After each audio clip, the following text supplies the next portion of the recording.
about him alerting them.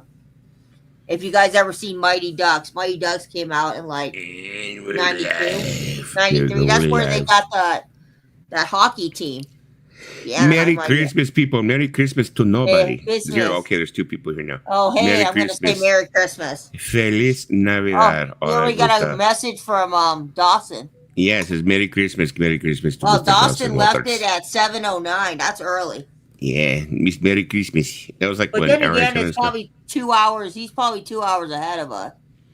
So, as people have said before, that we actually wind up coming in. We're always coming in mid conversation. Me and Lisa always, what ends up happening is Lisa always comes into the room 15, 20 minutes before everybody shows up, of course. And we end up starting conversations. Well, what happens, me and Lisa get deep into the conversations. And then we're like, oh, we got to hit live. So we go ahead and hit live and we continue our conversation, which now I'm starting to realize probably kind of rude because like people are like, oh, I'll you're tell you continuing what a we're talking conversation we didn't about. We're know. talking about Yeah, tell them. celebrities who have mental illness or turn to addiction. But we were talking about a specific Yeah, celebrity. Hey, a what's up, guy from Fox Guy, Ned's, Paulina, a guy and from Jim? Ned's Classified. Yeah, and Nickelodeon show. I mean, not. I mean, I didn't even know what it was. You know, he's like already older. He's like 36, I think. His name is Tyler Chase. And what happened was the way the story goes is that the guys from Ned's Classified, whatever show it may be, on Yeah, Nickelodeon had a live stream. They had a live stream just like we do, and they had like the three main characters from the show. I guess it was a woman, the black guy, and the yeah, white the guy. guy who plays Ned. Yeah.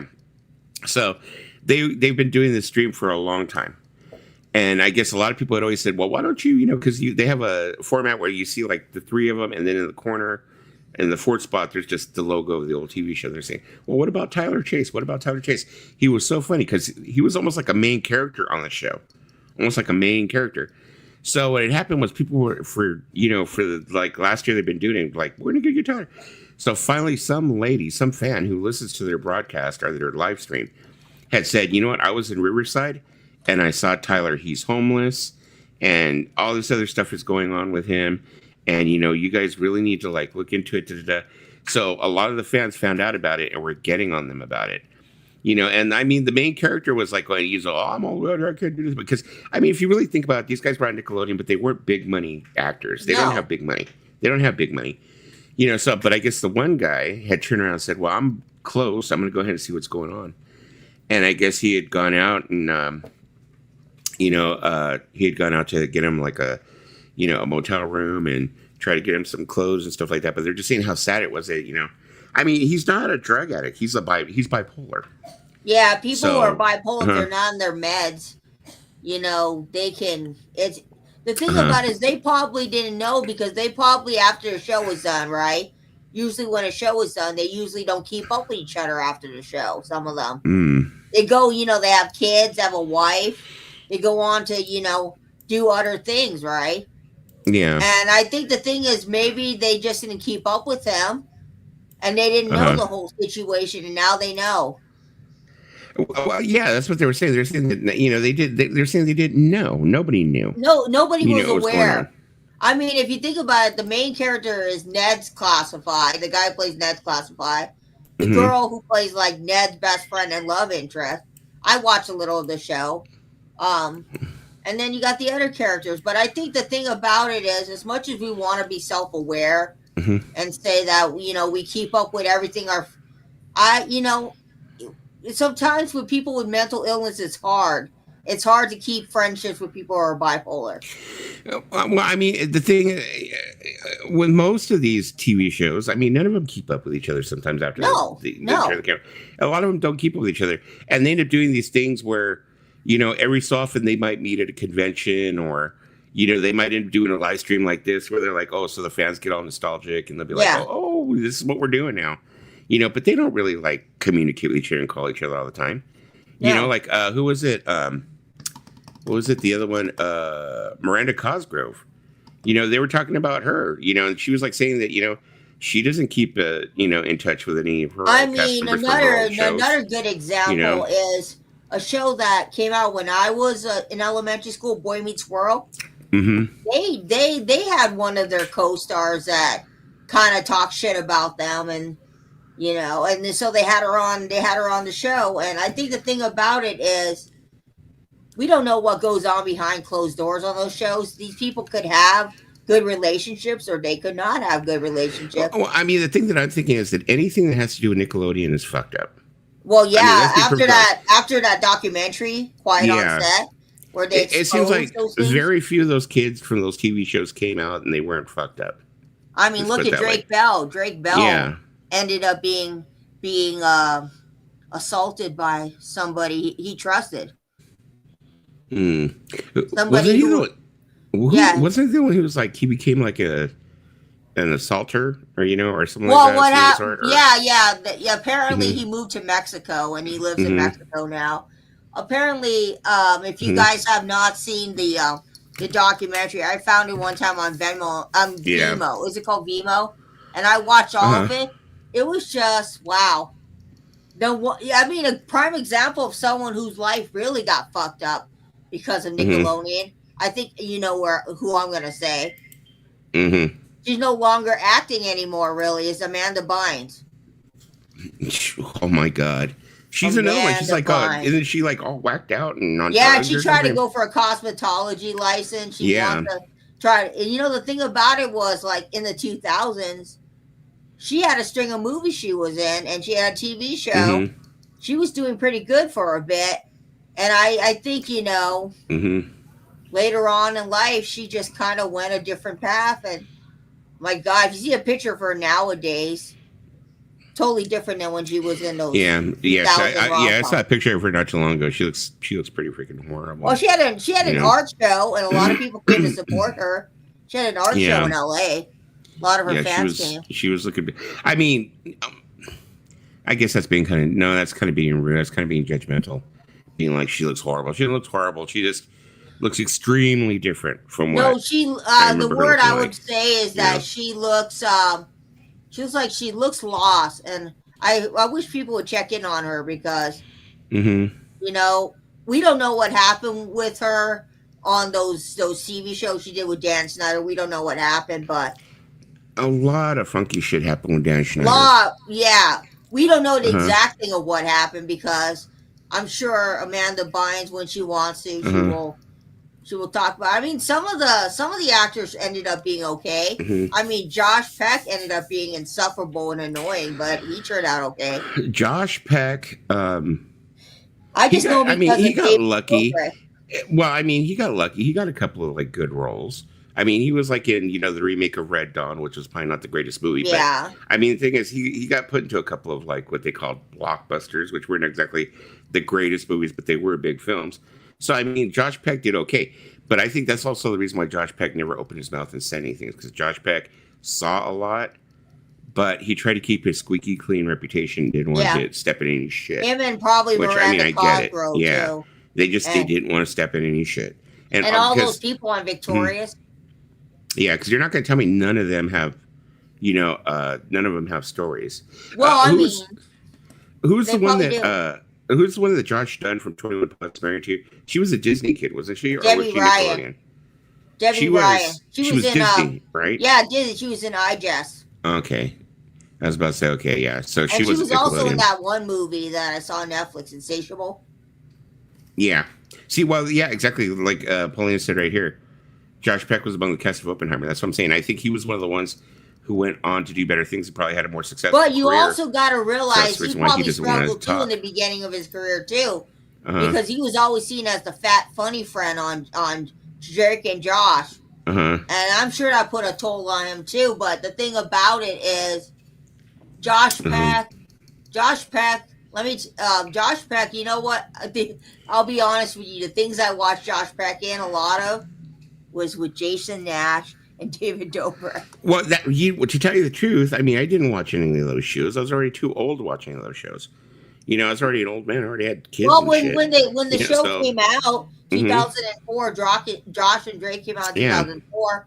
I was 20. I was 21, so I Yeah, was so a I was little already bit 30. too I was old already for that. 31 then. Because I'm I 10 was a years little older than too old ourselves. for that Yeah.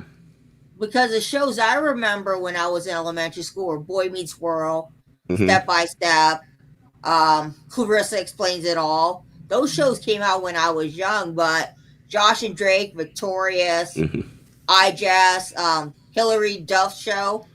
Those all came out when I was adult. Fox guy, I keep talking about Nickelodeon until I forgot who Dusty and Lisa are talking about. We're talking about some of the Nickelodeon kids and how some, horrible things happen to them later on.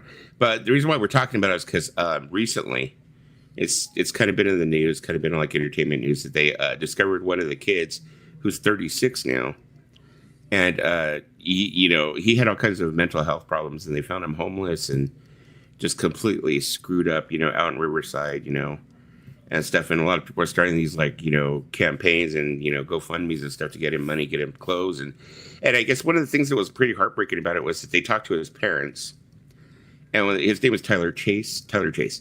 They talked to his parents, and his parents were like, I think his parents had like the best. They said like one of the best things that I've ever heard anybody say in this in their situation. They said that they did not want anybody giving him money. Because they said that with you giving him the money and buying him clothes and everything, you're not doing him any favors, because that just adds to him wanting to stay on the streets. Yeah. Because if he has clothes and he has everything, he's going to stay on the streets and he won't come in. We're trying to get him to come in. Yeah. So, so they were trying to encourage people not to do that. But then people were like, but it's cold out there on him without a jacket and stuff like that. Yeah. They said, yes, we need to encourage him to come in, if it's cold, come in, and gets himself on meds or whatever it may be. So, I mean, since we're on the subject of child stars, right? Who I'm really happy had a turnaround with his life was Macaulay Culkin. Macaulay Culkin had these. His parents were taking all of his money when he was young. I'm happy to see that he's married and that he's got 2 kids. And everybody's kind of rooting for him, but but all the Culkins are kind of off, So they are kind of off. They are kind of off, but they wouldn't be a Culkin if they were normal, right? Rory's off. Him and his brother, they're kind of But Kieran's really good in Succession. You ever seen that show? Succession's a really good show. No, I've never watched it, but I did see. I've never really followed him. I've seen him in a couple of movies. Like the last one I saw him was. The movie about the black metal bands, about mayhem and stuff like that. Oh, that's Rory Culkin. Was that Rory? Yeah, Rory. Okay, then it wasn't Kieran, it was Rory. Well, Kieran was in that one movie that he won an Oscar for, which directed by Jesse Eisenberg, which I thought was pretty good. But hey, Rory, Dave! I feel like if you're a member of the Culkin family, if you're not a little weird and you didn't have childhood trauma from your family, then are you really a part of the Culkin? No, am I? Correct me if I'm wrong. Was their family part of a cult? Their family wasn't part of a cult, were they? I don't. No. They were just unusual, right? No, it was just unusual. I think there was 7 kids, and then one of the kids was Dakota, who Macaulay named the kid his son after. She died in a car accident. No, his parents were just taking his money. The money that he made from Home Alone, his parents took it. Kieran Culkin was in Scott Pilgrim versus the World. Yes. I just remember Kieran being in Scott Pilgrim. There you go. Yeah, Scott Pilgrim is based off of a novel. It's based off of a graphic novel, Scott Pilgrim. Hey, Pearly Angel, your day. Hey, Hot Frog. I still haven't received my. I think DJ Trish sent me something. I haven't got it yet, so I don't know what happened. Yes, she actually sent me a mix CD. I got it. I don't know what happened in my package. Hope my package didn't get lost. It got lost in the mail. I've never had a package lost. Right now I'm kind of not happy because my son. Well, I guess no big deal, but my son had purchased one of those 5-disc things. The 5-disc, whatever it is, classic album series things or whatever, for me for Christmas. He'd ordered a couple of them for me. A couple of them already came in, of course. Thing is, being that, he's autistic, he's on the spectrum, stuff like that. It's like when he orders, it's like we kind of manage our own gifts, when it comes from him. So, he had ordered me one, which was, I think it was the Bauhaus one. And he ordered it from this place called Buy Worldwide or something of that sort. After he had bought it, I looked on Amazon, and they just had so many bad fucking write-ups. I mean, horrible bad write-ups. It was people talking about it's been a month, I still haven't received my package, and blah blah blah, and And I think that they're overseas, is what it is. I don't even think they're here in the country. And I they always sent read me reviews. a what do you call it? They sent me a tracking number, but the tracking number keeps on saying that a shipping label was made for it, but United States Postal Service is still waiting to get it in their possession. So it's supposed to come by the 29th. Well, you But always have to read the reviews of everything before you buy from third yeah, party seller. I always do uh-huh. because when I was buying something one time on eBay, I was looking through all these sellers. Anything below a 98, Mm-hmm. a 98.9, I think, or 98% my Mm-hmm. dad says you don't buy from them No because problem, Dave. What you make? Did you say me? I'm sorry, I didn't mean to cut you off. I'm no, curious that's what Dave okay. is making this year. Oh, I want to know I'm because curious what Dave. I jokingly said to him Let's we see, need a Santa. my reindeer and my I have a snowman. I have a snowman and my somewhere. snowman. I have a They're snowman waiting. somewhere. Let me see. Fox guy said, Dusty, I'm telling you, Guinness is just out eggnog with ice and glass. I know. The kid's mother, she is working tonight. So, which we don't do anything on Christmas Eve anyway. It's the reason why I'm here. We do everything Christmas Day, blah, blah, blah. So she had said, she's like, you know what? Tonight when I get off, I feel like having a couple of drinks. Because in the complex we live in, there are lights all the way through the complex. Everybody here decorates. So Ooh. she was like saying what she wanted to do. She wanted to come home. So she's going to have to get up early tomorrow. That early tomorrow. I was like, oh, well, we get up at like 7 or 8 to like go presents. But for her, that's late. So she's like saying, well, I want to come home and I want to have a couple of drinks and I want to go ahead and walk through the complex and, look at the lights or whatever. I was like, okay, whatever. But she went to the store and all the booze is on sale. All the booze is on sale. So she's like, well, what do you want with your eggnog? And I was like, well, I want rum, spiced rum. So she bought me a big old handle of spiced rum. I think it was only like $14 right now. It's like on sale. She bought her big old thing of rum chata. She ends up getting up to the thing and she's like, oh, okay, I need eggnog. She's looking for eggnog. Could not find eggnog at all. There's no eggnog. Costco had eggnog yesterday. Oh, that sucks. And every place else closed. And I was like, what if I tried to DoorDash some eggnog or something? I don't know. Should I try? You know how crazy it is. I went to Costco yesterday. And you know what they ran out of? What? They ran out of ham. Ham? Well, there's plenty of ham right there. That's big old ham right there. My ham is not for sale. Well, we talked about this in our private chat to see that things overseas are taking more longer because of their fucked up tariffs and asshole. Yeah, this is true. But, to be fair, I don't know if it's the company. This might have more to do with the company because all the other packages coming from the same area got here on time. They got here within a few days. So. Yeah. I don't know. I don't know. I'm waiting for a package too. I have an Aldi's over here too. But I already had a couple of beers, so I'm not driving. They're not gonna be open tomorrow. All these is closed on. The chickens are protesting eggs for the nog. Lisa's chickens are protesting. Oh yeah, I like that video that you did of me, and I looked like I was terrified of the chicken. You gotta make. It says almond nog kicks ass. Also, it says $3.24 for a half gallon. Or is that $3,241 for 2 gallons? I'm just kidding. No, I get it. Let me see. One says, it just dawned on me that I haven't seen eggnog in stores. The fuck? I saw it yesterday. They've been in stores. Yeah. I saw it yesterday, but I didn't buy any. Yeah. By the way, Lisa, Juan has informed me he's actually sending out his side project, Until We Are Dust, their new CD. He's sending it out to me. He's sending me 2 copies. So I have to send one to you or give it to you. Oh yeah, send it to me. Yeah, so he's sending me 2 copies. Send me the copy, and you can also send me the monkeys thing. Yeah. Let me see. I still gotta send you stuff too. Well, let me tell you, it's been crazy in this house. So if I send anybody anything, it's gonna be the new year. Too. It's gonna be the new year. I am like so backed up on shit. I've got to send Paulina her shit. And I know I bitch about this. Like I said, Paulina her shit. I got to send one. That laptop, because I have a laptop that was Dell, because he's having problems with his laptop. And like I said, I always get a hold of laptops. So somebody had given me a laptop, and it was like a new one. It was like Windows 10. You could upgrade it to 11. It was a newer one, and great condition. The only thing was I had to completely reset it to its factory settings and stuff. So I need to send him that so he can go ahead and use Doors to start working on or whatever. Yeah.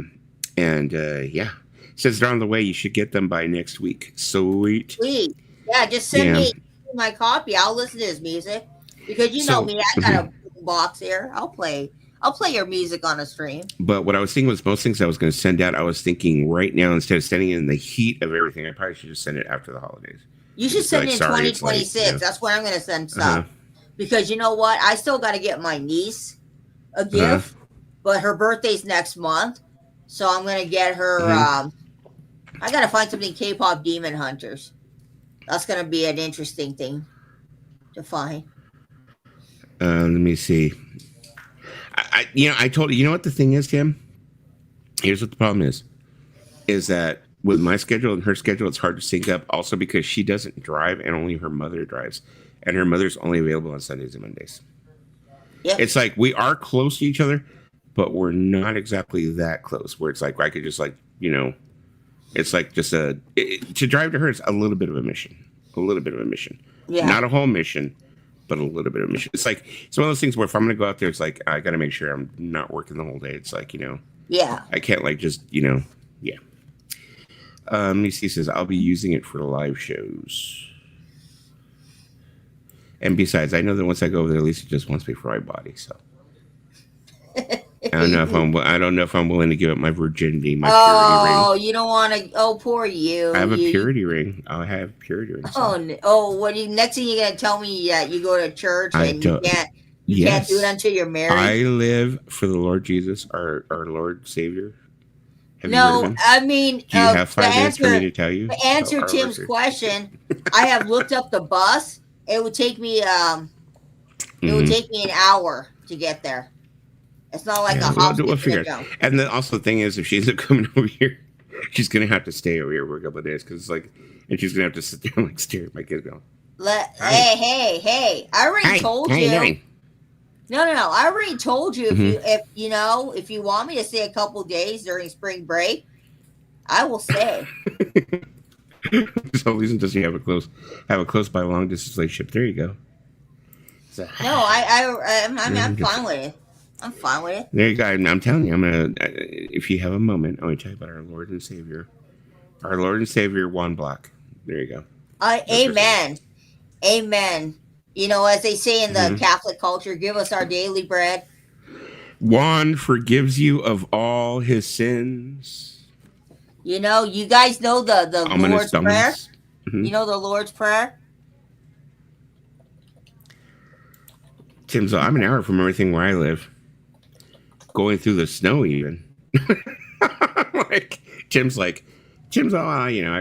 got one of those like snow plows. I'm like Mr. Plow. I go ahead and roll right through it. I just roll right through the snow. I have to put on my priest robe again.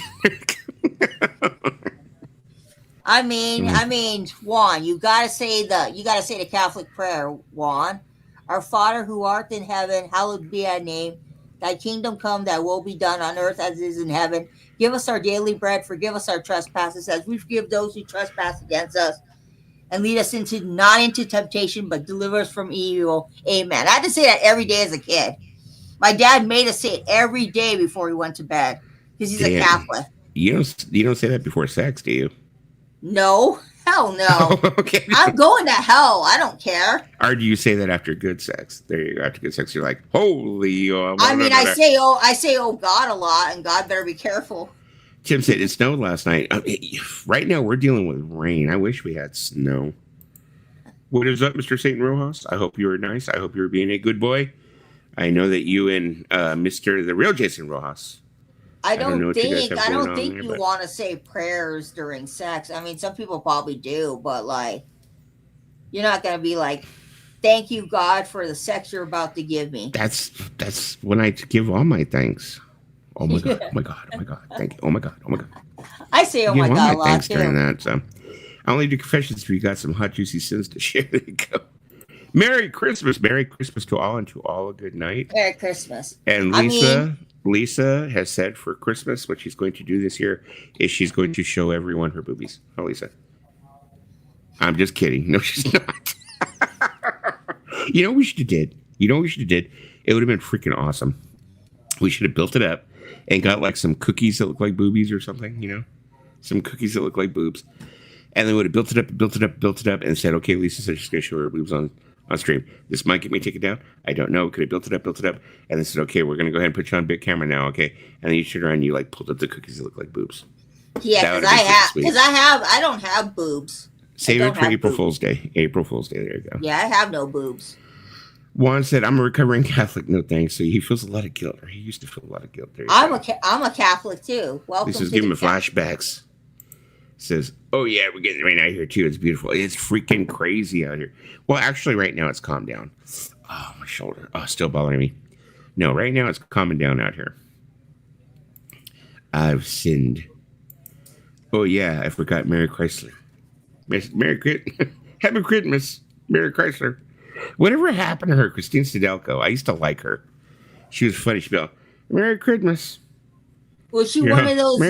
Was she one of those people who lost the weight and then they became different once they lost the weight? No. She was. I mean, she was always her unique self. She always was. No, because there are some people that I used to watch, and when they lost all the weight, they became insufferable. Lisa, looks like you added a pharmacy to your wall of Funko. Let me see. Did she? Let me see here. Oh, yep. Yeah, she did. I see some. I have my meds in the back. Those are the meds I take. My vitamin D and my multivitamin. I was like, oh, yep. I see some back there. Well, because I have to have them within reach so I can take them. What is it? It's up there again? Multivitamins, vitamin D. You're like, when you get to a certain age. My digestive aids, the stuff that you need, probiotics. Oh. and then, you know what? Now I have to add to that list. What? Readers. Readers? Yeah, readers glasses. Glasses for reading. Getting old, Lisa. Like the rest of us. Come on down. I am not Come on down. I am not old yet. You're an elder emo. You're always saying you're elder emo? Yep. I say that, but I don't dress that way anymore because that was 2004. Why is it so freaking hot in here? Or maybe it's the beer. I don't know. It's like weird. It's like, I don't know if it's this way down by you or maybe down by you, Pauline, and maybe down by Pauline. Well, no, she's in the desert. It gets cold at night anyways. But it's like, it just seems like, you know what it is? Because of the rain, it's humid. Yeah, it's 83%. Humid hot, yeah. It's because 82%. Right now in here, I'm like feeling like it's hot. I feel like, ugh. It's like if I had a pool, I would jump in it right now. Let me see. I do have a pool, but why don't you go in there? It's a public pool. It's a public pool. They're retiling it right now, actually, to redo the whole thing. Yeah, the humidity is 99% where I am. Hot flashes incoming. They do say that women who do not have children hit menopause earlier. Oh, trust me, I'm already feeling all of that shit, and I'm not happy about it. What, you're already feeling menopause? I think I'm going through it. I don't know. Everything is whack, and I don't know. I feel like now I feel like an old woman because you're usually old when you go through menopause, right? No young people go through it. No, not necessarily. Well, some young people go through it if they have hysterectomy. Well, no, like I was saying, some women, like if they don't have children. This is just what I've heard. I'm not a fucking doctor. Oh. But I've heard that some women are going through menopause earlier if they do not have children. And I don't know if that's necessarily true. Don't know if that's completely true. Yeah. But, I don't know. Like the kid's mother, she's already going through menopause. And I was like, fuck that. I'm like, oh, now I really know it's time to move out. Well, she already had her kid, and the normal age to go to menopause is usually your late 40s, early 50s. Yeah, something like that. I think it's supposed to be like your mid to late 50s. I think yeah, there you go. I think it's brought on by K-pop. I think it is. Yeah, I think it is. There you go. Menopause is a wicked thing. You'll be glad when it's over. Trust me. Satan, do you have menopause? Because it's a wicked thing. So I'm wondering if you're. I only had hot flashes once, and it was great because I was in the coldest place I've ever been, so I needed the heat. Oh, once, Paulina? Oh, please! I've had many hot flashes. I've had many hot flashes. You had it once, please. You're weak sauce. I had a lot of hot flashes this week. Please, girl. What's like so funny is that My ex used to say all the time that she thought that I had a period. And I was like, no, I don't. She's all, yeah, you have a fucking period.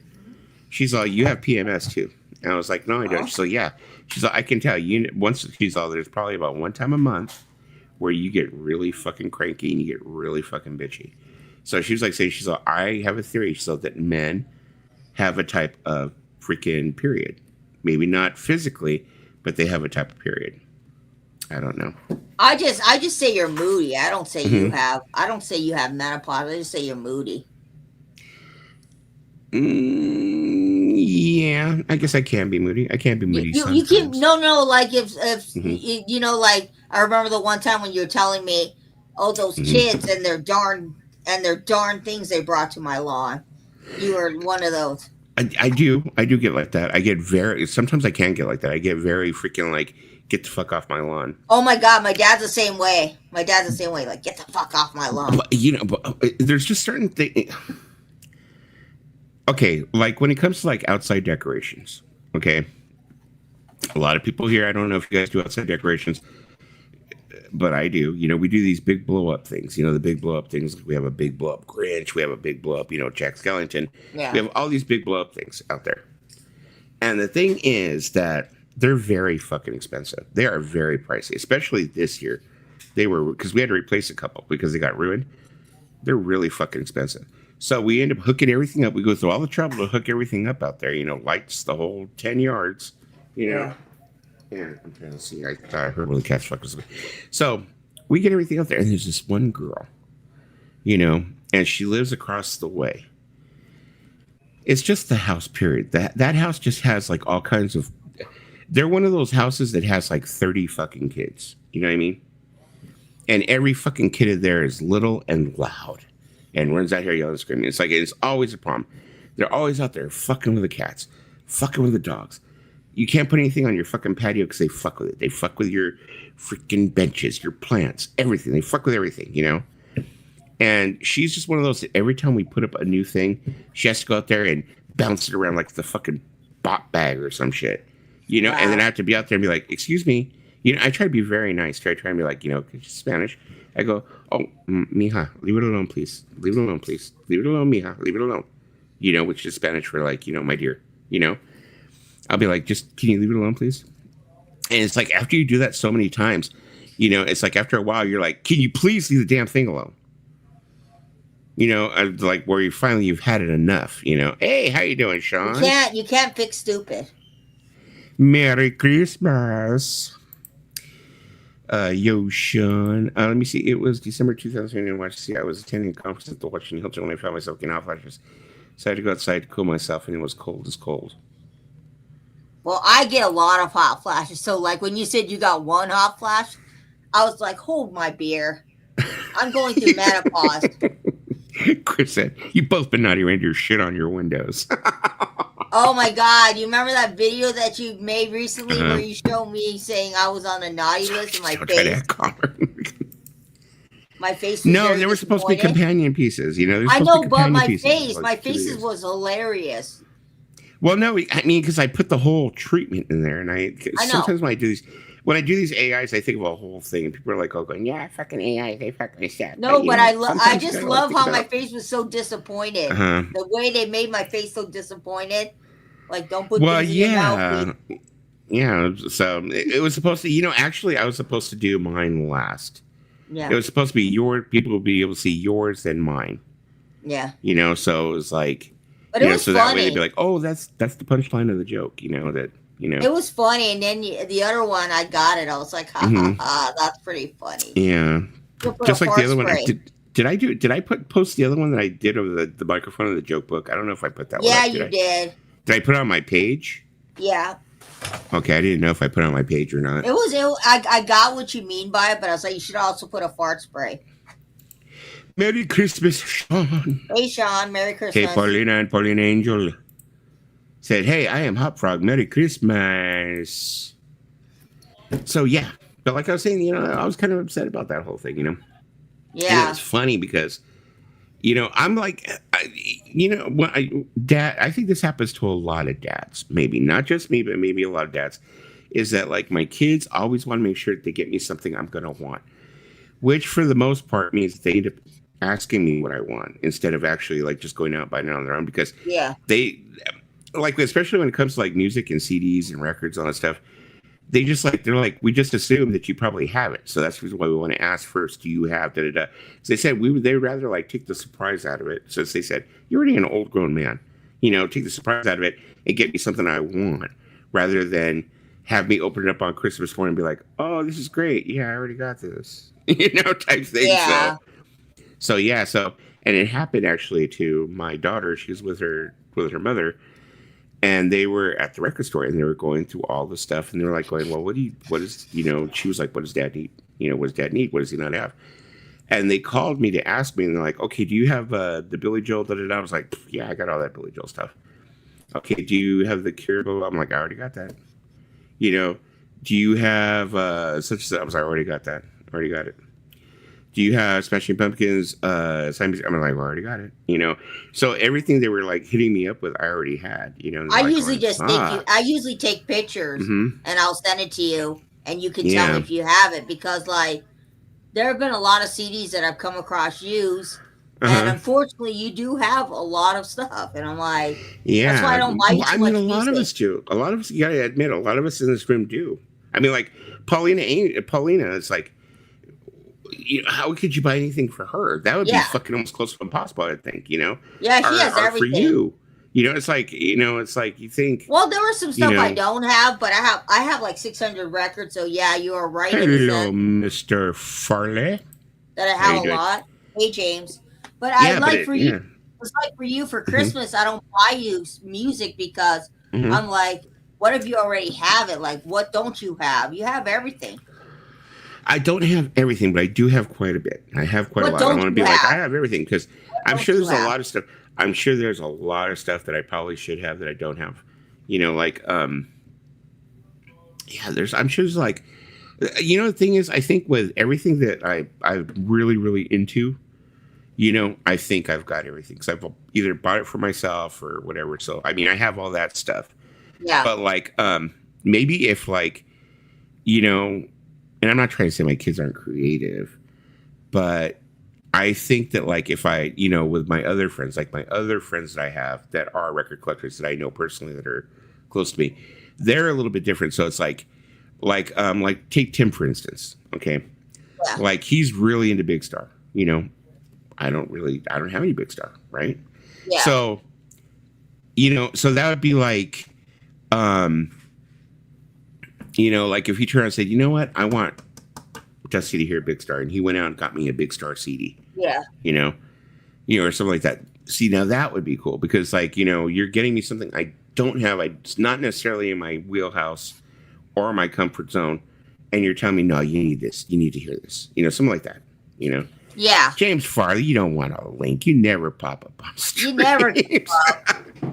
He's like, I want to come there and show you a penis. No. I'm just kidding. No. Let me see. I'm impossible to buy records as a gift. I'm so specific about what I want. I'm sure that I have frustrated friends and relatives over the years, but all of it's all good. Yeah, see, I get it. It's like, and there's like a lot of times where people have bought me stuff, where I've been like, kind of like, they gave it to me and I was like, oh, okay, well, it's not necessarily, this isn't something I buy for myself, but you know what? Thanks. I appreciate it. I mean, I'm sure you've gotten plenty of CDs over the years from your family and records. Oh, yeah.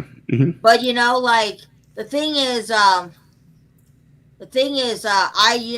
when I send you pictures of things, I want to make sure you don't have it, because if I send you something and you already have it, you just have double copies of it, and that's not fun.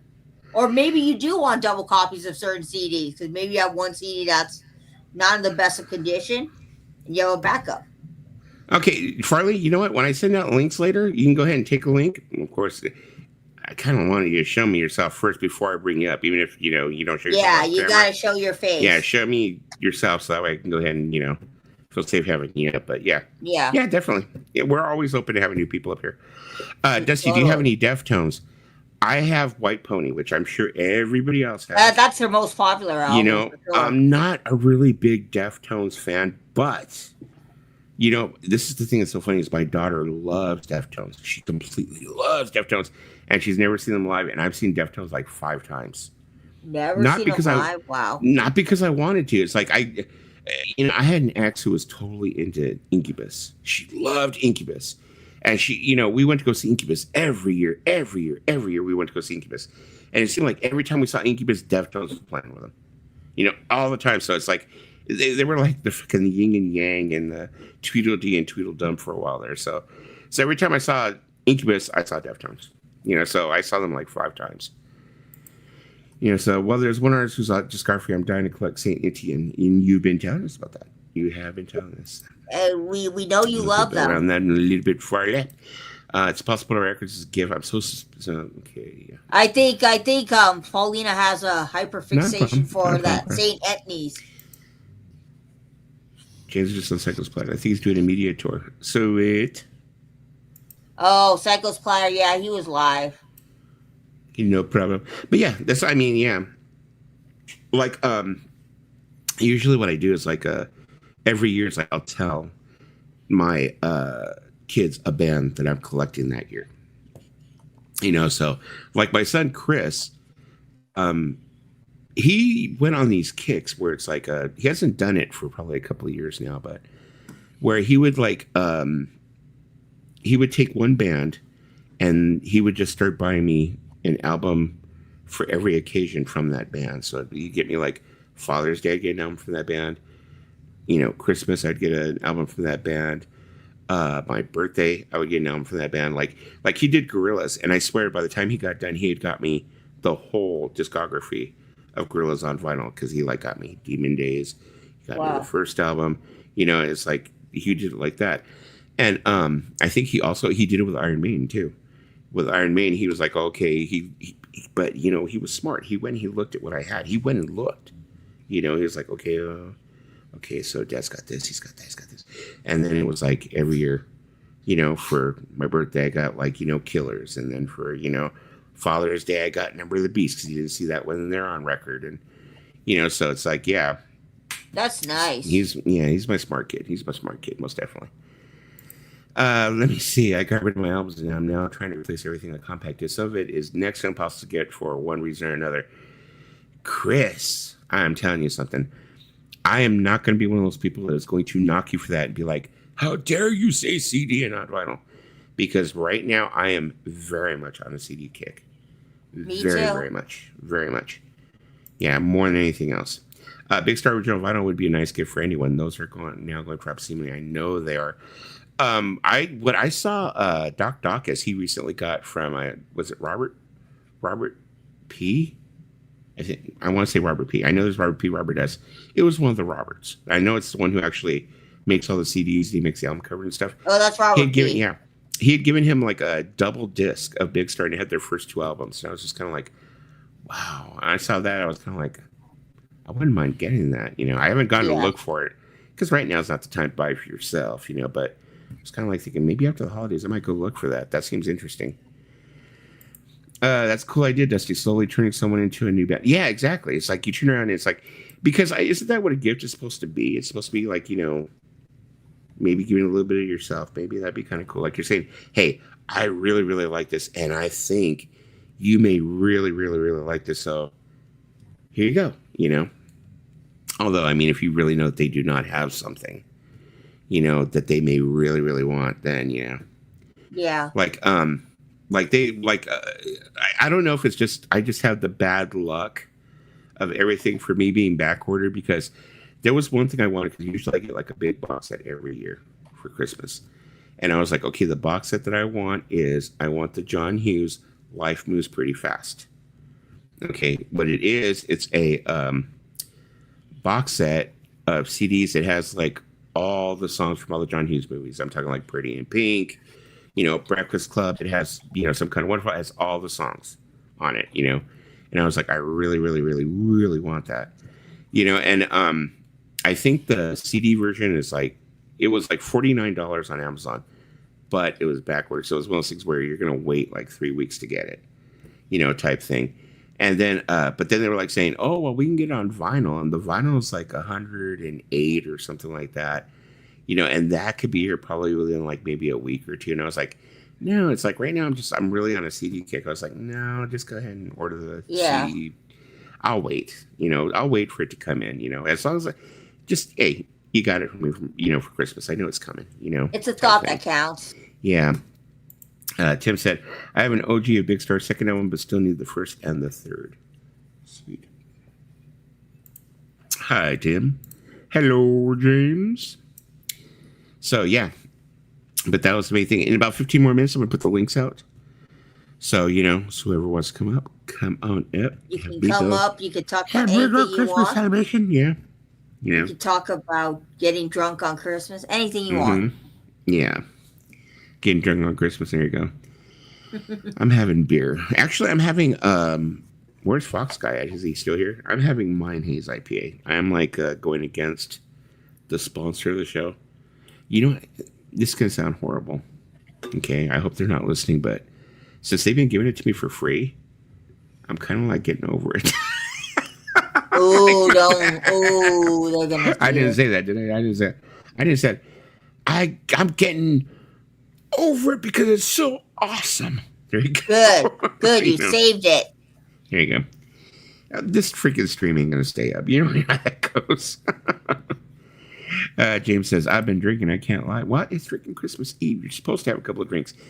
That is the tradition, man. You drink Christmas Eve. You wake up Christmas morning hungover. You got to drink. Some turkey, Eat some turkey. Let the kids make a whole bunch of fucking noise and be like, oh, I wish your kids would shut up. Tradition, man. Tradition. No, you have to drink. Right?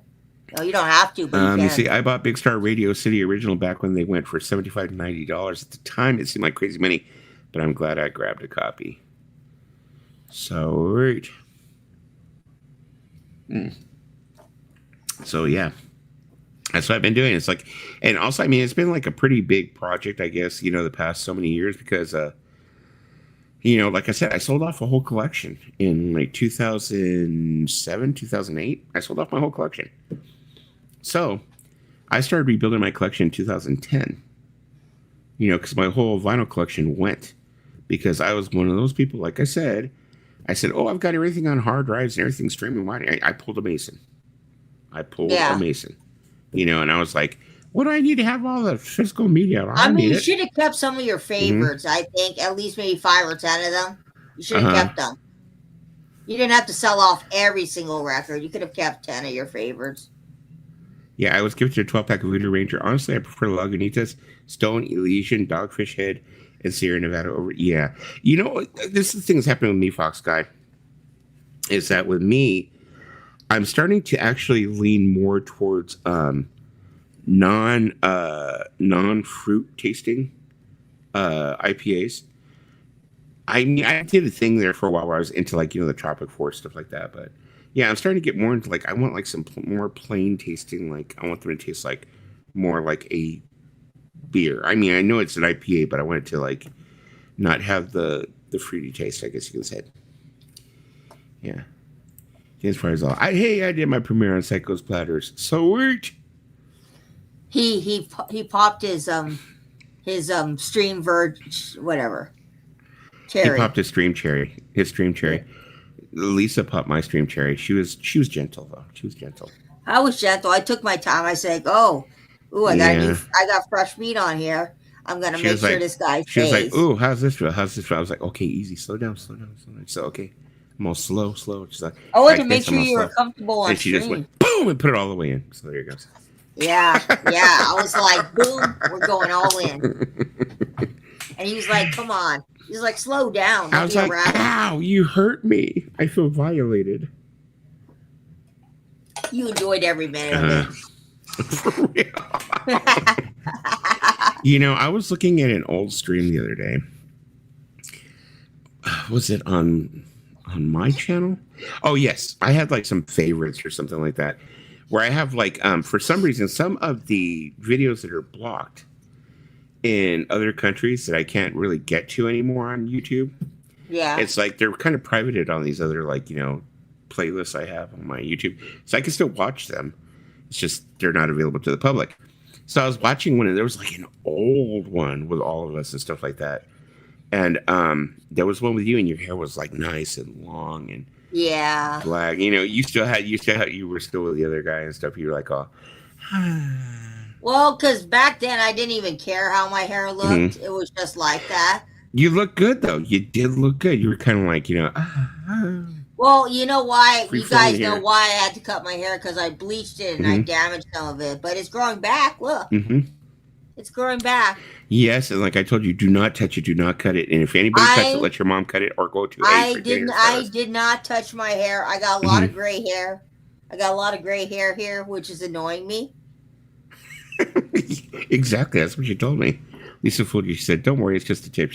She says, "Okay, I won't go any further until you're ready." I was like, "You promise?" She's like, "Yeah." I had to make sure because it was his first time.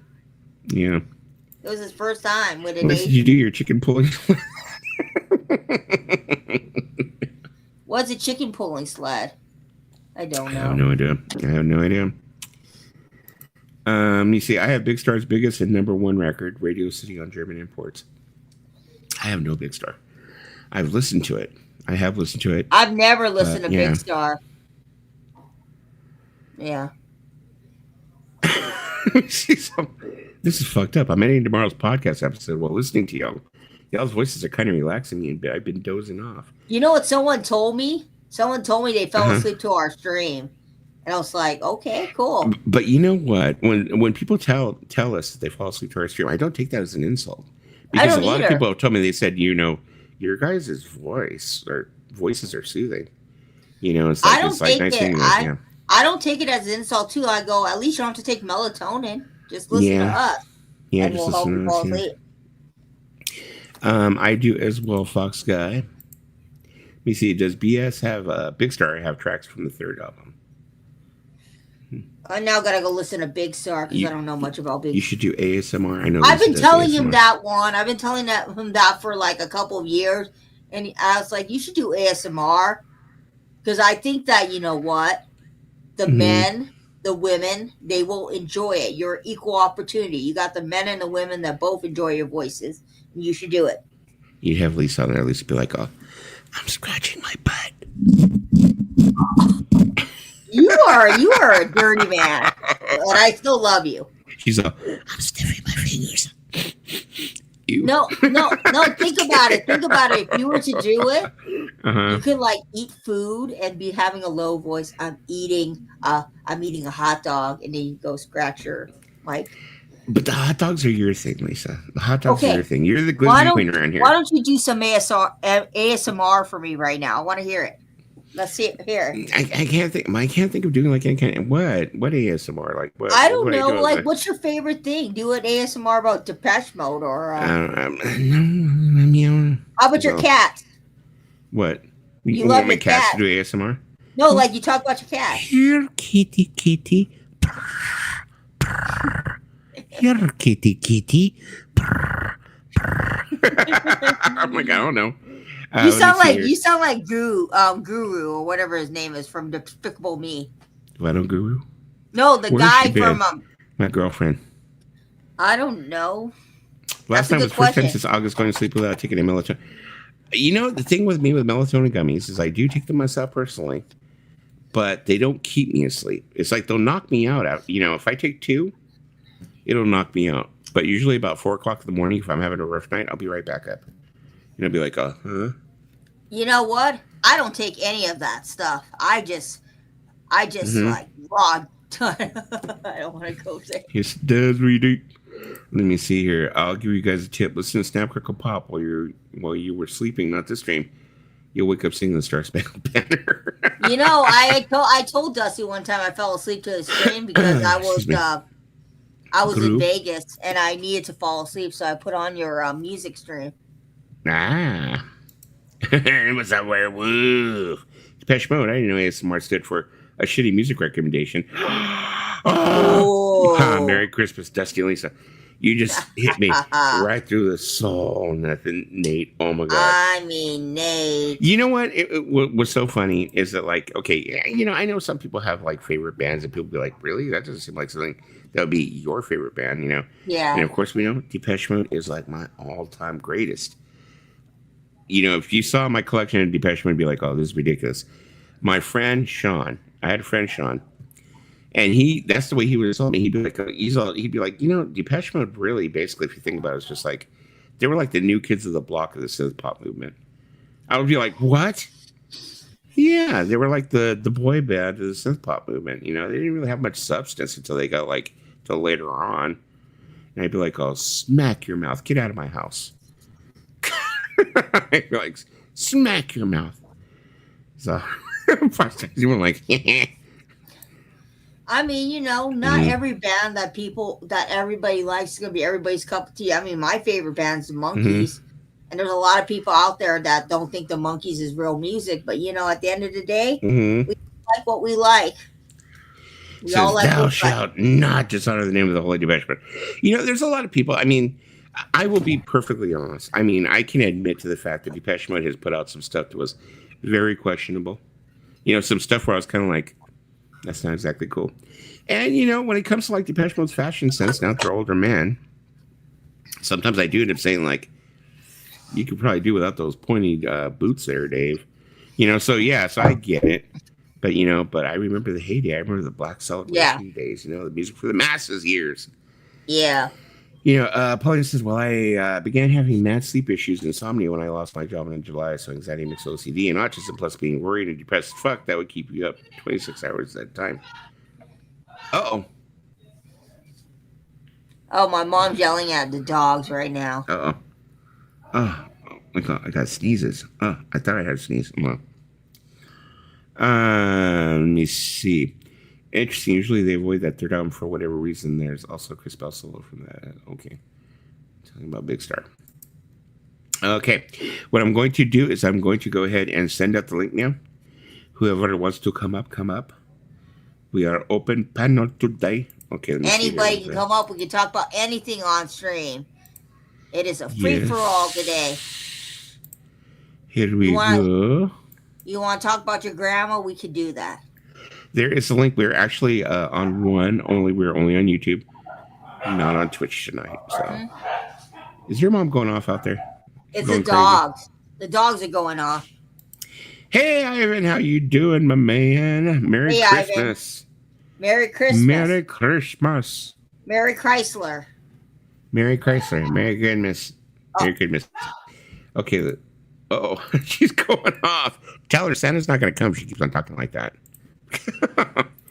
Let's go ahead and take a look here at something real quick. Mom, Santa's gonna send you some coal. I know that Lisa's curious. Okay, let's see here. I'm curious about a lot of things. There's a lot of things I want. Okay, let's see here. Juan, your CD is just going to end up on my shelf with all my other CDs that I have here. Yeah, I have like 2 CD shelves. What a nice thing to say. Well, it is. What a nice thing to say. Well, because Okay, here we go. Hey, I'm being honest here. He is actually last spotted in Rockwell City, Iowa, United States. And he is going to Pine Bluff, Wyoming, United States in 2 minutes. Ooh. No, I'm just being honest here. Hello, Paulina. We're doing this tracker real quick. Oh, the Santa tracker. Yeah, I can guarantee that Santa is not going anywhere near Lisa's house. He's like, she's been a bad, because my house smells of butt cheeks. Putting every. Well, Santa, if you're out there, Santa. What's going on here? If you're out there, Santa, I want we go. Snoopy. Let me stop this real quick. I want Snoopy items for Christmas. Hey, what is happening, Tim? What's up? Okay, Mr. Farley, we're going to trust you because they said that you were on there earlier, so we don't want you showing us any weenie pics.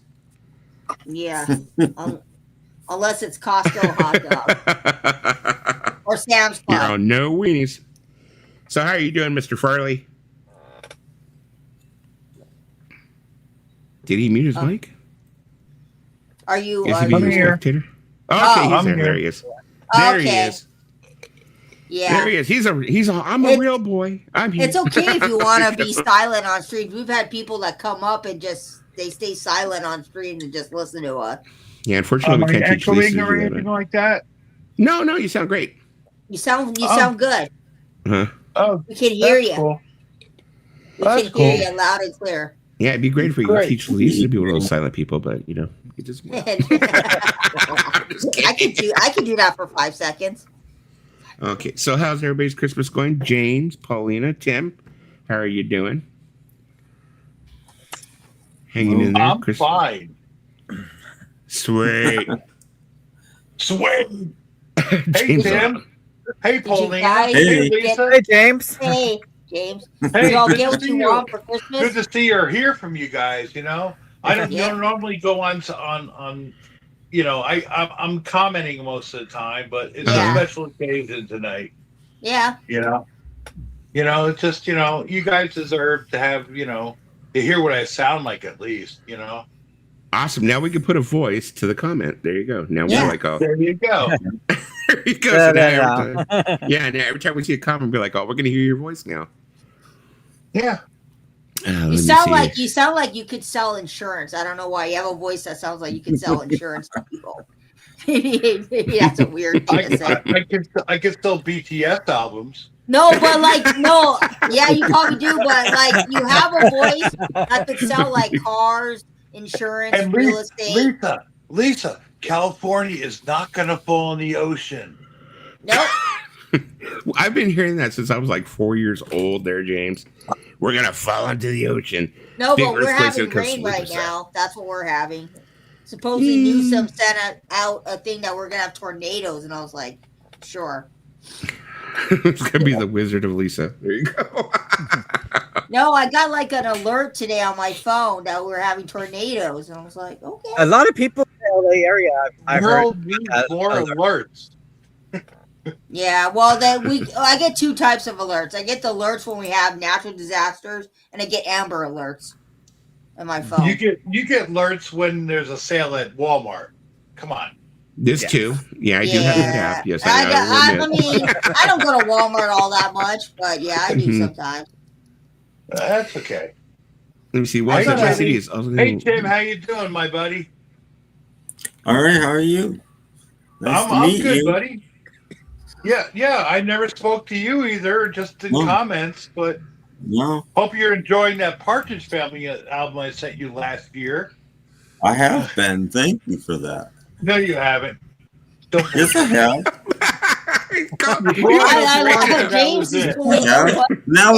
That's the last one I needed. Besides, there's a couple of greatest hits.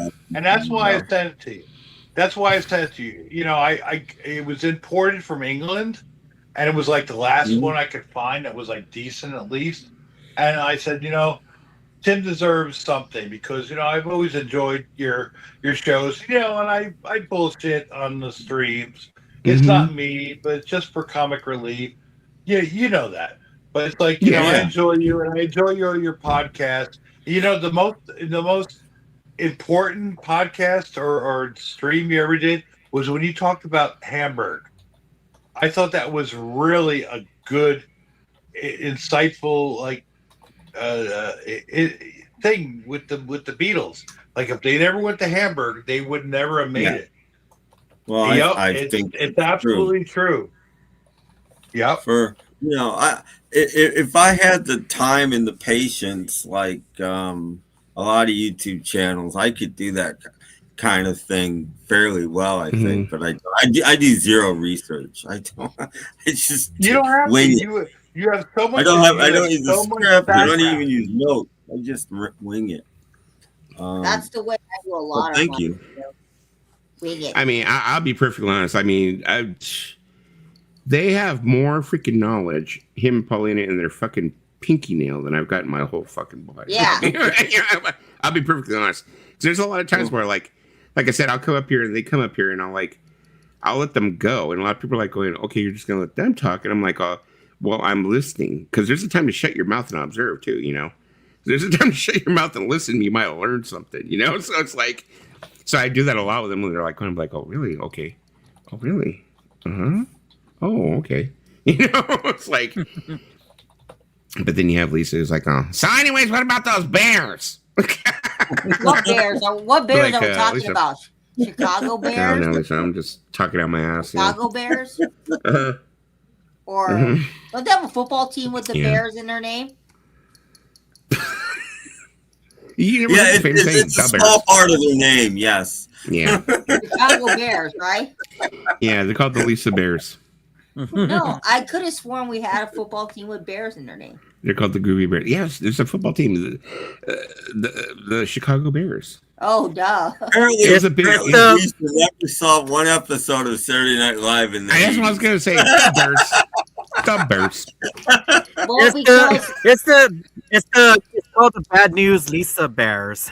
Well, because I know most of the football teams' names. I just forgot about the Chicago Bears.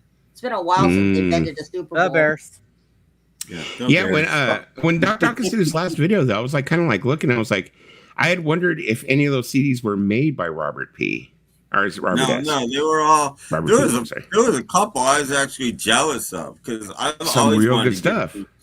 CDs on Teensville, and I've never just wanted to fork out the money. And here's Doc with these CDs you probably won't ever listen to. Sorry, Doc, but it's true. with Teensville CDs, and I'm like, oh man.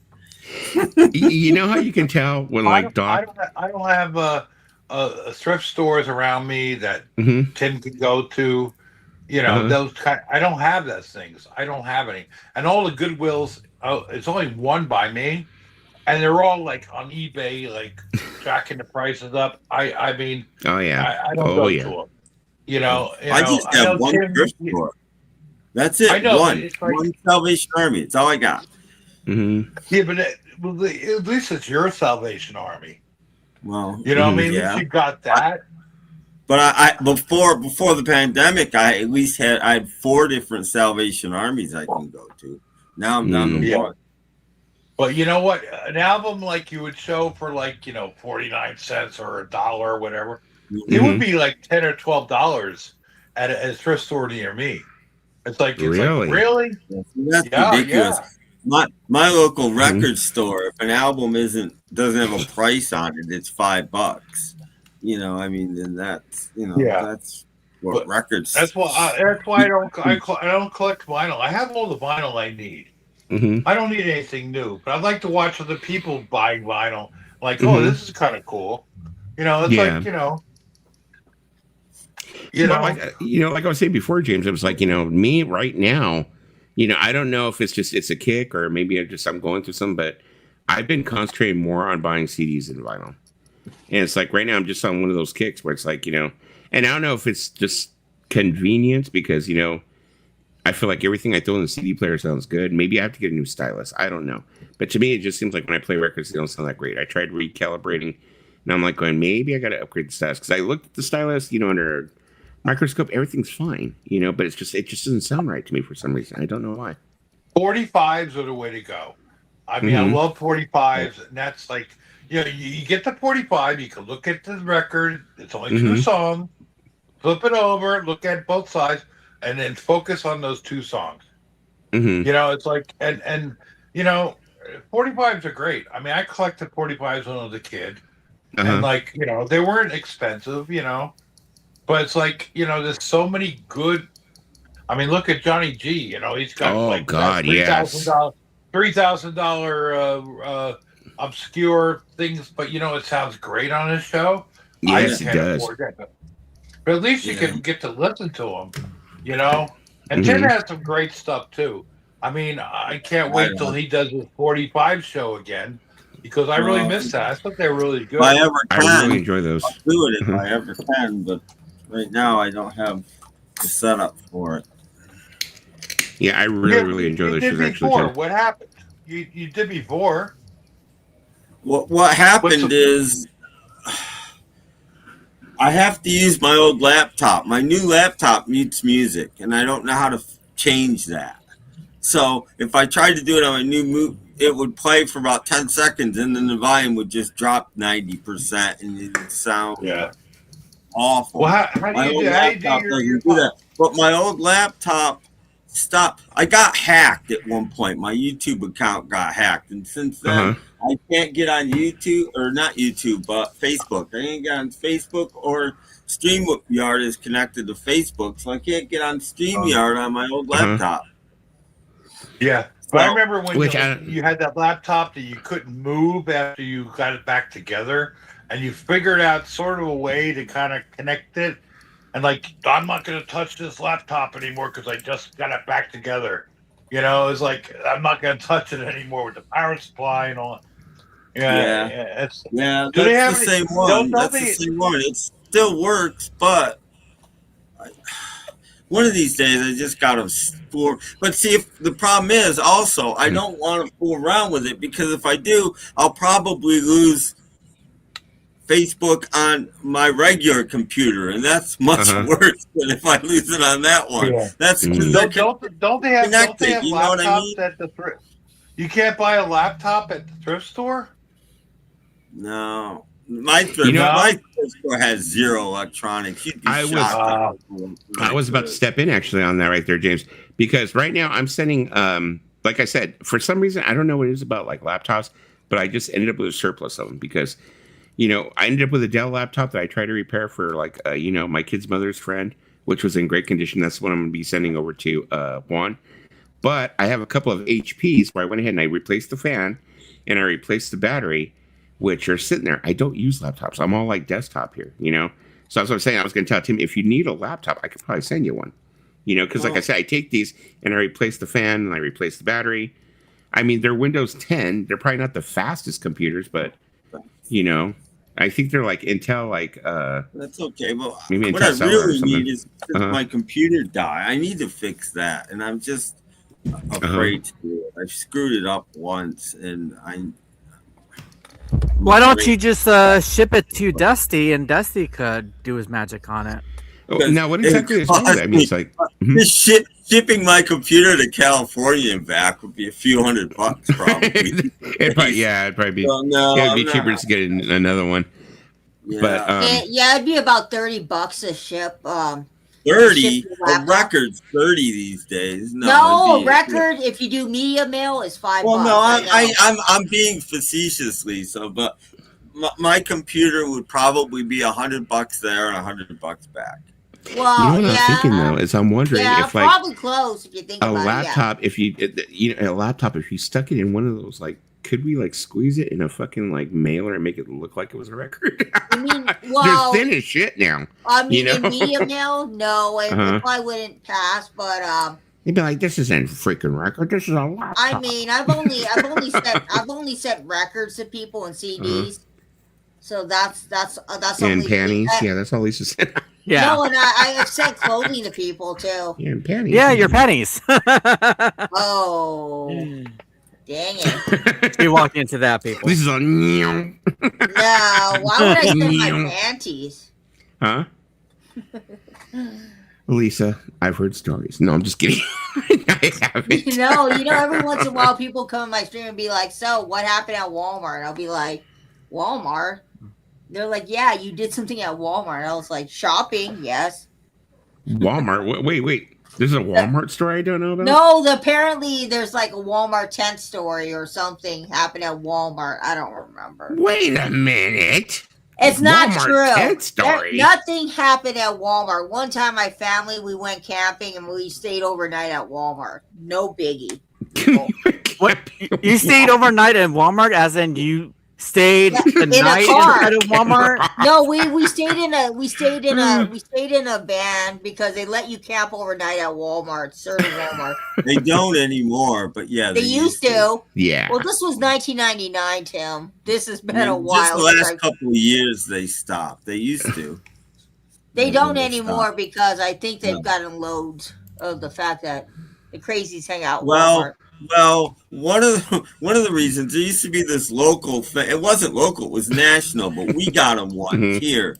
This camper full of shoplifters. Basically, they would go park at Walmart parking lots and spend like a month in a city and hit every store, and they would come back with thousands and thousands of dollars worth of stuff. And I think that might be part of the reason you can't do it. And we knew where the camp was. We knew who it was. You know, the cops knew who it was. But till you catch them, there's nothing you can do. So there's this camper sitting in Sam's Club parking lot where I worked. We know what they're doing. They hit our store. We know they hit our store. But how do we prove it? We can't. Yeah. Why is all the videos you see at like Walmart shoplifters are always women? Why is that? That's a good question.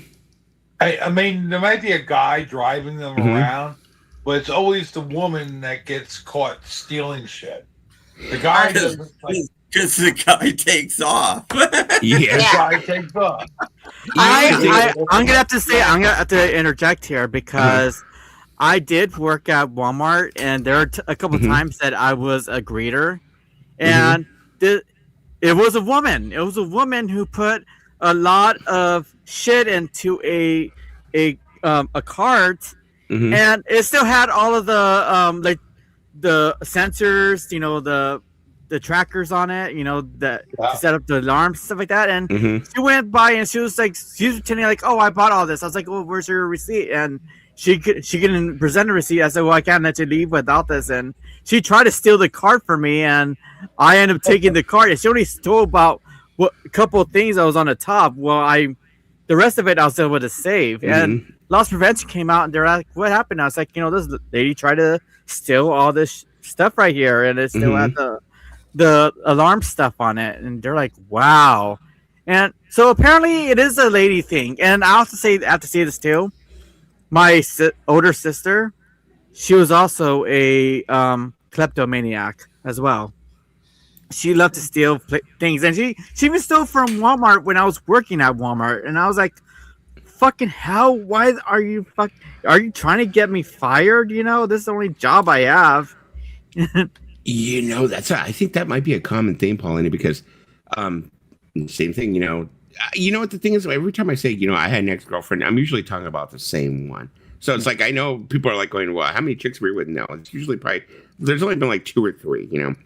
Yeah. So the thing is, like, when I say my ex-girlfriend had her mother, I don't understand it. Her mother had a good job, a good retirement, good money. The woman made good money, you know?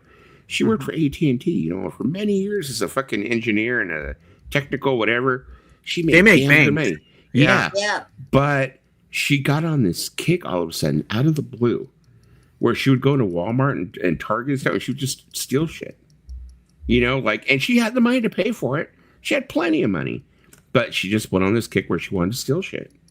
You know, and we'd go out to the car. And it was like for a while there, I wouldn't go with her to any stores.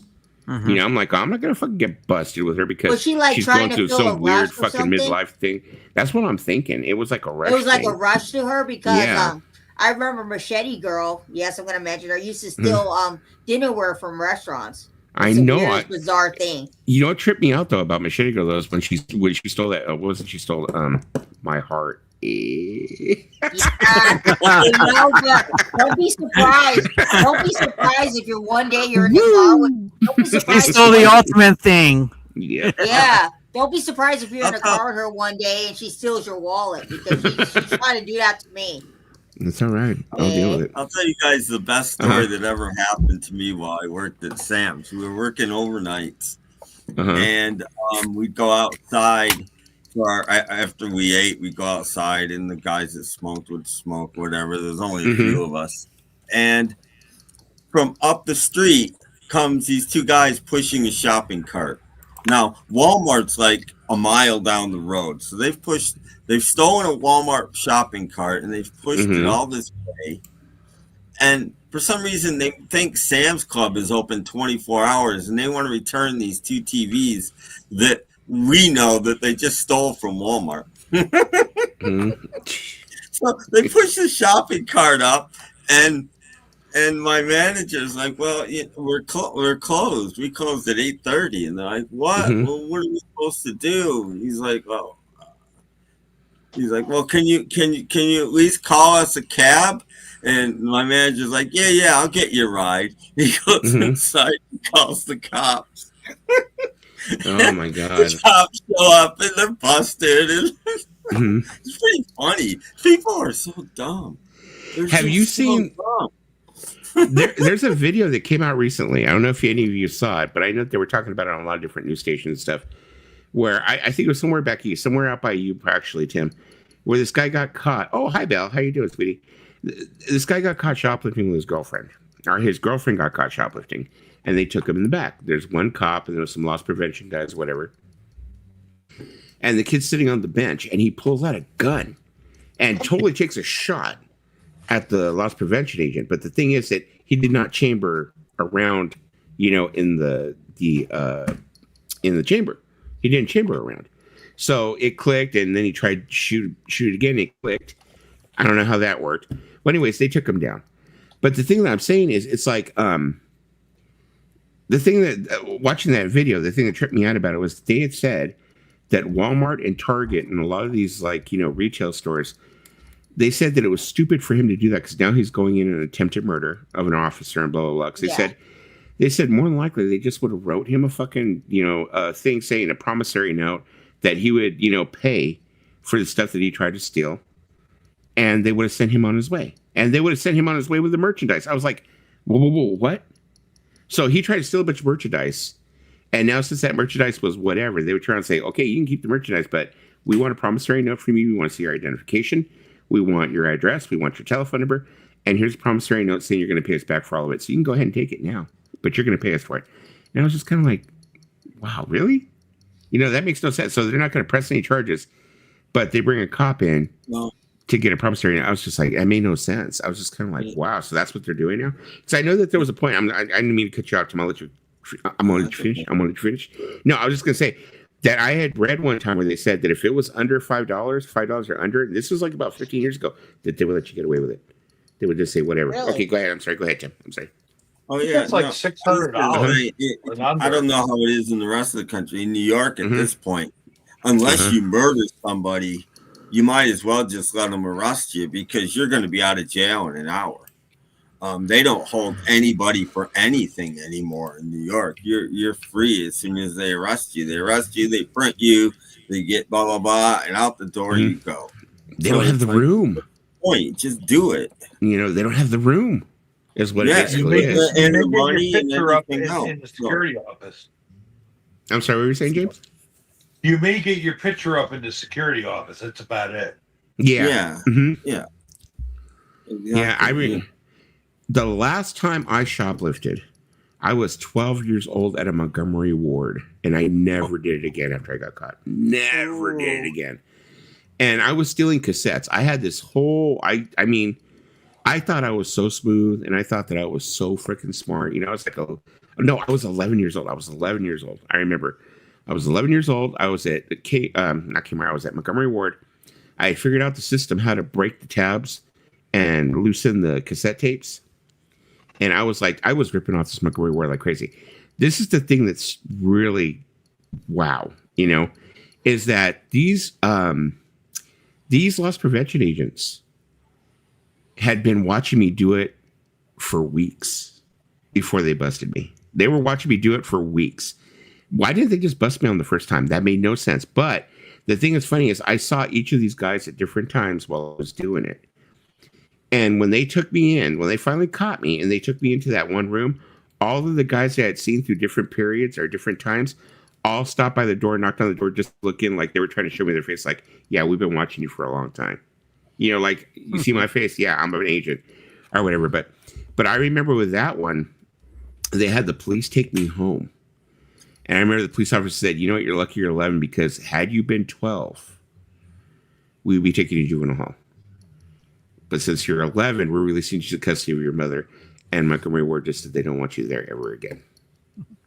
Which is funny because 10 years later, I went and got a job there. I worked there too.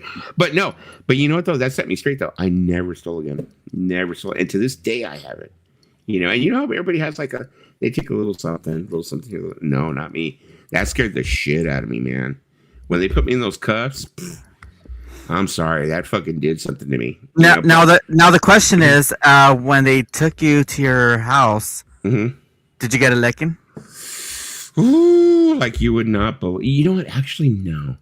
I remember that when they brought me to the house, the thing that I think upset me more than anything is that my mother like looked down and she cried. She saw. I really thought that, because I had a lot of cousins and stuff that were into like all kinds of gang shit, all kinds of stuff. And they were all getting arrested left and right. And she said, I really thought that I would never have to deal with this with you. And she cried. And I think that was enough to upset me more than anything. Like that she was so disappointed in me, that I did that. And I think I just never did it again. Never did it again. Never did it again. That I think that was like enough, Yeah. Yeah, but yeah, and I didn't even get my ass beat. And I remember the cassettes I had stole. I had stole the Police Synchronicity and Big Country's first album, the one they had like in a big country, dreams stay with you. I remember those were the 2 cassettes I had stolen. And after I had left, the guy, the agent, put them in my freaking hands. It was like, oh, you can keep these now, because I had opened them or whatever. Wow. He's like, oh, but I hope you learned your lesson. I remember it was a black guy. It was a black guy. And I remember he had told me, he's all, every time you listen to these, kid, I hope you remember this. I hope you remember this. And I did. And every time I hear that song, I think about it too. So yeah, it did a number on me. But you're sending out an SOS. But there's some kids who won't feel that though. The thing that's a shame is that, yeah, I felt that. I got scared, but there's some kids who are like, fuck it, whatever, I got away with it. So there's some kids that don't learn. They're just kind of like, I got away with it and I'll get away with it again. Next time they'll slap me on the hand again because I'm a kid. Yeah. So. It was there that Dusty realized that, hey, I could do better if I just fill out these Columbia House forms. Yeah, I could get 12 of them. I get 12 of them for not a penny, $1 or something when they got done with you. But I get 12 for $1. I don't even have to leave the house. As long as that's $100. The merchandise will come to me next time. Yeah. I'm not going to go get the merchandise. It's going to come to me. And you know what the thing was that was so stupid about that Columbia House shit? I still got to get that T-shirt too, and they have it in my size. It says I still owe Columbia House money. I'm gonna get that T-shirt too. Yeah, everybody needs that shirt. Is that they would send you the 12 cassettes, and even after you defaulted on your contract, you could like wait 3 months and do it again, and they would fucking send it out again. That really shows you how low it must have cost them, how low the cost must have been for them to reproduce those cassettes. That they're kind of like, we'll take the risk, whatever. You had to send them to your neighbor's house and grab them from there. Not me, James. Not me. I would get them sent to my house all over again. Yeah. Mm-hmm. Because also we had 2 of them that we had to work with. One was Columbia House, and the other one was BMG. Mm-hmm. So, yeah, 12 plus 12 is 24. 24 free CDs just for $2, basically. And I did that with laser. I did that with laser discs too. When they did their little promotion for a little while. Shit, really, laser discs? Jesus. Yeah, they had laser discs. Send them to my neighbor. Go pick them up when they came. I don't know. It was somebody's dog's name. I don't know. They're like, okay, Fido Farley. Okay, yeah, but send his discs out. Fido Farley, send them out. Buster Farley, yeah, send them out. No, I wasn't allowed to join Columbia House, so no. You weren't allowed to join Columbia House. Well, your mom was one of those like, they'll sue us and take our house. Yeah, my mom, if I ever sold something, my mom would be cursing me out, and she would slap me in the butt. 12 cassettes and they'll take our house. Yeah, exactly. She's Asian. You notice how Columbia House and not a lot of Asians are probably on Columbia House because cheap as shit. That was funny. Yeah. I remember though the first time when I like legit thought that I was going to do it. I did it. And my mom was kind of like, she knew what it was when she got the package in the mail. She's like, oh, you're a fucking idiot. And I was like, oh, why? She goes, she's all, if you go ahead and you pay this off, do you realize how much you're paying per cassette? She's all, by the time they get done with it, you're paying twice the price per cassette instead of just going to the fucking record store. And I was kind of like, wow, my mom's right. She's like, oh, you're an idiot. If you like fulfill their contract, And then they used to pull that shit though, where they would tell you like the album of the month. It'd be the album of the month. probably usually be something shitty, you know. I mean, once in a while it was cool, like maybe you got Phil Collins or some shit, but it'd be the album of the month. And then if you didn't send them the paperback saying you didn't want it, they would send it to you. And they would charge you for it, you know. You had to send that card back, otherwise you're committed. Yeah. You had to check that box off. But what I did when I joined them, I would just buy the 3 selections at overpriced, and it would still work out. And then I would just quit, you know. Yeah, I remember I had another friend too. Her name was Kathy Stebbins. I ended up with her whole CD collection, actually. Oh, I said her name. I said her name flip. Whatever. No, she was she had a huge CD collection. And she's one of those who went like total streaming or whatever. And when she moved to Iowa, she gave me her whole CD collection. You know, she was like kind of like, I'm not gonna be using these, blah, blah, whatever. I was like, okay, I'll take them. But she was one of those who was involved in Columbia House, but she was one of the honest ones who was involved in Columbia House, and she was with it for years and paid all the time. You know, so she had like who knows how many CDs. But the thing is that like all the CDs that she gave me aren't really worth anything on the secondary market or in the collector's market because they're all considered what do you call it? Record club issues. Yeah. So those usually ain't worth shit, you know. Right. Not that they were not like high quality pressings. That too, yeah. I mean CDs, CDs, I mean, I don't see how much different they could be probably from the original CDs, but cassettes, I know, I was like watching, was it a documentary I saw on YouTube or somewhere else, where they were talking about how they reproduced the tapes, and they were showing how they reproduced it. Yeah. You're definitely different. Like, yeah, you know? It was like really like crappy materials. Did you know that KTEL is still a company in Canada? There's still a real company there. For real? I didn't know that. I didn't know. Yeah. And they're also they actually digital now, but yeah. Yeah, there's still like an office there. And I didn't know that they actually did pay royalties for all those KTEL albums. Not a lot. Oh yeah, no, they did. Mm-hmm.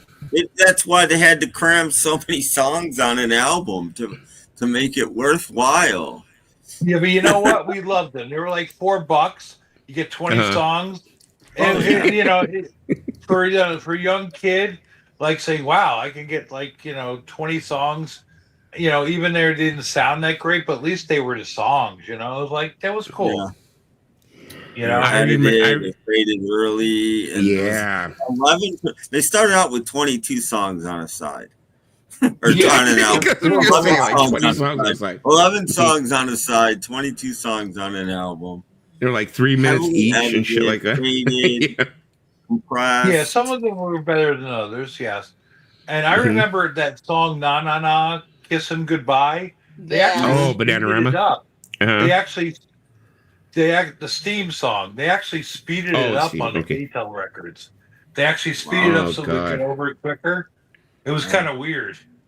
But by the early '80s, they were down to like 7 tracks a side, maybe 8, and they weren't edited anymore. They actually sounded decent by the time they gave it up. That's what I'm saying, Sean. Exactly. I love getting those 12 CDs in a big box all at once. Then I forgot about sending the invoice back eventually. They just gave up trying to get you to pay. So I would order another 12 CDs and they would it would start the whole cycle again. You know? I mean, you don't actually find out about the money you owe Columbia House till you go to buy a house. Columbia House. They're like, oh, you're trying to buy a house, you're trying to go through escrow. Well, we see here that you owe Columbia House like $14,000. So yeah, that's not going to happen. I mean, it happens. I have a DVD from Netflix that I've had for over 12 years. So, and they were to like keep it. Right. Those Columbia cassettes had the worst artwork. They shrunk the album cover and it was trying to buy. You know, I used to hate it. You would get on the side, it would have like 2 red lines, and it would say the name of the album, whatever. Then you turn around to the front, it would have like a picture of the album or whatever. But the thing that is like back then it pissed me off, but now like when I see them in thrift store stuff, I pick them up because I'm kind of like I get nostalgic. I'm kind of like, oh, you know, even though they probably sound like most shit. Most companies did it that way in the early days of cassettes. Most companies use the album as just a square picture on top and then put type on the about them. That's what almost everybody. But it was cool, like licking those stamps to put them on the card when you first got them. You know, I don't know if you go back that far, but it was like cool. Like I got all these stickers I could like stamps. I could put them on there and get what I want. You know, it was kind of cool. You know, I think by the time I did them, James, it was like you had to write in the numbers. It was like, you'd write in those numbers and they give you like these such small boxes to write those fucking numbers in and stuff. And I had the most horrible handwriting. I'd be like, ugh. Oh, yeah. So well, back in the day, you made sure that you could fit those numbers in. You know, and you made sure, like, you figured it out, like, to write it in and stuff, But, like, we didn't have money back then. It's like, we did it. Everybody did it. They were in the Sunday papers. They were in every magazine. Like, it was tempting, It's like, okay, I'll do this, I'll try it. And then, you read the fine print really carefully and saying that, you have to buy a certain amount after that. But, when I joined them, I got, and I would always buy all three extra. And I didn't want to have to send it back or check the box. I said, I'll just buy all three and then I'll cancel it. And then it worked for me. I never had a problem with that. You know what happened with me, James, is it seems like, I mean, to the best of my memory, is that I remember you, like you said, you would end up getting the 12 and they would say, okay, you have to buy 3 over the next coming year. You'd have to buy 3 more or whatever. And it seemed like I would go ahead and buy those 3, but they would keep on trying to send me that one of the month after that. It's like, they'd be like, because they'd be like, oh, well, you have to keep your contract. I mean, unless it happened, I'm thinking about later where they've like made you keep your contract for a year. So you could buy your 3 and fulfill your contract. But every month they were still trying to send you that one of the months, so you had to be on it to send that thing back until your contract was up, even though you had fulfilled it, but. Yeah, it happened to me once where they didn't do that. But that thing is, if you didn't check that box and send it back to them in 10 days, you were screwed because you had a contract. Yeah. But if you did that, like, and I used to take pictures of the cards just to make sure that I had record of it back in those days. I would just make sure that I showed that I picked that box off and sent it back. I mean, I got a couple, I was like a little lazy. I got a couple like Yanni albums or Zamfir albums or stuff I wouldn't care about. I let it go by and I said, I don't want these. It's just a pain in the. They made it convenient at that time, but they made it difficult too. Like, so I would just try to avoid that. But I have all those CDs. Because CDs at that time, when they came out, they were like $17 a piece. And like, it's like, yeah, if I can get 12 for like a penny or whatever it was, $1, I said, yeah, I'll do that, just to get my collection started, It was okay, 2015 was when they filed? Jesus Christ. I didn't know they were around until that recently. Oh. What? No. When CDs came out, they were at least $15 to $17 a disc. Well, no, I was talking about Bella said the Columbia House filed for bankruptcy in August of 2015. Is what I was saying. Yeah, it's like Jesus Christ. They sold it to somebody else. They did. Yeah, they did sell it to somebody else. Was originally the tapes I'm getting made for my album was originally going to do the artwork in that style at Columbia House. So that'd be kind of cool. I can get with it. That'd be kind of cool. And I don't know if that would work today. It might work today. I don't know. It would be a good idea to like revamp that, and just to get around the streaming shit and just get people back into CDs or cassettes or whatever. I think that might work today. There's actually a documentary on YouTube that is actually about the whole Columbia House and how the marketing plan worked and what exactly the marketing plan was called that they followed and stuff. But it was an interesting documentary, and I saw it on YouTube somewhere. I forgot exactly what it was, but it was a documentary. They were talking about like the beginning of Columbia House, how they rose to the ranks and became how they were, and the motto and the whole like practice what they did and how it actually got thrown out, like Vinyl Dreamscape was saying here, how they got in trouble for it. 2015 Dude, that's amazing. They shut down in 2009. Even more amazing, they were still around in 2009. I didn't even. Well, they were doing DVDs by that time, weren't they? Yeah. Yeah. No, they got into the movie business too. Mm-hmm. Yeah, I got success in early days. Had no idea it lasted into the CD. Yeah, it was really big in the CD era. Actually, I was still ordering in the CD era, so yeah, it was still around. All right, you guys, I'll be right back. They did 8 tracks and cassettes, just the same. Yeah, and albums. And albums. You had your choice. It's like here's one of the CDs I got. This is not from Columbia House, but it's from BMG. Cause I did the BMG one, and I still have my original New Radicals that I got from them.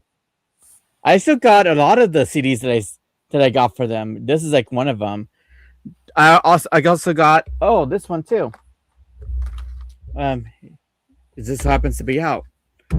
Smash Mouth, Show Lounge. It has that barcode thing that says BMG Direct. Yeah, I still have these. I never got rid of them. They're cool. Great albums. Yeah, that's cool. Absolutely. But now I listen to them on vinyl, so yeah. I don't know about cassettes or 8 tracks or anything, but on vinyl, like if you ordered, because Columbia House did have an affiliation with Columbia. I don't know if they ordered them or owned them or what. And BMG had an affiliation with RCA. So sometimes, not every time, but if you ordered an RCA album from the BMG Record Club or a Columbia album from the Columbia House Record Club, you got an actual copy of the album. You didn't get a one that they made. They had their own. Sometimes you got a real one, but generally only of that company. Right. Which you had RCA or Columbia. Yeah, because BMG was Pertellus Music Group, BMG, and they owned RCA, and they also owned Rhino and Arista. So anything that was associated with those labels, you got. Same as with Columbia House. Columbia is associated with Columbia Records, so you got Columbia Records. You had Epic, you had Portrait, and one other label I'm spacing out on. When did they own Rhino? I mean, Rhino's had a lot of owners, but I didn't know that BMG ever owned. Because Rhino, because Arista did like a lot of deals with Rhino, because there are times that they just couldn't put out a lot of these albums from the Monkees. And Arista owned the Monkey stuff, so they would. But I think they did. I think at that point in time, Capitol owned them. Capitol owned them for a while. No. All the Monkey stuff was basically owned by. No, Rhino. Capitol owned Rhino for a while. Capitol owned Rhino. Yeah, before Warner Brothers got them. Yeah, all those British Invasion sets that came out, Best of British Invasion 1 through 9 or whatever, the Knack, all of this stuff, because Capitol owned them for a while, and then they apparently sold it to Warner. But yeah, that's why all the British Invasion CDs went out of print, and all of that kind of stuff went out of print because they got sold. Yeah, I remember Razor and Tie. That was a lot of stuff. Before Rhino, it was Razor and Tie. I don't know before. I don't think before. It was early on that. I mean, all my Partridge family Rhino stuff started in the early 70s, so I don't think Razor and Tie. Well, once I got Raw, Razor and Tie, but that was okay. They were good. It says right here that Capitol owned Rhino from 85 to 89. Oh no, 85 to 92. But before that, Rhino was Arista, which is why we got stuff like the Monkees, the Turtles, Partridge Family, and a lot of other acts that was associated with those kind of stuff. I didn't know about the Arista, but I knew Capitol for sure. Yeah, I forget what else they put out. There was a lot of Capitol stuff that they were putting out. That Bob Welch CD, the best of Bob Welch, because Capitol owned them, so we got a best of Bob Welch. Yeah. In that big with any people. What I missed? What I missed in the conversation? But what do you guys think is the best record label pressing wise, sound wise? Do you think Atlantic is? You think Capitol had the best pressing sound wise? Oh yeah, they had like the. They had the best. They had the best pressing, best mastering, and everything. They had some of the best studio. Well, yeah, because especially when under the regime of EMI, they had like a lot of. They still do. Capitol still does have like contracts with Abbey Road Studios and stuff like that. So that's why sometimes if they're gonna put out something special, they send all those tapes out to Abbey Road to get them all mastered out there. But they still have like great mastering at the Capitol Studios in Hollywood. I mean, I always thought the Apple pressings. Apple pressings were pretty bad. The Apple on the Apple label were pretty lousy. Well, American ones. Until Hey Jude. Hey Jude actually sounded really good. Yeah. James, actually, I agree with you. I'm sorry. Go ahead. I'm sorry, Tim. I didn't mean to cut you off. In the late 70s, I don't know who was pressing the records. They were being pressed in house or if they were sent away. But Arista records were sounding really good. They sound on Arista. You can't find better pressings than those. Just phenomenal. And the thing about Arista is they were kind of like RCA Dynaflex. It's like their records were like, they used hardly any freaking vinyl whatsoever. They were Maybe they were getting pressed in RCA. I don't know, but they were so thin. I bought that little budget album. I always thought A&M records sounded good. All the AM records I ever had sounded good. All. I was about to say Atlantic. I was always very Atlantic. I liked Atlantic pressings. Always did. Well, to me, they were distorted. To me, like all the Genesis, the early Genesis, they always sounded kind of the Yes stuff because they were very, very dynamic. It was splattered. And like they always, the Atlantic stuff, I didn't think was that great. I mean, that's just my opinion, but but there were certain albums. Columbia always sounded good. Any Columbia pressing, I always thought it sounded good. But I never liked the Atlantic stuff. Well, I think I'm talking like probably like 80s.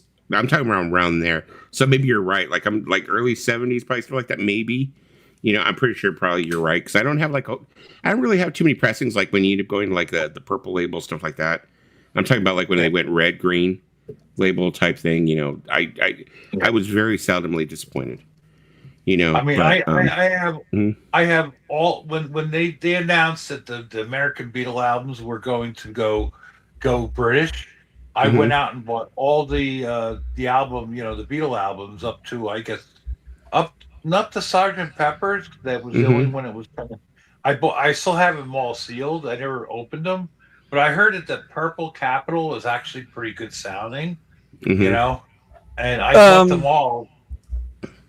What I could say is that once I believe from 76 on they started to sound great, and that's even before they went to the purple labels. That's when they had those orange labels. Yeah, they sounded just fantastic, and I think that's when Wally started to do a lot of cutting for Capitol. That's why if it's like a Wally pressing, it's like the best sounding vinyl there is, because I will say that I do have Yesterday and Today on Apple, and it sounds like shit. Yeah. It does for not me, it seems like a lot good. For me, it seems like a lot of Apple pressings that I have, like 70s pressings and stuff like that, like or early 70s with like the Beatles. The inner groove distortion is always fucking horrible. It seemed like to me. It's bad. Yeah. It's bad, and I set up all my turntables with the tracking and the they have the little gauge on there. So that's what I was gonna say. Get it, and you kind of tuned it, and like they always, of course, record companies pressed albums to make sure that the loudest songs were at the beginning of the album, so it wouldn't get any. But like the last song on the side would sound like if it was really like highly modulated. If you had didn't set up your turntable just right, it would just always distort. You know, you know. It always seemed like the singles were how, like 4, 5, 6, like tracks 4, 5, 6. It always seemed like those are where the singles would be just about in around there, 4, 5, and 6. And I actually set up my turntable once just to play 45s at the right, the right, angle and all that stuff. And like if you do it right, it sounds great. But then, back then we didn't have like head shells that you could change. You had to actually do it. You know what I mean? I come, and Tim knows this that like 45s have to be adjusted just for 45. And to make them sound good. And for me, 45 sound better in mono, even if it's a stereo. 45. Oh yeah, they always sound better. And and a lot of people don't know that 45s when they're cut, there's no variance in the groove distance between all the grooves. They're always like even. And like albums, they kind of moved them, depending on the dynamics of the track. Yeah, if you look at them, that's how they got. Yeah. Well, but 45. If you want to see that visually, the album. I'm not sure which side it is. It might be side 1, but one of the sides of Thriller.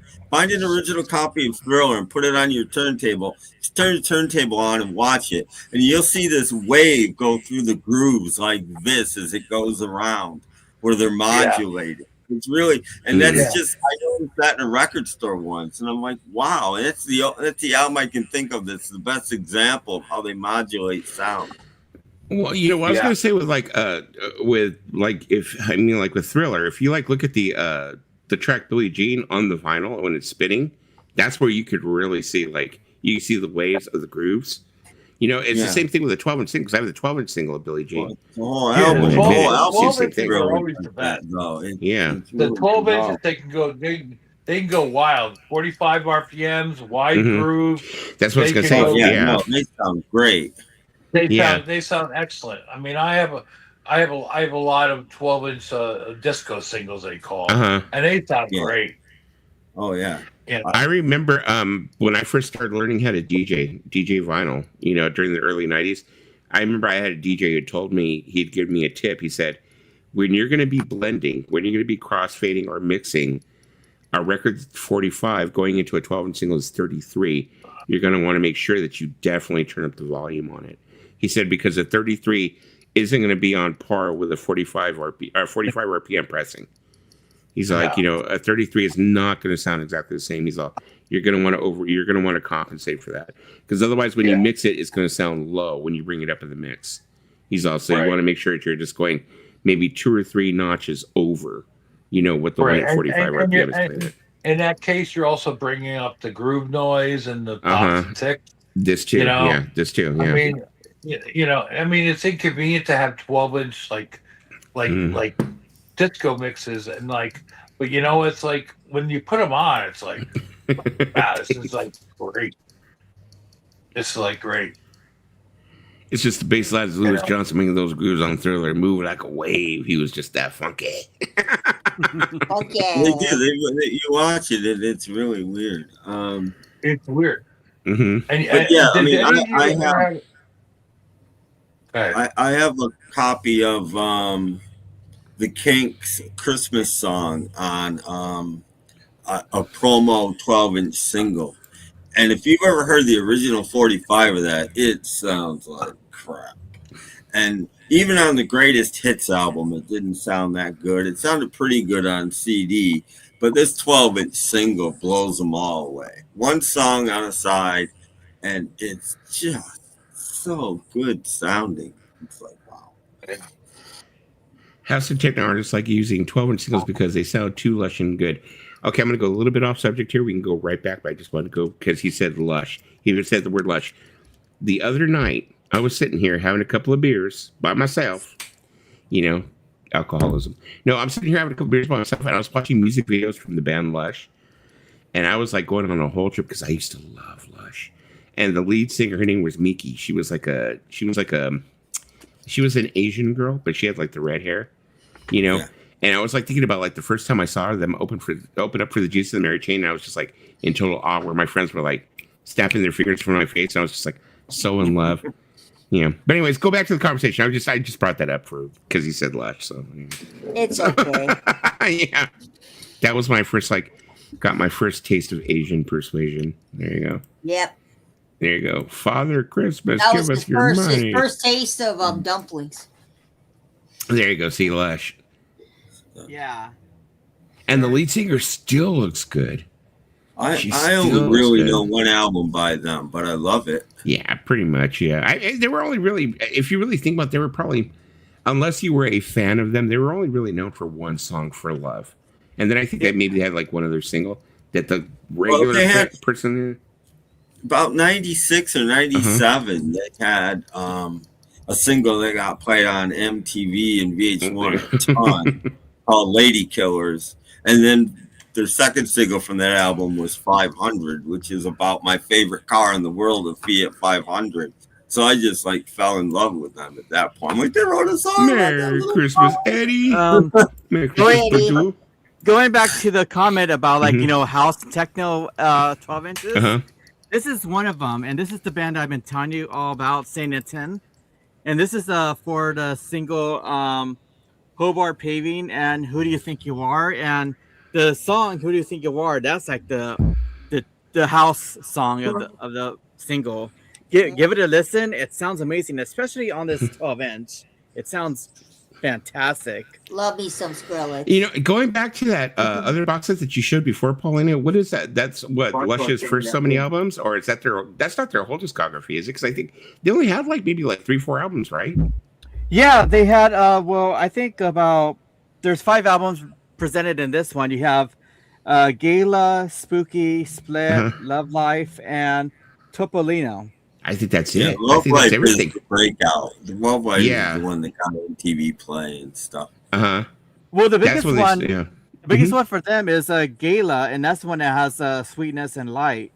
And then the second one that was a big one was Spooky, because that one had Nothing Natural. But the thing is, even between the albums, they didn't even put out these 12-inch EPs, and for the song Nothing Natural, they put out one that was amazing, because one of the songs that they did was Falling in Love, which was a Beach Boys song from Dennis Wilson. And he did a beautiful rendition of it. It sounds like as if they sampled the original Dennis Wilson Beach Boys version. But yeah, it's like the first 2 albums are really great. That's really where they're at par. I never really got into like the later stuff, because I felt like I liked it because it was rocking. Yeah. They were almost punk a little bit, and I liked. But they were totally the queens of shoegaze when they first came out. Oh my god, they really were. Yeah, I was never into shoegaze. I'll never be into shoegaze. Sorry. You know, when I first saw them, the very first time I saw them was I saw them open up for Peter Murphy. I saw them open for Peter Murphy. It was at John Ansted Ford Amphitheater. I don't know what they were doing there, but you know, that was the first time I ever saw them. And I was just like. I just like totally fell in love with the lead singer. And then I went to go see the Jesus and the Mary Chain, and they opened for them. And I was just like, oh, I was so in love with that chick. I really was. They are amazing. Both, what is it? What's her name? Michaela or something like that? Michaela. I think it's like Mickey for short, I think, but it might be Michaela. But they usually call her Mickey, I think. Her and Emma Anderson, it's like they're amazing guitarists. It's like, I'm just like trying to learn their stuff on guitar, and I just like all the harmonics that they use and all the chords that they're using. It's like, oh, I never played that chord before like that. It's like, wow, that's amazing.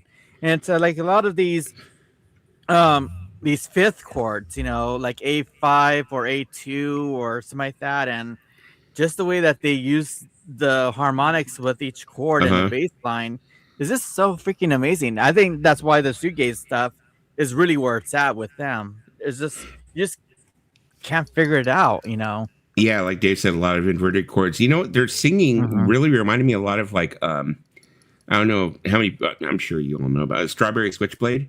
You know, they kind of had that, you know, where the girls were like harmonizing really high pitched.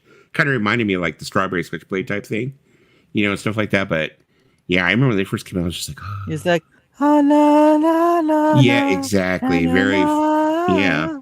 Yeah. Like all in upper registry. All Yeah. upper registry, yeah. Let me see. Cool box set. I don't have. Yeah, where did you get that? When did that box set come out, Paulina? This came out in 2016, and the way that I heard about it is from our good friend at Too Many Records, Matt Kessler. Really? He did a thing on it when I think this is when it was still Damn It Sandy, and he talked. Okay. It was an RSD release. Oh, So really? Okay. Yeah, it was an RSD 2016 release, and he talked about it. And he's like, you really need to get into this band Lush. And so I listened to a couple songs on YouTube. I was like, that's amazing. So I ended up getting a copy of it, and I'm so glad I did because this is one of my favorite box sets ever. So it's probably going for like $500 or $600 now. So I'll never own it. So yeah, I was about to say it's probably going for like $500 or $600 now. Yeah, it only cost me $60. So yeah. That's I talk about. That's like what. See, that's the reason why people like they try and like laugh about FOMO. If you're like FOMO. Oh, you got FOMO. That's like a prime example of FOMO. It's like I didn't pick it up when it first came out, so now that I've run into it later, got to pay the consequence. It's like that's the consequence of not like picking it up when it first came out. The 1970 movie Scrooge the Musical, and it had a song in it called Father Christmas. With Albert Finney's main character, great movie. Are we talking about? We're talking about the book? Cool. You see, Lush, MTV influenced us. Such a great period in the 90s. The 90s, actually, I was visiting a list that I had. It was like a playlist of ROV. It was this show that they used to play on like channel 56, or channel whatever. It was a UHF channel, and they used to play this show called ROV. During the 90s, they had so many great fucking artists that they played on there. A lot of one hit, like not one hit wonders, but they would have like one single or whatever, And like, I think that was like, it was like a lot 90s, total 90s, Yeah, it's like, well, going back to Saint Anton is like their first two albums. I feel like these first two albums, Tim will like. Because they're very much it's 90s house music, but they also blend 60s French pop or 60s British pop into it, and so I think that something like this with Tim will definitely dig into. I'll have to send him a link to one of the songs and see what he says. You know what their music reminds me of is remember during the 90s. I'm pretty sure Paulina probably remembers. I don't know too many people because they were only known for the one song, or they only had the one single. Remember that one like trip hop band that did the acidish version of Strawberry Fields Forever during the 90s? I believe so. It's been a while. Like real. It was very good. It was really good, but I think that's the only thing they ever really did. And I remember buying it at the warehouse and like I played it over and over again. I was really into that song for one summer. But it was like they did like this whole version of Strawberry Fields Forever. That's kind of what they remind me of. Saint Etienne. They kind of remind me of that band. Yeah. Kind of like that 90s trip hop type of, rave, ecstasy type thing. That's what they remind me of. Yeah. It's very like 90s rave and 60s psychedelia. Yeah. Yeah, so 90s had some interesting. Sadly, we had to sit. Dude, Dave, crazy you mentioned that. Out here, KDOC, they're tearing down the KDOC building. Oh my god, I'm so sad. Like out of my complex, you drive out of my complex, the KDOC building is across the street. So historic when it comes to fucking music history. I'm like gonna go over there when they tear it down and like take a piece of it, because so many bands in there. They did all these interviews with like so many freaking bands, so many bands. Let me see. Merry Christmas, Dusty and Company. Thank you, Ollie. Merry Christmas to you too. Hey, Ollie. Hello. Wow. Yeah, I was like, listen, guys, I'm gonna pop out now. I'll listen out to you. And I appreciate all you guys, letting me on, and and all that. I'll listen out Anytime, to you. James. Anytime. Come I'm gonna anytime you listen to- want. And I'm gonna listen to Snap Crackle Pop in the morning. I might pop back on at 6:00. You, If you're still on, I might just like look and see if you're still going. But otherwise, and I appreciate you all. I love you all, and Merry Christmas. thank you. And Merry Christmas. You too, James. Merry Christmas, Yeah. James. Merry Christmas, James. And I'll be, in the chat here and there. You'll see me around. Yes. But, Anytime anytime I throw a link out, James, you're welcome to grab it and come on up. You can come up. All right. It was good to have someone different on our streams. Will you call me different? No, like different people on our streams. Yeah. So just the four of us staring at each other. Hey, what's happening? No, Yeah. not No, I didn't say you were different. Although we all kind of are shy. different. I'm a shy guy, I just stay in the background. I can be too. We all. It's okay. But I appreciate you guys, and thank you so much for letting me spiel my bullshit. It's okay. It's okay. It's okay. Spill away. All right. Peace out, and I'll be Peace out. around. Bye. Bye. Good night, James. Good night, James. All right, James. I'll definitely will check him out, Sean. Yeah, because I like post rock. I like shoegaze. Yeah. I also like to mention something to everybody as well. I don't know if anybody knows this, but I have released my first single off of my upcoming album, Virgin Sounds. It's called California Baby. You can now stream it, and you can even buy it or download it on Bandcamp.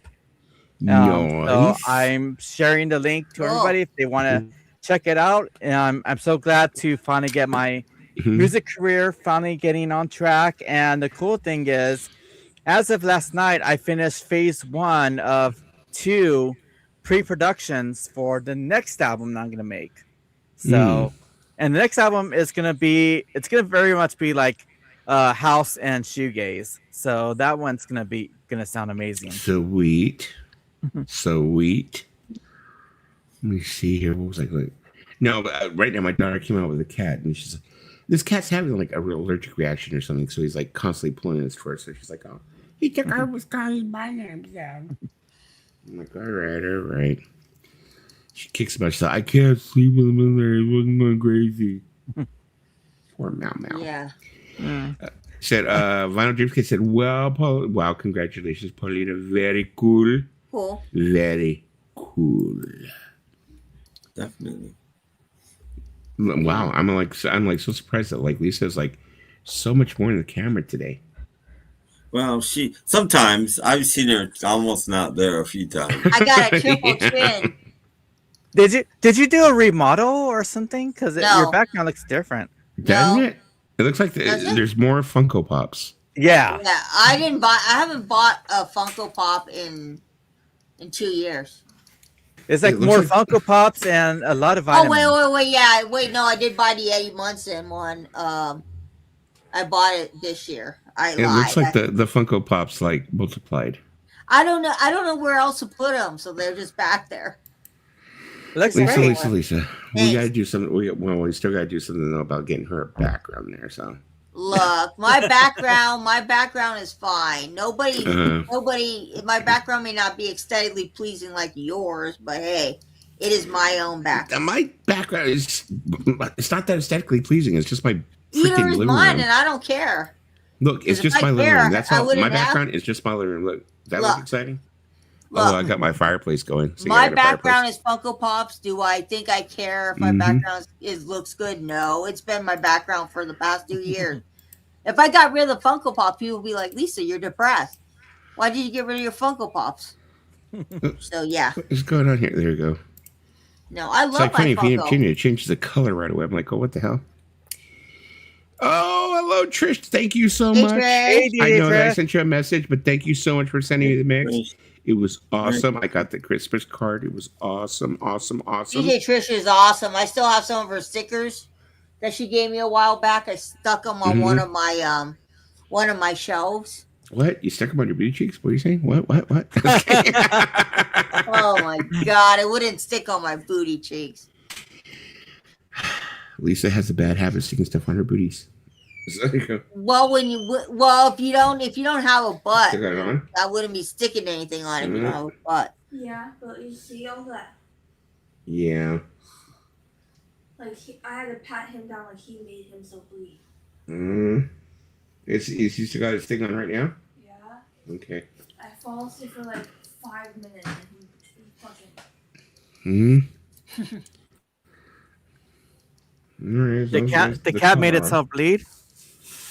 Yeah, he's. I don't know. He's having like a. I don't know if he's having an allergic reaction to something, but he's doing this thing where he's constantly licking himself. So we have to put the collar on him, and we have to give him antihistamines. Because otherwise he'll like lick himself until he picks like his scabs or whatever. And it's just he's done this before. The last time we had to go ahead and give him a shot. It's just something that he's a long-haired cat. And he just has this problem every so many months. Like every 6 months, it seems like he starts to have this problem. So he's one of those cats going to be one of those problematic cats that we're going to have to keep on top of. Yeah. But we're just used to the other two cats that once we got them fixed, they were fine. We didn't have to like deal with anything, Once they got fixed, it was like that was it. They were done. They give us no problems. But yeah, he's just going to be a little bit more work. Because I had told her when we got a Maine Coon that he was going to be problems because he's like long hair and he's huge. He's the biggest out of all three cats. He was the last one we got. Remember when he was a baby? When we got him, he was just a little black baby. He's 16 pounds now. Wow. He's 16 pounds. And Grayson, the other one who was was the monster, he's 15 pounds. Wow. And Tigger is 13 pounds. 13 pounds, yeah. So it's like, he's like the monster of all the cats. I was just like, damn, I did not know he was going to get that big.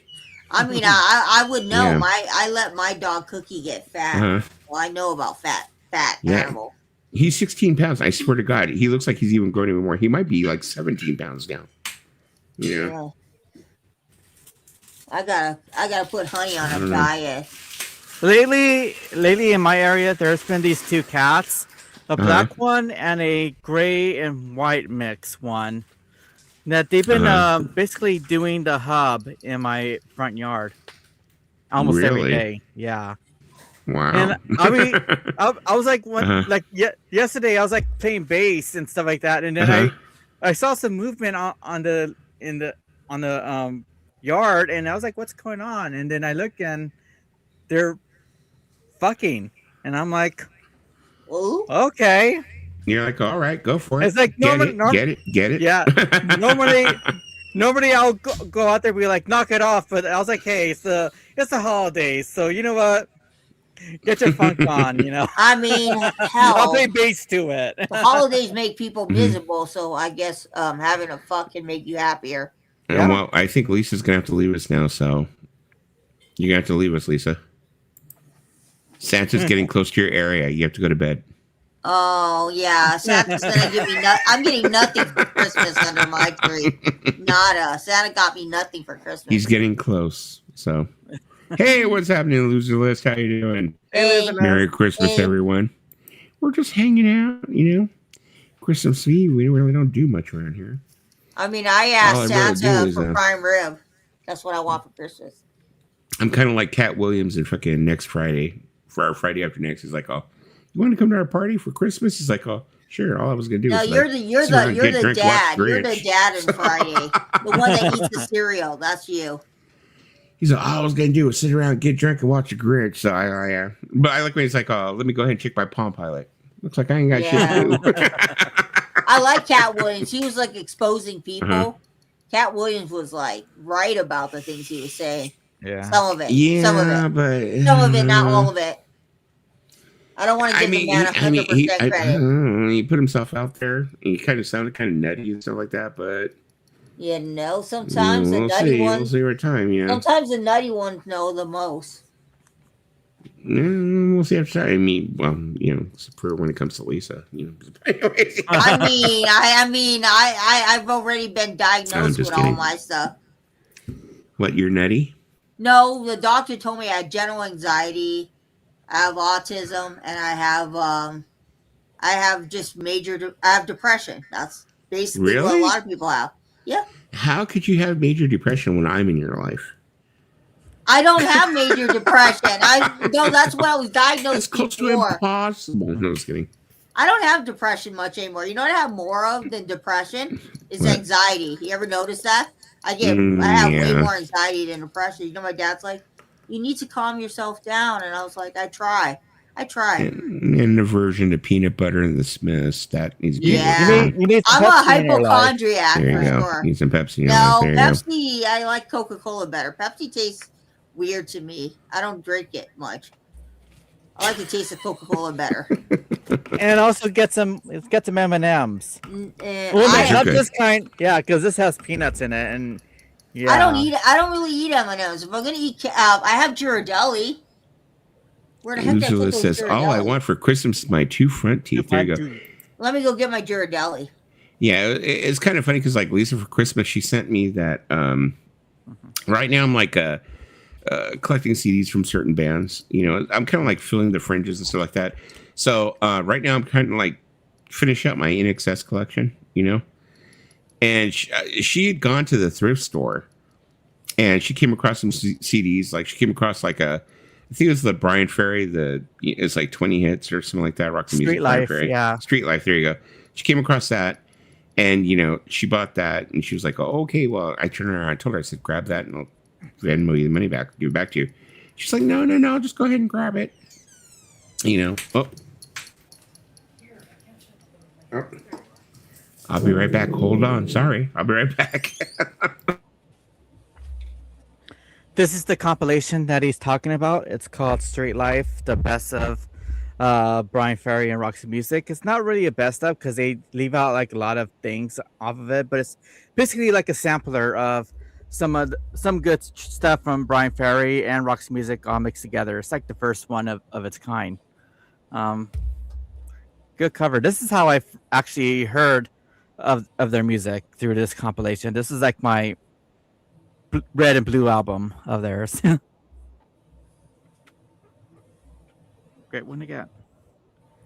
And this is a UK Virgin EG copy. I think I've got that. Street Life? Yeah, that one. That's the one I've got, I think. It's a really good compilation. I was like, wow, this band was really solid. Sadly, is like, you know, the thing about Roxy Music and Brian Ferry is like their music was never really played in my area, so it wasn't like I heard any of these songs. The way that I got into them was because 10,000 Maniacs did a cover of More Than This, and their cover was so amazing, and I was like, what is this band, Roxy Music? I never heard of them, and then one day I was playing bass for a married couple, and because they were doing recording, and they're like, you know, hey, would you play bass for us? It's like, okay. And then we're just going through some cassette tapes. They're like saying these are kind of bands that have influenced us, and they had a cassette tape of this, and I was like, Brian Ferry, Roxy Music. Oh wow, I've heard of the name, but I never heard their music. They're like, oh, you should definitely check them out. Here, borrow our cassette, you know, and so I did. Took it home, listened to. First, I wanted to listen to More Than This, see how that sounded. Loved it, and then I was like, okay, let's listen to the rest of the stuff. And I was like, where has this music been in all my life? I'm back. Merry Christmas to me. What's shut? What's shut? Yeah, that's the one actually. Yeah. Yeah, I think growing up, the only song I ever heard was "Love Is a Drug." I think that's the only Roxy Music song I ever heard. And then I watched what's the name of that movie? Lost in Translation, and I heard Bill Murray sing More Than This. And I liked the song, so I went and listened to what it really sounded like, which of course was better. Yeah. Yeah. So I guess what happened was Lisa had gone to Goodwill, and she had found that CD, and she had found NXS Listen Like Thieves. NXS Listen Like Thieves on CD was one of the ones I want. I mean, I have it on, vinyl, but I'm trying to build up all the CDs. So I told her, I was like, okay, get that one too. You know, I'll Venmo you money. So she's like, all right. So she grabbed them and stuff. And she's like, I'm just going to give them to you for Christmas. I was like, all right, great. So she goes home and she opens them up. And of course, what happened? She got freaking, what's the word for it? I'll call it. She got, what? She got basically Amanda's pictures again. There you go. Was that a condom, Lisa? Lisa has condoms? No, no, it was Ghirardelli. Okay, it looked like. No, I had. Okay, let me explain. Lisa? Let me explain. So I had found The Last Waltz by the band, and it said that too. Dad. That happened also. Yeah. It had Dad in the CD.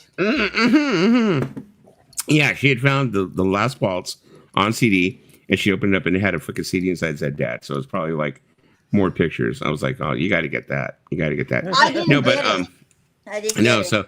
so, but this is the thing that's funny is that she got the CD case, and instead of opening it up, because that's the first thing that I always do is I open them up and look inside. You know. Well, I take the disc out and see if it looks like somebody's used it to sand their walls. Right. Yeah, exactly. so I don't know. She gets this case and she takes it all the way home.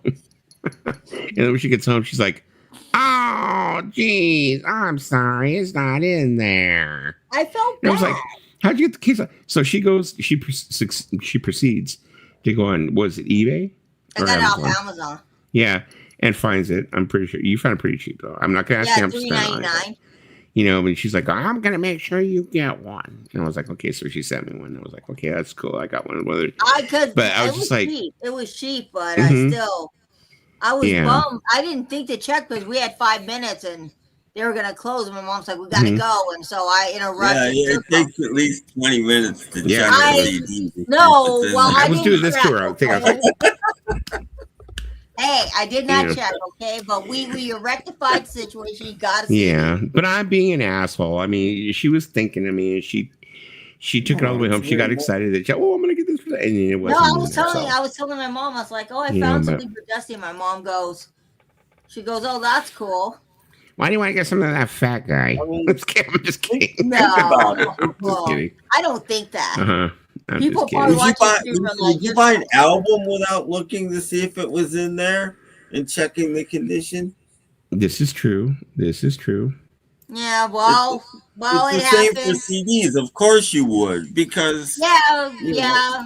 But you know what? He got a CD. The end of the story. He got a CD, and he's happy. So we rectified the situation. Yeah, so I mean, she sent it to me. I was happy. I was like, "Oh, I played it." I still gotta send you some other stuff, man. I got like a lot of things that I've had. Like I've got records here that I'm supposed to give you. I got so many things. Like I keep on telling you, tell me when you say your mom's available on Sunday night. Just tell me I'm coming down. I'm becoming. I told you like I think a couple weeks ago. I told you let me know when you're free. Remember, Lisa? I'm always sitting on my ass on Sundays. Well, you have to tell me what time you want me to come. I'll just be like, I'm coming. Look, just don't even ask me like, oh, is okay to come through? Just like. All right, I'm be over. Okay. Just fucking come through. Figure it out. You have my address. You know where I live. I know your address. I have your address. Of course, I'll figure it out. No, but I like to not come.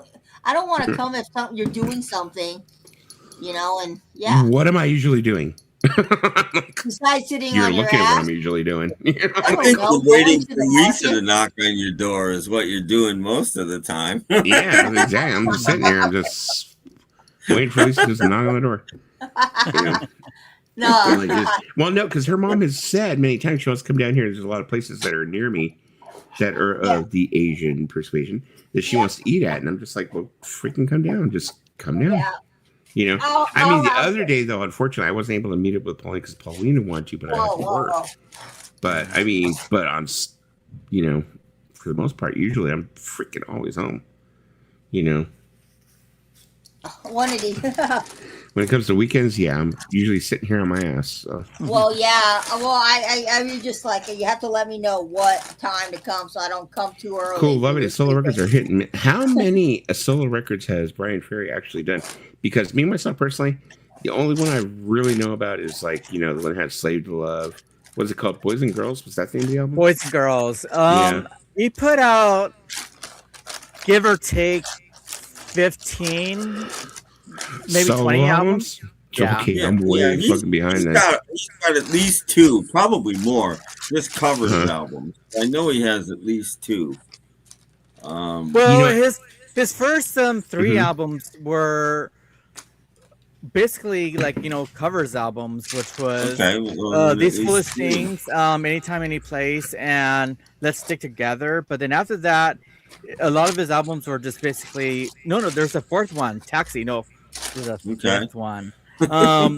You did 5, but you know what? The best thing about his covers is like it keeps going up. His covers. He tends to make those covers his own, and it's that's the way to do it. I don't like it when people do exact. That's why I love the band The Weaklings, because when they cover a song, they do it so different from the way it was originally done. Like they do Beatles covers, and it still sounds like the Beatles, but it sounds nothing like the Beatles did it. It's pretty amazing. You know who's exactly like Brian Ferry, and that music that I'm into that I could compare it to. I mean, I like Brian Ferry, but I'm not into him, of course, as much as Paulina. But Mark Almond from Soft Cell, same exact thing. It's like it's like a lot of people go, "Oh, Mark Almond solo." They're like, okay, they can't. It's really kind of like they're like hard pressed to like remember any songs that he had solo besides what he had in Soft Cell. But if you look at his career, it's like he's had like over 20 fucking albums, And of course, I know about all those 20 albums because I was into them, I think it's like the same thing with Brian Ferry. It's like I only know about those couple albums or that one album because I wasn't into him. But like you said, he's got like 15 fucking albums. Yeah. So it's like it's kind of like the same thing, It's like Stephen Schnee did an album or did a video maybe a year ago on Chris Rea, who just passed. Most people know Chris Rea from 1, maybe 2 albums. This guy had like 40 or 50 albums. That's what I was going to say.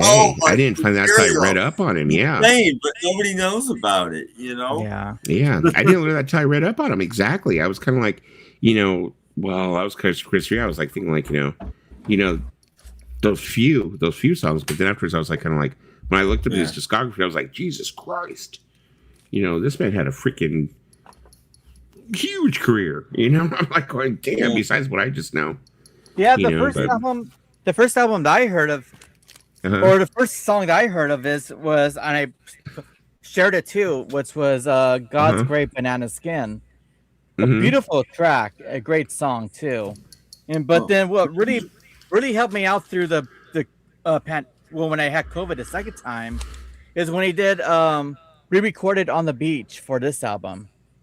And this album's a really great album too because he recorded like a lot of his stuff like Fool If You Think It's Over, Josephine, I Can Hear Your Heartbeat and stuff. This is a great album to get. Yeah. You only had one hit, Fool If You Think It's Over. But you know what else? At least here in America, only one hit. Do you guys know his history? What he's infamous for? What? He's the first guy that Stevie Nicks wound up with after Lindsey Buckingham. Really? Really? She's all over his first couple of albums. Yeah. Okay. Yeah. In fact, she's on the cover of at least the back cover of at least 1 or 2 of his albums. She was with Chris Rea. What's so funny is I watched a video recently somebody had done. I don't think it was Watch Mojo because usually it's Watch Mojo. Maybe it was grunge. They did this video. They were talking about like bands who had greater success after they changed the lead singer. And they had like bands like, of course, they had like Iron Maiden after Paul Di'Anno left and Bruce Dickinson came in. They were like the greatest band ever. Fleetwood Mac, same thing. They like said, okay, well, when the other person left and they brought in, Stevie Nicks and Lindsey Buckingham, they became like, off the charts famous. Jefferson Airplane, same thing and stuff. But yeah. And I was just like, tripping out. And I was like they mentioned Genesis. And I was like, because me, myself, personally, it's like, when it comes to Genesis, I think, to me, it's like there's 2 different versions of Genesis. Because me, unfortunately, I'm not a Peter Gabriel fan. Really am not. So, the album So, On, yeah. Everything before that, I'm kind of like, too artsy, fartsy for me. You know, a lot of people would be like, "You're fucking ignorant, Dusty." Probably am, but I can't get into it. You know, like The Lamb Lies Down on Broadway, can't get into it. A lot of Peter Gabriel, Genesis, cannot get into it. You give me Genesis, after Phil Collins took over, I'm like, I'm all for it, and stuff like that. But they were like it was just this thing about like these bands where it's like when the original lead singer left, how they took off. Well, my take on all of that is like, I like Peter Gabriel when he started doing his solo stuff. I'm not a fan of him with Genesis, but I'm a fan of his solo, like doing Salisbury Hill and going forward, But yeah, with Genesis is like, I don't like the Peter Gabriel era, but I love the Phil Collins era. Yeah. I don't. Let me correct myself. Let me correct myself. What I should do is I should say I have never really dove deep enough into probably Peter Gabriel era Genesis I think or early Peter Gabriel. On Broadway is the best album, but but if Peter Gabriel wouldn't have left and he would have realized that the other guys might have taken a veered route. I mean, Genesis could have wound up doing things like Games Without Frontiers and Salisbury Hill and Phil Collins's stuff too. And I think they could have been a better, maybe not a better selling, but a better band than they were when Phil Collins took over. I think they could have, because they both had really good songs and really good ideas.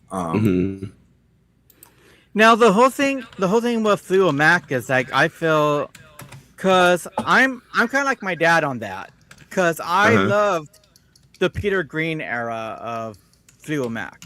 I love everything that he was doing with the band. Him and Jeremy Spencer is like, stuff like Heartbeat Like a Hammer, Shake Your Money Maker, Black Magic Woman, I Need You Tonight, Albatross. Like a lot of that stuff was just so amazing and beautiful.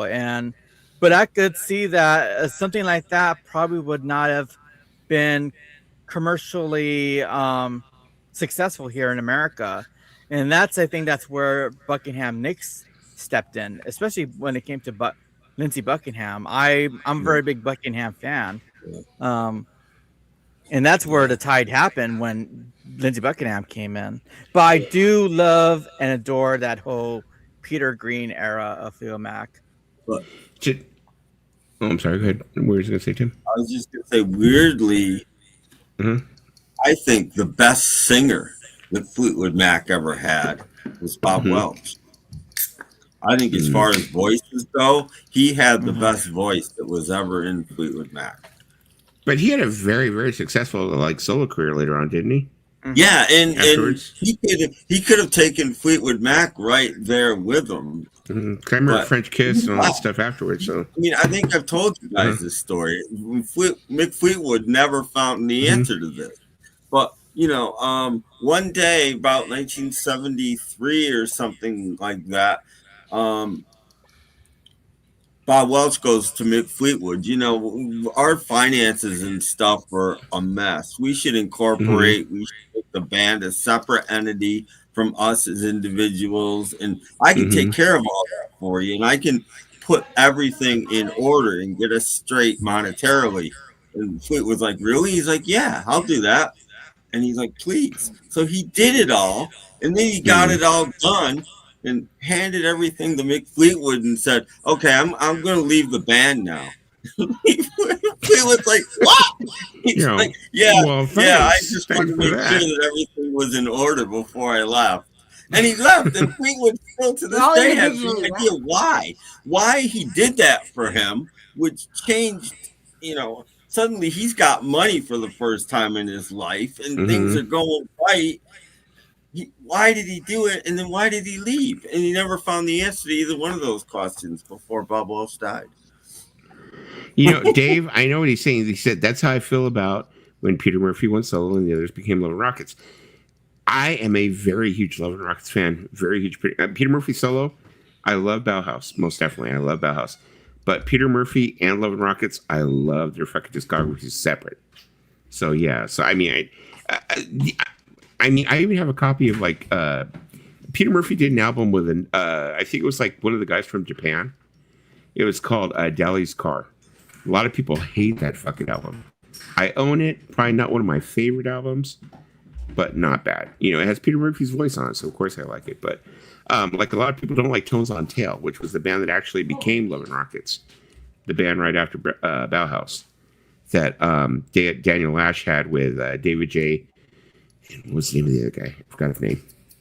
But anyways, right now, speaking of Dave Hot Frog, right now, Love and Rockets, Daniel Ash has another band called Ash and Diamonds, which is Daniel Ash with David J. and a different drummer besides Kevin Haskins, because Kevin Haskins is actually David J's brother, but it's with a different drummer. It's called Ash and Diamonds. Want to check that out? Definitely check it out, Dave. I still prefer Paul Di'Anno and Iron Maiden. Not a huge fan anymore, but I always liked his support. Yeah, it's like, you know, if you end up taking like the first Iron Maiden albums, like Iron Maiden, Killers, they sound very punkish. You know, rest in peace, Paul Di'Anno. You know, but yeah, I mean, it was different when they when Bruce Dickinson came in during Number of the Beast. They became more operatic, more like over the top, more like, you know. Which, I mean, it was a great, I mean, definitely a great era for Iron Maiden running all the way to today. But yeah, Di'Anno was kind of like punky, streetwise, kind of like more gritty. You know, it was great. You know, let me see. Peter Murphy can almost sing anything and sound good. Dig his vocals. Yeah. You know, I'm really worried about Peter Murphy though now because he's got. I think it's what is he has now. Is it Parkinson's? Not Parkinson's. I think it was like the same thing Ozzy has. Parkinson's. I think he has. Parkinson's? Yeah, I think that's what he has. Yeah, something like that. Because his motor skills are like way low. The guy, I mean, the guy's been like busted for drugs so many times. You know, I mean, he got busted like, and like his busts are not like in England or whatever. He gets busted like around Southern California, like in Pomona and shit. You know, for methamphetamine and stuff. Peter Murphy's really like kind of gone down some, but you know, I mean, after Cruel World, they said like when him and Bauhaus reformed, they're kind of like getting together again. But let's see what happens. We shall see what happens. You see, I love the Peter Murphy album. Should the World Shall Fall Apart? That was his first solo album. It's just it's his first album, and it's a bit more arty than his later records. I'm like, I'm a Love Hysteria guy. I like Love Hysteria. I did like Deep. So, I mean, I did like some of the, you know, those later solo albums, you know, but yeah. Should the World Fail to Fall Apart? It was just, I think he was trying to keep in tune with what Love and Rockets and Tones on Tail or, you know, coming off of the Bauhaus thing. I think he was trying to like keep in part with that whole like artsy thing, you know, and then he like after that said, fuck it, give me the money, you know. Yeah, Deep was great. It was. Well, you have like what? Cuts You Up, stuff like that off of that album. You know, he had some great fucking singles off of that. But Love Hysteria, you know, like not even just the singles, like All Night Long and stuff like that. I mean, you're talking about like, you know, one of my favorite songs off of Love Hysteria has to be what is the name of the song? Oh my god, my mind is fucking going blank now. I will mention it if I think about it. And it's supposed to be my favorite song off that album, you know. I'm telling you, IPAs, Voodoo Rangers make me retarded. I'm telling you. There you go. It really is. They're mushing my brain. That's the idea. They're like, give him enough Voodoo Ranger, it'll mush his brain. Maybe he'll stop doing live streams. I have no idea. What? The hell is that? What? I don't know. No, that green thing, that's from here. It's late night stocking stuffing coming on around over here. You stuffing the stockings? Mm-hmm. Is there plenty of candy in my stocking? I'm like, oh, here, put this in my stocking. He wants candy. No, I'm going to put Cardi in my stocking. There you go. Put this in my stocking. Dang, my parents don't do stockings anymore, so you still get a stocking, that's cool.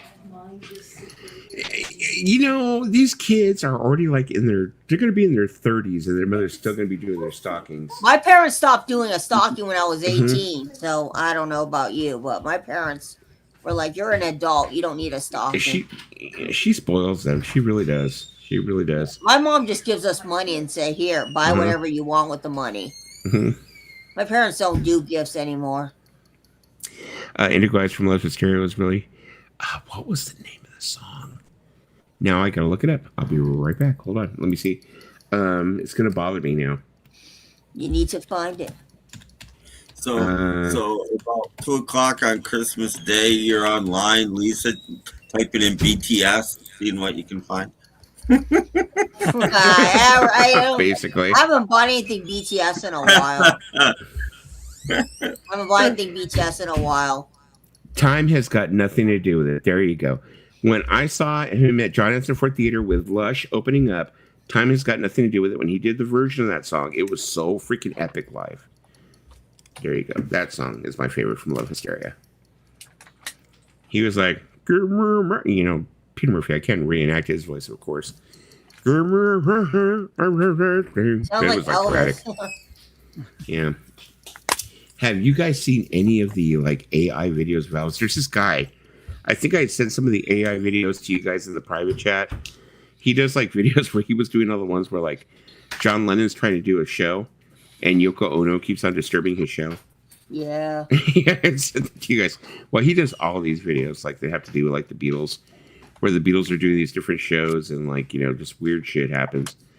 But yeah, so he it's crazy. He's doing like all these different things like that and stuff like that. Like he does like Elvis, but it's like Elvis is on stage and it says Elvis takes a fucking Gen Z or Gen X break or some shit like that. And he starts talking about like, you know, he starts talking like the lingo of like the kids nowadays. He's all, I want to tell you, you know, this is blah, blah, blah, blah. He starts talking like, you know, the kids today. And it's like totally crazy. Totally crazy. You know, Sora is like the devil. There you go. Sora is the devil. Sora is the devil. AI is the devil. There you go. I mean, Sora made me ugly, but hey. What can you do? Sora made you thinner than you. No. Sora made me bigger. Bigger. Yeah. Sora added like 40 pounds to me. I think the funniest video I ever did was Lisa getting attacked by that big chicken. That is my fucking. Yeah. That is my piece of art. That should be in a museum. You're good at it. You're good at making those videos. No, the way the fucking chicken attacks you, and then you turn and you do like that sound where it's like halfway between agony and an orgasm, and you fall over. I was having an orgasm for the chicken. I was having a chicken orgasm. Oh, that sounds dirty. Oh my god! It sounds like she's like coming and going at the same time. I know. Fucking I was like, great. Man, sound like I was coming for the chicken. Lush and Peter Murphy, that was cool. Yeah, it was actually. Lush and Peter Murphy. I mean, I saw Lush like maybe like 3 or 4 times. I saw them on another bill one time with Seether and who else was it? Seether and somebody else. It was like a whole like pro female bill. I forgot who the name of the other one was. Seether and what's the name of the one band that was named after something from Willy Wonka? Oh, Veruca Salt? Veruca Salt. There you go. Veruca Salt. Oh, yeah. Yeah, it was Lush, Seether, and Veruca Salt. There you go. Oh, and that's the other band. Republic. No, not Republic. Elastica. There you go. Elastica. There you go. Yeah, it was one of those like girls reinforcing girls type like gigs. And I was like, okay, cool. I'm like, oh, just bring me Lush. Bring me Lush. I want to see my honey. Yeah, so there you go. So anyways, no, we used to have this place out here in Long Beach which burned down.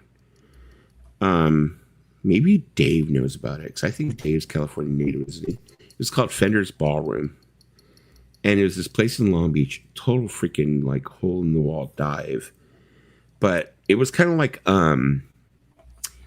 what the observatory is in Santa Ana now, where they like just got every band to play there, no matter how big they were or how small. It was like, I don't know if it was like a, rite of passage or something. I mean, that was, I saw the Jesus and Mary Chain there. Jesus and Mary Chain played there, and it was like, this is the first time Jesus and Mary Chain had came over from England, and they were still considered kind of like a big band at the time. They had just released Psycho Candy and whatever, and they played there and stuff like that. But yeah, I think that was where I saw the like Lush, Seether, Veruca Salt, and Alaska gig. So, is that Lisa who's like breathing like that?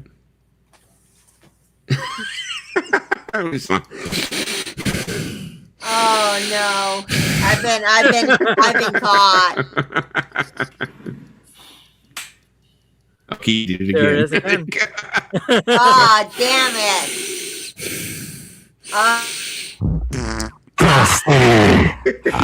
Dusty, I am your father. I'm an awkward person. I breathe weird. I sent her like this thing. It was this like stupid page on Facebook. I don't know why the hell it was there, but it's called Pretty Girls Who Fart, and I sent it to like Lisa. You sent me like the most random. One of those things. had to be their things, but it was like, yeah, Pretty Girls Who Fart. No, I was like, some of these things I don't know where you find them, but you find like the most random shit. And you sent them to me, and I'm like, wow. I have no idea. It popped up in my feed. I mean, really pretty girls, and they're all. I think like, you know what's. I think you. I call you the. You're the meme king. You have a lot of memes. No, I just end up with all kinds of weird shit in my feed. Maybe because I look at weird shit. I don't know. Well, and it says, "Well, if you like this, you might like this." I ended up getting stuff for Turning Point, and I was like, "Why am I getting that?" I never looked it up. No, I don't know if you really Turning Point USA. Okay, yep, Turning Point USA. That's kind of scary. I'd be kind of scared if that popped up in my feed. I'm like, I don't want to see that. I don't want to see Erica Kirk and her plastic face. I'd be kind of scared of that, but okay. I'm like, oh, cat check. One there. Yeah. One there. Okay, everybody's in the proper place. Okay, everybody's okay. Okay. All right. Got to do that every so often. Cat check. You're out. Pussy check. There you go. Oh my goodness. No, it's okay. It's okay. It's all good. No, they came out to like stuff. Okay, well the stockings have to go up on the freaking hooks. I'm just surprised you guys still do stockings. My parents gave up when we became adults. And parents were like, "You want stockings?" Our parents go, "Not only when you're kids." And I was like, "Okay." It's like, what the? Okay, look at this. Okay, let me see if you can see it. I don't know if you can see it. Okay, here's my tray. See over there on the freaking chairs. Okay, they turn around and they stuff the stockings. Okay, they turn around. Okay, let me see it. Well, there's stockings over there. So what they did is they come out here and they stuff the stockings, and they just put them there on the chairs. I'm like, why do you put them on? Just put them on the stools. Put them on the hooks. Each of those freaking hooks. We bought those big old fancy hooks. The real fancy antique looking hooks. They're like $30 a piece. I ended up buying like 5 of them, and they're not even put on the hooks. I mean, do you have your names on the stocking? My sister does that for her kids. She has their names on it. No, not really. It's like, my dad used to do that. The kid's mom, she has like a snowman. My daughter, I think she has like Beetlejuice. They made me a Darth Vader one. I don't know why I'm Darth Vader, but fuck them. Well, because Luke is your father. Then I think my son is BB-8, and then she still has a stocking for my son who didn't live here. I'm like, well, still stuffing a stocking. Parents they love their kids, and some parents just want to continue to give their kids things until they're great old. The thing is, he doesn't live here. He's in Arizona, but what she does, she sends him money, of course, because we send him money for him and his family, whatever. My brother, my dad still sends money to my brother, and he doesn't live here. But then she stuffs his stocking and buys him presents, and then she ships them. So it's like his stocking is stuff right now, and then she'll ship them in a couple of days.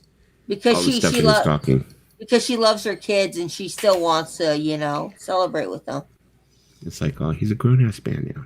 I was like, oh, yeah, but send him money. You know, that's why my parents do the money, because my parents are like, you're 43. Why the hell am I going to give you a stocking at 43? You're too fucking old for that. Damn, I need to go to Lisa's and collect my money. No, no. Seriously, if you come over here, they'll give you money. And it's like funny, you're gonna knock on the door. It's gonna be me and Tim and Paulina. Where's our money? No. You have to be a part of the family. Sorry, Tim and Paulina. You have to date someone in the family. And they're to not get the money. family. They're not family. They are family. No, my mom only gives it to people that that are part of family. Okay, so like, how much money are we talking about? We're talking about like No, enough to get a hot dog, or are we talking about like enough to buy like my parents a box give set? my parents give everybody $200. Shit, I'm on my way. What time is it? Shit, like you're gonna come over here. Shit. 8:30 in the morning. Lisa's gonna have a knock on her door. Yeah, I'm down. Merry Christmas. No, they said that you can come over and collect your money. They told money. They said you can Give come me over my and collect money. your money. You know who gets money? My sister gets money. Mm-hmm. Her husband gets money. My sister Danielle gets money, and her boyfriend Brian gets money. So Yeah, so boyfriends get money? Yep. God Always. damn. My mom always gave money, even to that one guy that cheated on my sister. He got money too. We didn't know it. I'm trying to get a bunch of guys money, Lisa, for you. I'm just kidding. No, I'm like spending like $800-900 out here. No. You know, the last time my mom gave money to anybody, it's been a while. Did she give her? Did she ever give any money to your like ex? No, because he never fucking came over. That's his problem. Dude, talk about like fucking scorn. She said no, because he never fucking. You don't hear Lisa say fucking too often. No. Wow. No, he never came over. But she said it this time. First. No, he never came over. He didn't want to meet my parents. Came over. I'm like, My parents said to Lisa. him, no, because my parents said to him he never came over, so that's why I never collected his $200. Tell us you're upset without saying you're upset. Wow, it must be really bad at Lisa's house to not be worth $200 to go over there. I know. I'm like double thinking. Looking at $200, I'm like, No, I was just kind of I don't know why. I said that because he never came over. That's the truth. If he would have came over, my mom would have gave it to him. My mom's not a mean person. If he came over and, celebrate Christmas with us, my mom would have gave him the money, but he just never came over. So it's not my fault. He never came over. I mean, what I mean is he never came in the house. He just would come to pick me up. He never came in the house. Oh, I'm sorry, Sean. My parents did stockings for us until they passed away. Massive Massive stocking full of candy, fruit, money, CDs, other junk.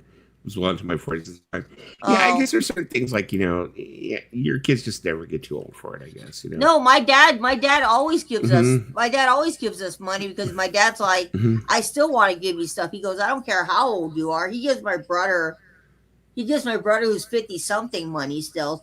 So my dad's never gonna stop it. What about you, Tim? Do you still get your stockings stuffed? We got little stockings on the tree from my dad because he never did anything except at Christmas. My mom bought these little stockings and he put a $50 bill in each one for all the kids and grandkids and blah, blah, blah. But me and my brother and my sister, and after he died, my mom kept it up. And last Christmas, me and my sister, my brother wasn't there, I don't think, unless it was 2 years ago. I can't remember. But anyway, we pulled him aside and said, just stop this. He's been dead forever. You can't afford it. We don't. Just stop it. You want to give it to kids or whatever, go ahead. But, you don't need it anymore. So No, I don't think I'm going to be getting a stocking this year because we stopped it. I mean, I get it. I get it. Yeah, I get it. But it's just like maybe it's maybe it's kind of like your mom's because what would wind up happening is this year it's going to break even because generally my mom gives me like $50 and that's it for Christmas because long story, because I stayed with her all that time and she helps me out and so whatever. So, but I wind up giving her $50 too. So we were even. We just agreed. I give her a gift card. She gives me cash. I give her a gift card because I think it's not cool just to give money. But it was like it was like so funny. It's for like many years. Speaking of my the kid's mom, when we were still married or whatever, she would go get money from her dad. Would give us money. He'd give us like $100, something like that. That was his thing. He'd give us like $100 bill.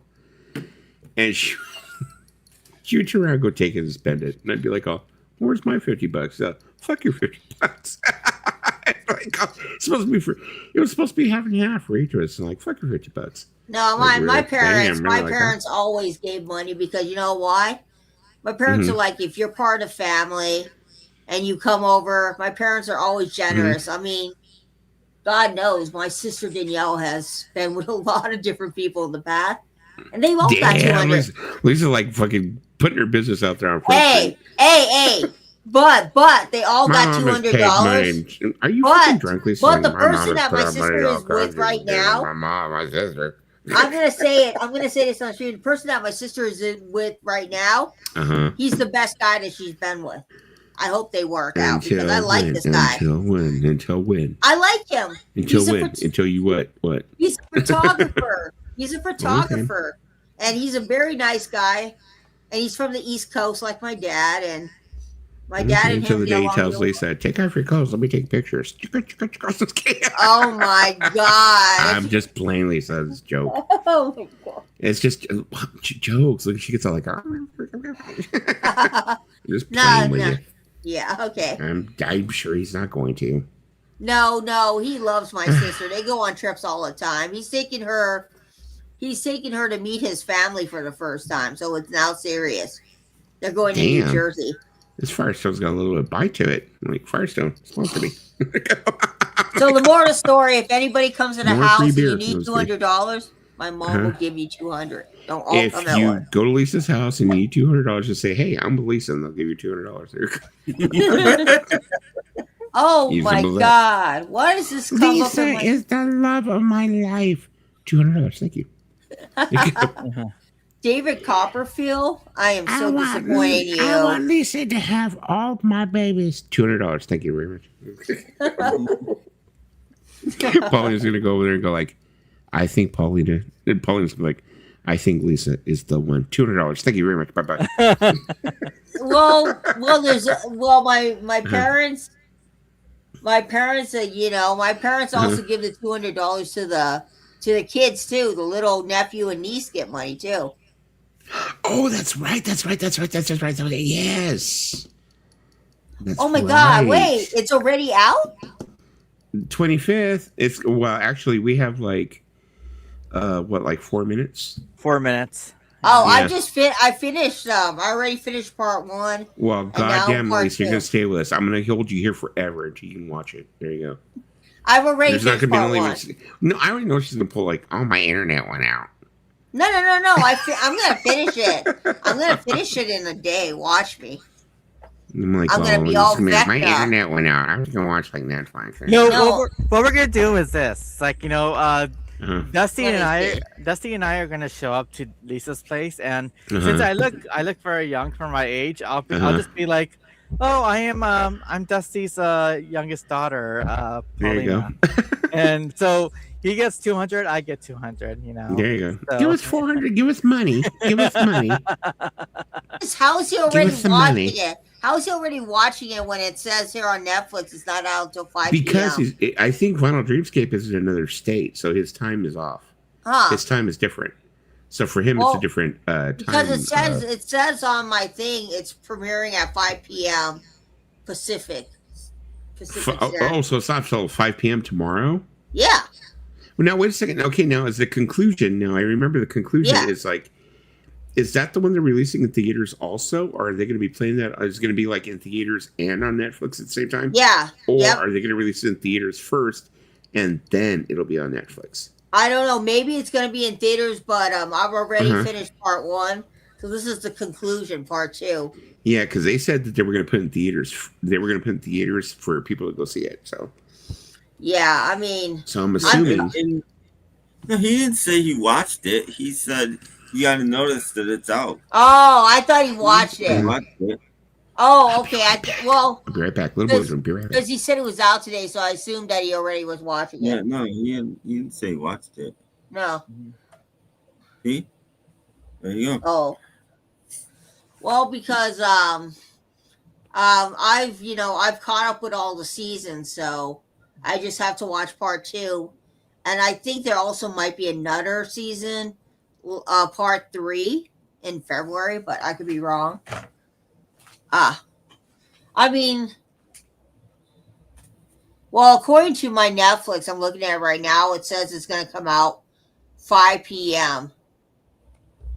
So that means we're going to get it 5 p.m. tomorrow, which is actually today.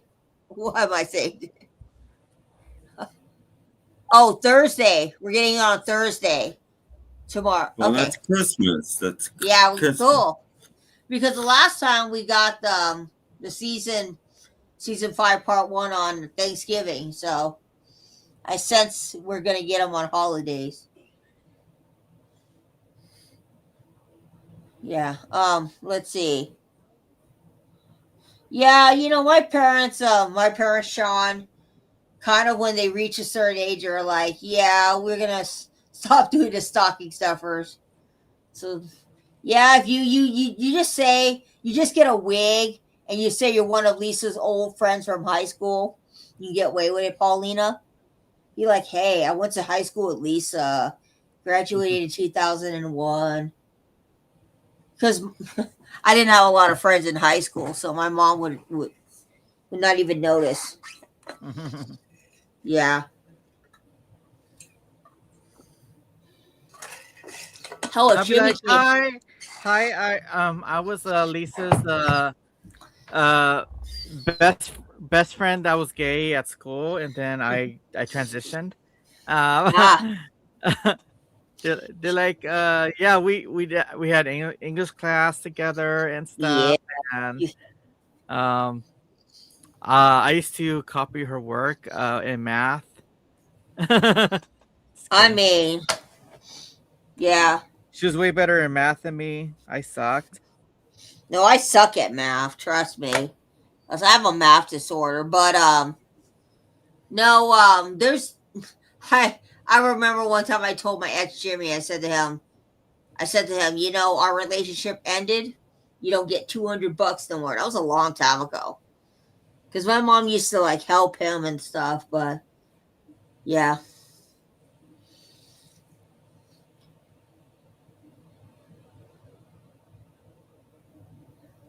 Oh, on New Year's Day. Okay, yeah. The final 8 episodes on New Year's Day, yeah. I figured there was going to be like 8 more episodes. I heard February, but now you're telling me New Year's Day, which makes sense. So that means we're going to get a total we got 4 episodes for season 5, part 1. I'm going to get about 4 here. So we're going to get about close to 15. Cool, Sean. Like I'm going to watch that tomorrow. But why are people doing fireworks right now? Because it's Christmas now. I mean, they'll do fireworks for anything in LA. Like when the Dodgers won, they did fireworks. Well, that's to be expected. No, but like any team, when any team from California wins a game, they do fireworks. Well, any team from anywhere. It doesn't have to be California. It could be anywhere. I know, but in my neighborhood, they always do the fireworks and the guns for when the Dodgers win a game or they win the World Series. I swear they were like rioting. They were rioting in LA. Yeah. No, but LA fans are just weird. Like I remember. Fans are weird. Yeah, but they don't shoot guns in your area. They do in my area. They shoot guns in the area. You don't think they shoot? You know how many people get killed? It's almost like one a day. I live in a town of like 25,000 people, and we get one murder a day here. Oh, I get. We 25,000 people. we've had a murder once a year in our neighborhood. In my neighborhood, we don't have too many murders, but we get them once a year. Damn, we went from like freaking talking about stocking stuffings to like murder. Yeah.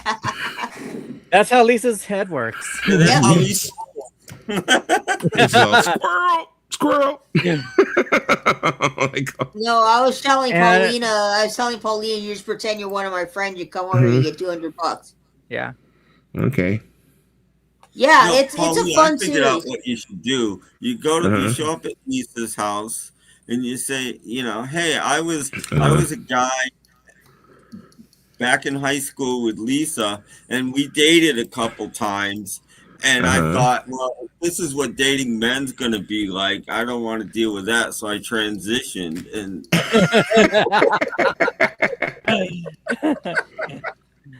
You're trying to say Lisa's penis was just too big for me. well, no, I didn't mean men. I meant women there. This is what dating women's going to be like. So I transitioned. And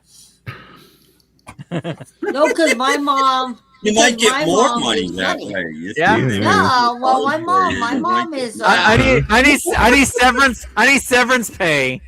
I need. Lisa made I to need be on that severance. TV show, Severance. Oh. So wait a second. So I could get $200, and if I dump Lisa's severance pay? I need to pay this up. I don't get severance pay. Whoa! Yeah. I've been going about this all wrong, You'd probably get a lot if when you left you took her with you. right? You'd probably get like a ton of money. Yeah. Maybe this will work. No, my parents. You see, my parents. They do the $200. They do it for birthdays and they do it for Christmas. That's when they do the $200. I would get more than $200. Your dad loves me. You know he does, Lisa. Yeah. No, my dad actually did say that. You know what my dad said? He's such a I nice. love it. No, I this love is- that guy. This is what my dad said on the phone. This is the honest to God truth. I'll tell you honestly. My dad said, "Wow, this guy's so nice. He actually wanted to talk to me on the phone." He goes, "I like this guy." Well, what was I going to do? I'd be like, oh, get the fuck out of home. What the fuck do you want? No. My dad said you're very nice and you're knowledgeable. He said you're very knowledgeable with computers. He I goes, should tell him, I should tell him, be like this, go like this. Like, the nasty things I do to your daughter. Give me $400. I'm just kidding.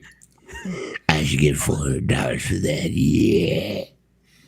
I don't know why my parents settled on 200, but they've been doing it for the past 20 years. So we just kind of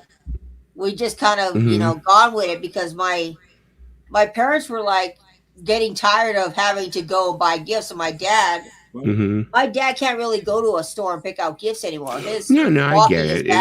I totally get it. It's like, it's just easier to like, oh, you know what, here, get what you want. I mean, because when my dad when my dad could walk, he would always buy gifts for us. He would go to Trader Joe's, he would go to Toys R Us, he'd go to Target. He bought all the gifts and he would wrap them up. My dad was very committed to it when Danielle was little, because when Danielle was in elementary school, my dad did all of that for her, because my dad wanted her to have the same thing we had as kids. He wanted her to have the same experience. And then when she became an adult, 12:07 here in Southern California. Merry Christmas. Happy Tim's already made Christmas for a We while. forgot to track Santa. Merry Christmas.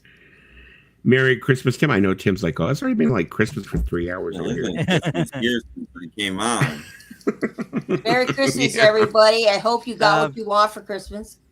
Happy Crumble, everybody. Crumble, yeah. Merry. If you I'm guys watch British. a TV show, I'm British, so we say Crumble. no, you gotta say, how about Merry Festivus? Yeah. Merry Christmas. Where's my $200? Yeah.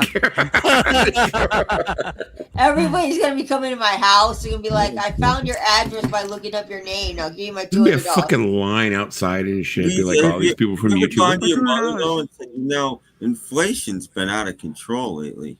Yes, there you go. I'm sorry. I think I'm gonna. You know what, Tim? You're right. I think I'm gonna have to claim inflation. So now it's like, and tariffs. This will be $400. Got to step your game up. It should be $400 down on 2. My parents will be like, "What do you need $400 for?" And they'll be like, "Okay." I'm be all, inflation, Trumponomics. There you go. We need inflation and tariffs. There you go. I need $400. These days, 2 or 3 Happy Meals. That's it. $400. I mean, if you got it, $200, no chump change. Merry Christmas, you too, Sean. Thank you so much. Merry Christmas, Dusty, Lisa, Tim, Pauline, and anyone else. Hope you get some cool stuff. I got some cool stuff in the tray. I know I got some cool stuff. I already got everything. Cool My sister got me a Sunny Angel. A what? A Sunny Angel is one of those blind box things. She got me that for my birthday. Oh, okay.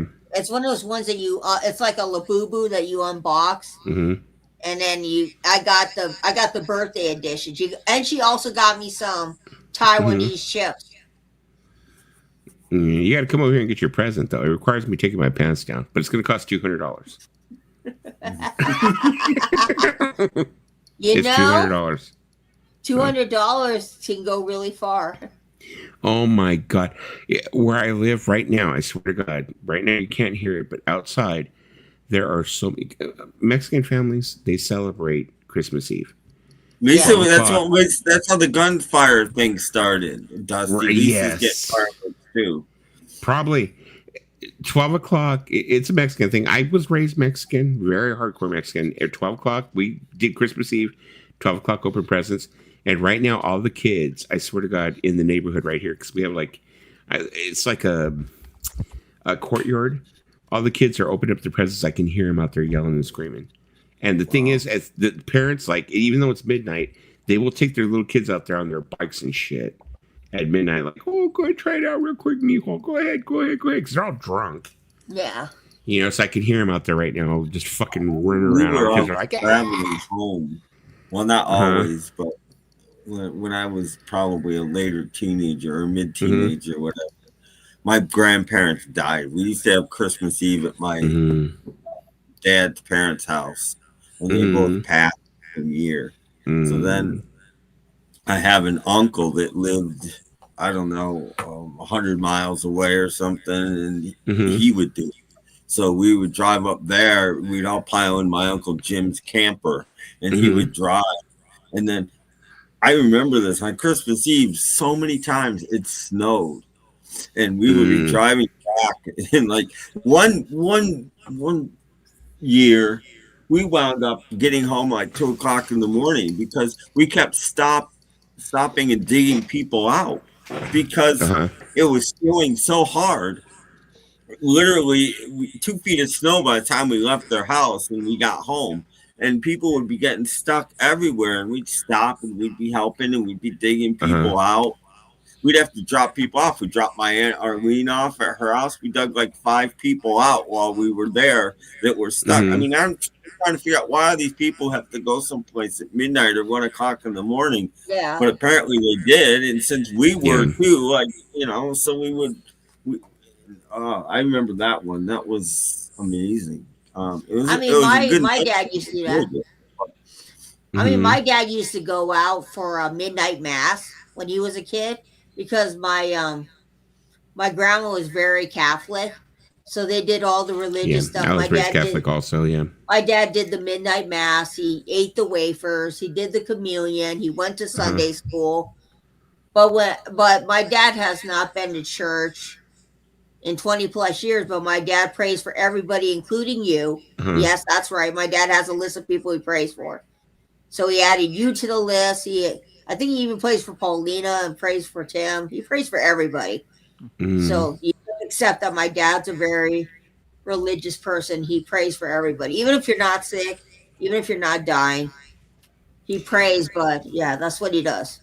He says like with me, what it is, it's like, the way that we used to do it every year is that, and I can oh man, I can picture it like, you have those memories where you can like close your eyes and you can see it as clear as like it was just like hours ago.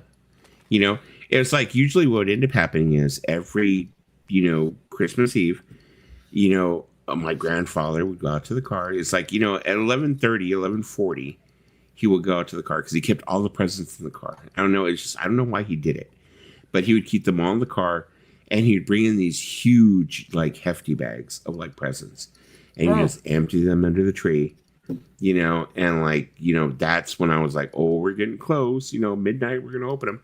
So we'd go ahead and we'd open all our presents, and then we'd the Pope's Mass would be on, the TV, and stuff like that, and we'd do the whole thing, and then we'd go ahead and open all our presents, and we'd go home, because we do this at my uncle's house every year, and then I would head home, and usually I wouldn't play with any of my toys really till the next morning, really, because I'd be half asleep, when I got home.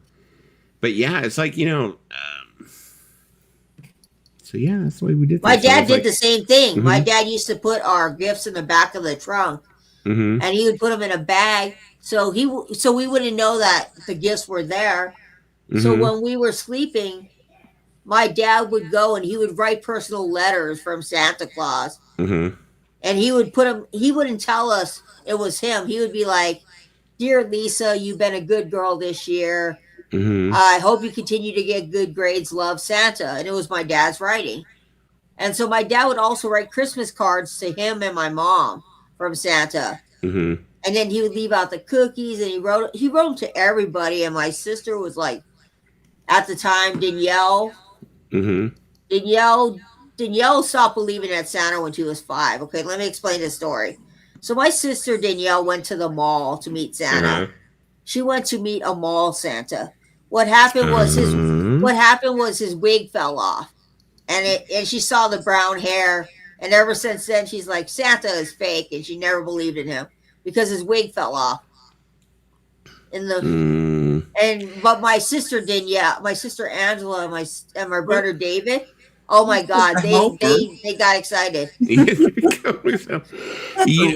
Santa, just a helper. What was so crazy is that, like, when I was a kid, like I said, we used to do the whole thing at my uncle's house. Like, we do this, like, I had like 2 sets. I cannot complain about my childhood. I was a very spoiled child, very spoiled. Being that I came from a house where it's like, my father was around, but I was basically raised by just my mother, And I remember Christmas, what we'd do is we'd open the presents at my uncle's house.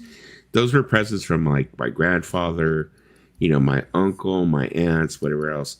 And then I remember we'd go back to the house, after midnight, and my grandfather always handed my mom another bag. It was another big hefty bag. And those were the presents that were from Santa, which I caught on. I got smart. These were the ones that were supposedly from Santa that I would open the next morning. But what they were is like presents that my mom made sure that I had to have. Usually that was the really good Star Wars stuff. When I was growing up, that was a good, I'm going to get my Star Wars stuff that I wanted all year. So he'd give her that bag, and she'd put those under the tree for me to see the next morning, But, not only that, the next day, my godmother, my Nina, rest in peace, she would come the next day, and my godmother always brought me something big Star Wars thing, It was like, it's like, that's when I would get like, the Death Star, battle station, or I got like the Millennium Falcon. My godmother always got me like one big fucking Star Wars present every year, the AT-AT or something. It was like some big present. I think I had a very awesome childhood. I cannot complain. Really cannot, cannot complain about my childhood. It was really, really good. I mean, parents, they do a lot for their kids. When I was little, I had the Nintendo system, so my dad ended up buying me a lot of games for the Nintendo system. And I remember one of the games I had was Teenage Mutant Ninja Turtles. And I beat that game. It took me a long time, but when I beat that game, I was like so happy. Because I don't know why my dad got me. I think I might have asked my dad for it because it was probably like 91, 92. And my dad had bought me Teenage Mutant Ninja Turtle on VHS. I was really into Teenage Mutant Ninja Turtles. So my dad bought me a lot of that stuff. And then one year I asked him for the Simpsons game. And he's like, oh, Santa's going to get you the Simpsons game. And I remember being disappointed when it was a Bugs Bunny game. But then later on in life, I found out my dad was doing all of that as Santa. And I was like, oh, I'm sorry for, being that way. But I beat that whole Bugs Bunny game too. So he got me Bugs Bunny. He got me Teenage Mutant Ninja Turtle, DuckTales, and he got me Mario Brothers. Okay, let's go around since Lisa's like been talking. Let's go around. Me and Lisa have already said pretty much what our best Christmas memories are. Let's go ahead and we'll go to Paulina, then Tim. Let's go to Paulina since we're going clockwise. What is your best Christmas memory? That's a good And I'll make question. you big. I'll make you big. There you go. Because the biggest, well, as a young child, my memories of Christmas was that, well, it's kind of like a sad memory, but it goes into like a good memory, and that is in 1987 on December 27th, my Aunt Gloria and my cousins Tina, Melissa, and Priscilla, along with one of their cousins, Ismail, they got into a car accident in Palm Springs. They were coming from Hemet back to the desert, and then in Palm Springs, my aunt lost control of her car, and then they crashed. On that day, my cousin Priscilla, she passed away. We're both the same age. Then the next day, my Aunt Gloria passed away, and one of their cousin Ismail, he passed away as well. And then my two cousins, Melissa and Tina, they survived. Tina had like a lot of broken bones in her body, so she had to be in a body cast for about a good 2 months. And then my cousin Melissa, she got a concussion and she broke her arm. But it was the thing where every time that Christmas came around, it was kind of like a very sad reminder of what we lost, especially for me, because I love my cousin Priscilla. She was like the only cousin that I could really played with. My other cousins, they didn't want me around because at the time I was, assigned male at birth, and they didn't want nothing to do with me. But my cousin Priscilla was the only cousin that was like, I'll play with Paul. I'll play with Paul. It's okay, and stuff like that. So we played. She was my favorite cousin. So what my dad did in memory is he was at the time working for the Riverside County Sheriff's. He would do toy drives. And so what we will do is like, he'll get some toys. He'll get like, Target, Walmart, and like of other places to donate toys. And then some people will donate food and candies and stuff like that. And we will go to these areas here in the East Valley, like, Thermal, Coachella, Mecca. And we will give families that couldn't afford Christmas presents, presents. We'll give them the kids presents, and then we'll also give them food and stuff like that, some turkey, some ham, and other kinds of things. That way they can have like a nice Christmas dinner, and stuff. So that continued all the way up until we did this from 89 to 99. And I think after that, I think my dad and the family ended up moving to Temecula. So we sort of let the other agencies here take it over, So that's how that was. But doing those toy drives was always, to me, was always rewarding.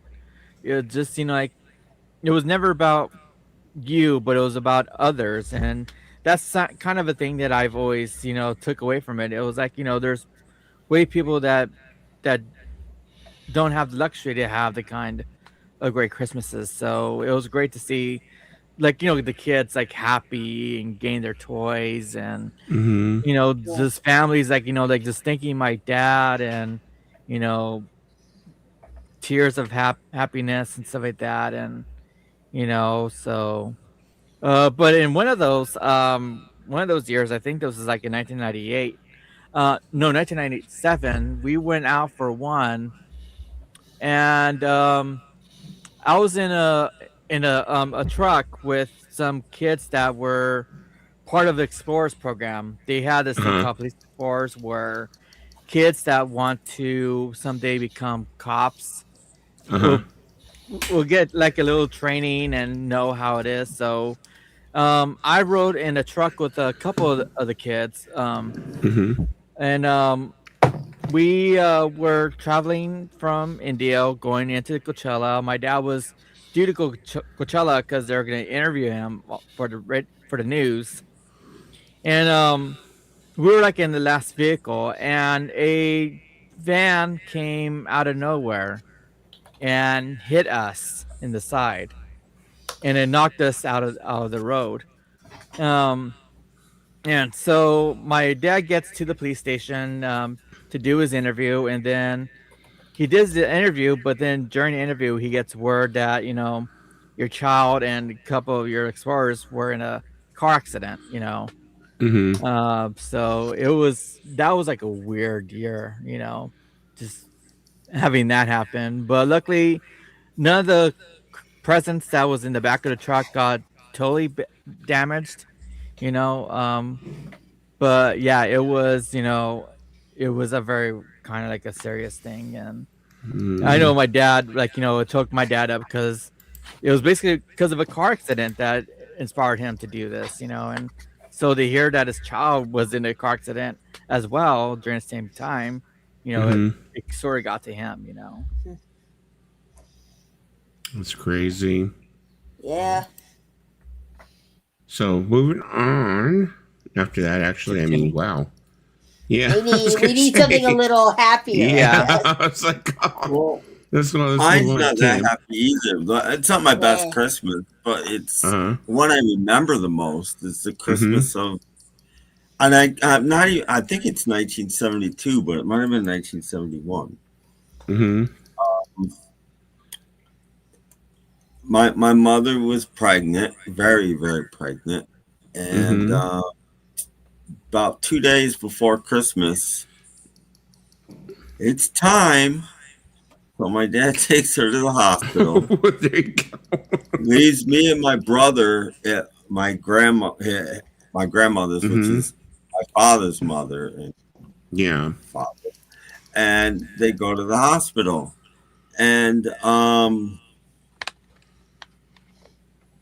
we're there. We and my brother hide. And they're not home. They leave us there, and they're not home. And they're like, they'll be here. Don't worry, they'll be here. And we're 10 or something. We're not 9, maybe 9 or 10. So we're not that young, And they get home, and we hide, and we jump out at them, and of course we scare them. And within a day or two. Maybe later that day or the next day, my grandmother has a heart attack, and I always blame myself for it. Everybody tells me no, but I always blame myself for this. But anyway, so we have Christmas at my Uncle Jim's because normally we would have it there, but my grandmother's in the hospital, so we're not having it there. So we have Christmas Eve at my Uncle Jim's. And it was weird. Where I live, it was close to 80 degrees that day at Christmas. For example, tomorrow it's going to be probably 25. That's normal. 80 degrees is not normal. And it was just a weird Christmas because, well, it's Christmas Eve, but my mother wasn't there. My father was taking care of us. My father never took care of us. He never fixed us a meal or anything in his life. And suddenly he's taking care of us. And my grandmother's in the hospital. So my grandfather's sitting in the corner, just, and it's 80 degrees out. And it was just weird. And I remember it like it was yesterday. And this is 1971. I mean, it's the Christmas I remember the most just because it was so weird. And my sister was born 2 days before Christmas, and 2 days after Christmas, my grandmother died. Wow. And that is crazy. 6 months after that, my grandfather died. And it was just, it was just weird. But I remember it like it was yesterday because I remember the day after Christmas. I think it was the day after Christmas. My father went to Kentucky Fried Chicken. I don't think he'd ever been there in his life. brought home chicken so we'd have something to eat because he didn't cook or anything. You know, it's just very odd. This guy that we hardly knew really was taking care of us because my mother was there. My grandmother was in the hospital and then she died, and that was just, you know, that's the one I remember. I mean, it's crazy you mentioned KFC because in Japan, during the holidays, KFC is a big deal in Japan. You can buy a bucket of chicken, and on top of the chicken, you get a plate that says Merry Christmas with the year.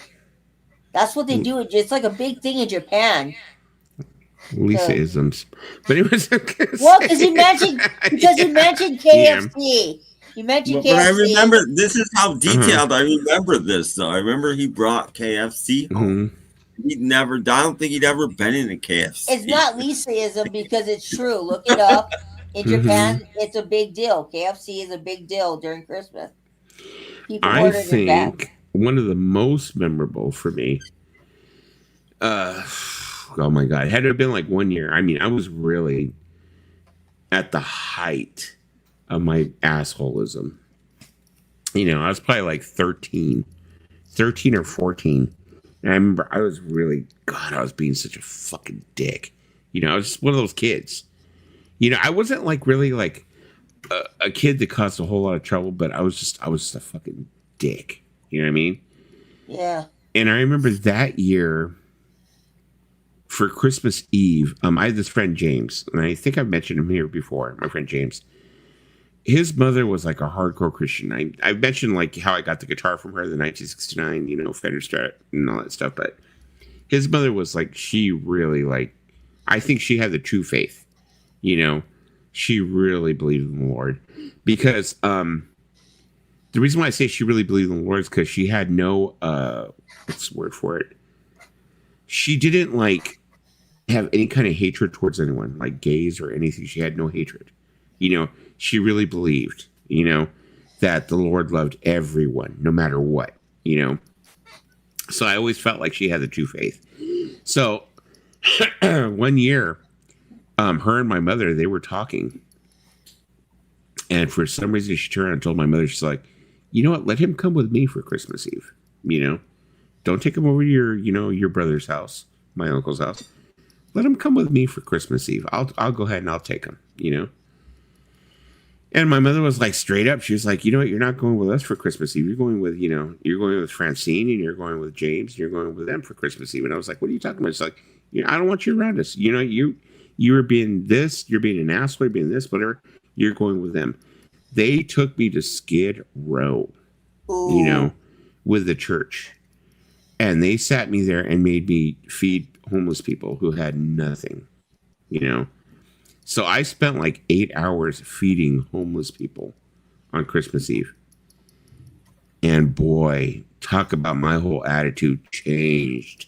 You know, after that, I was just like, wow, I saw people who had nothing, you know, nothing, you know, and I came home, and when I came home, all my presents were under the tree. You know, my mom was like, maybe you're going to appreciate them a little bit more now, aren't you?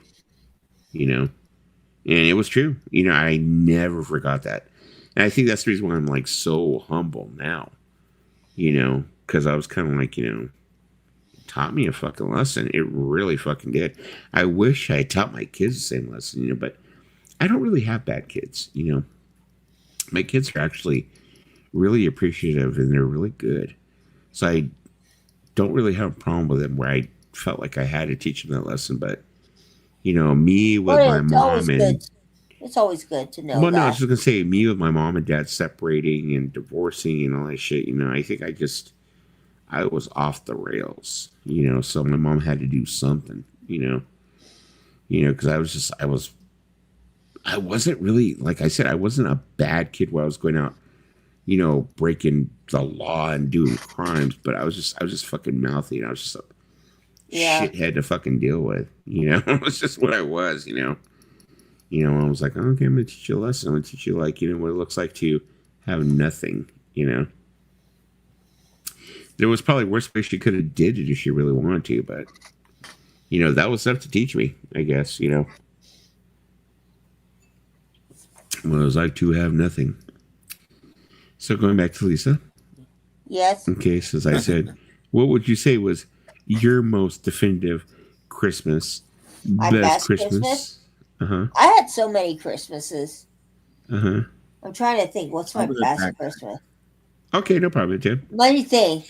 Well, Mm-hmm. my best Christmas is kind of hard to narrow it down, to tell you the truth. Uh-huh. You know, my dad's was an ESL teacher for many years, so Mm-hmm.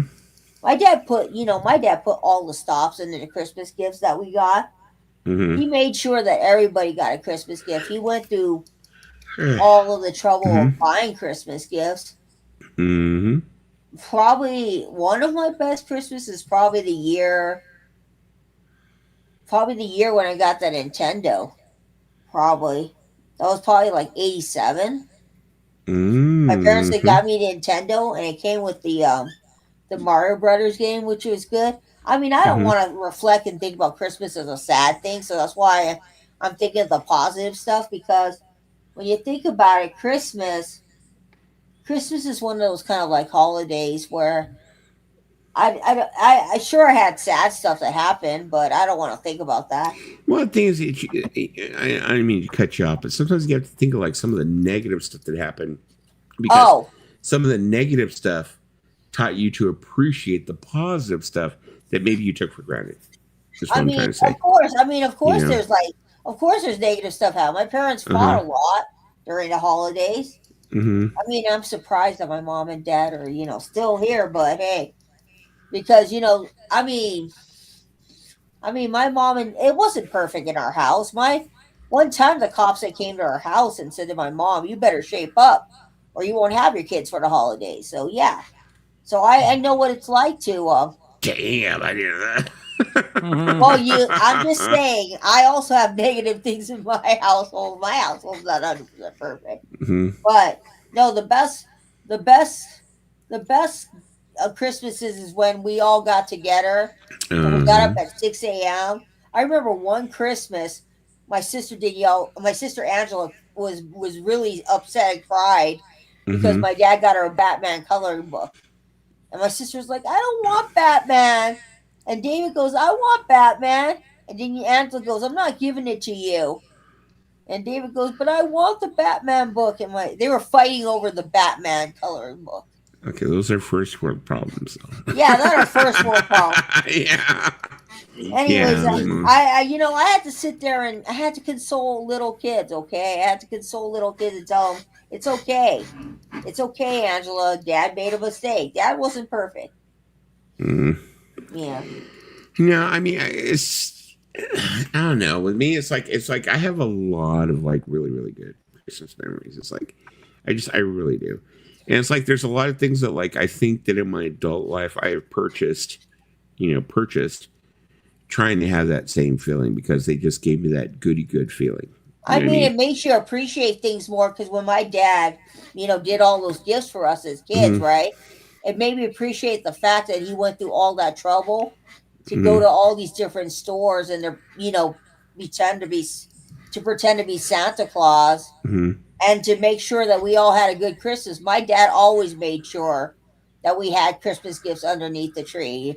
If he had to, work extra hours, my dad would do that because my dad wanted us to all have what he had when he was young. So one year, my dad, was on a health kick. Okay, so Santa got us a bunch of healthy food from Trader Joe's, and I remember telling my dad, I was like, "Can you tell Santa Claus to stop getting me healthy food?" And my dad goes, "Well, Santa wants you guys to eat healthier. You're just gonna have to accept it." Well, I mean, like 1 year, okay, like me, I went and I spent like. I mean, like Lisa hasn't really seen my secret shame when it comes to like my Star Wars collectibles. So I have a lot of Star Wars toys that are collectibles, which I mean, I've spent probably like really, really like big exorbitant amounts on some of the pieces I have because they remind me of a certain time in my life. Each piece, And my mother, I mean, I don't know how many people here are like Star Wars savvy. But there's this thing that was called the AT-AT. It was this huge freaking thing from The Empire Strikes Back. huge like thing that like walked and shot snow speeders and all this stuff. It was a big thing at the time. And I wanted this thing so bad. I had wanted it for like a year or two when it came out from the Empire Strikes Back. And I remember I wanted it so bad. And my mother, my mother had limited means. My mother was not probably the most intelligent woman in the world. But she went to go work at this place called the Anchor Inn Motel. And she scrubbed toilets for like 2 months straight to make sure that I got this AT-AT. This, yeah, there you go. Hot Frog looked like a giant metal camel, that AT-AT. Yeah, it did. My mother scrubbed toilets for 2 months straight to get this thing. And I mean, it's just like every time, I don't have the exact one that I had when I was a kid, but I went and bought a new one. I think I spent like $200 on it, $300. And when I bought it, I got that same feeling. And every time I look at it, I think of that, that my mother like spent those 2 months scrubbing fucking toilets and cleaning other people's shit to make sure that I had that because I really wanted one. So those are the type of memories I'm talking about. You know what I mean? Yeah. I mean, that type of thing, I mean, because I remember all the time my dad spent working to make sure that we all had gifts, right? One year, my dad, when I was about 3 or 4, my dad bought me a little piano. And I thought I was the coolest kid in the world with this little piano. It wasn't $3,200 and a Yamaha. I was about to say, is the piano shaming freaking story coming up or what? Yeah. Oh, the piano. No, the piano. 5-year-old friend that his piano wasn't. Now the piano. That piano was our life. You'll never make enough to afford this piano, you piece of shit. No, that piano. I believe we got that piano for Christmas one year because my parents wanted to get us a really nice gift for Christmas. So my parents had went to a piano outlet, a piano wholesale place, right? And they were looking through all these pianos. They're like, we need an upright piano. My daughter Lisa and my daughter Angela are going to be a piano. So this lady showed us that Yamaha, and that's what we had. That's what we got. No, because my parents also 1 year, I think, let me think of another thing. My parents 1 year, they wanted to really, really get us into the Christmas spirit. So my dad every year, we put out cookies for Santa. And so my dad would eat them just to make sure that we thought Santa. My dad would eat the cookies and drink the milk because my dad wanted us to believe Santa was there. Yeah. And one time I got up at 12 a.m. to go to the bathroom. My dad said, "What the hell are you doing up? Get back in your room. You are not supposed to see me doing this for." And I was like, "You're Santa." And my dad goes, "Shh, don't tell your brother and your sister." And I was like, "Okay." And I went back to bed. My dad yelled at me, reamed at me. He's like, I do these things for you guys. Don't come out again. And I was like, okay. But my sister and my brother appreciated it. They appreciated it. They love that my dad put a lot of effort because my dad went and bought individual Christmas cards for every kid and signed it Santa because he wanted to make sure that they knew. My dad was good at that. Have we lost people? Have I bored them with my dad? They're like, your dad's an asshole, probably. So anyways, if some people have not seen the AI, I'm just going to go ahead and pull them up here. I mean, you make some fucking good AIs. Here we go. This is AI. You have been a bad girl this year. Remember next year to not put everything in your mouth.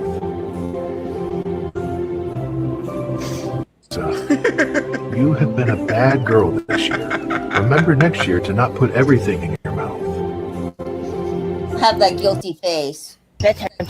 Wait, you got me over here. You have been a bad girl this year. Remember next year to not put everything in your mouth. I love how they kept my hair. Why am I so jumpy tonight? It's just the wind. Everything looks fine. What was that? Why am I so jumpy tonight? It's just the wind. Everything looks fine. Right here. What was that? My God, I had an orgasm. Coming or going? Jumpy tonight. It's just the wind. Everything looks fine. That was a pretty funny one. That was a pretty funny one. The chicken orgasm. Whoa. That's love calling you.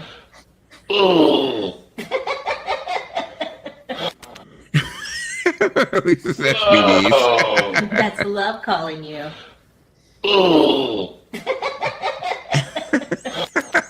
Is that how I laugh? Dusty, this is a gas station. Not just any gas station. They have truffle dogs, craft coffee. Look, the menu's inside. It has 5 You had me stars. put on heels for a truffle dog next to a pump. You said expensive. Here we are. I told you. It's Special? Dusty, this is a gas Lisa's bitch station. about her hot dogs. So, what do you think?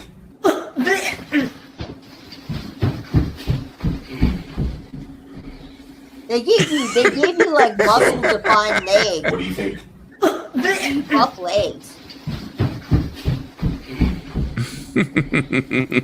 Have you ever worn any? K-pop artists Have and you stuff? ordered? Have you ever owned any man shorts?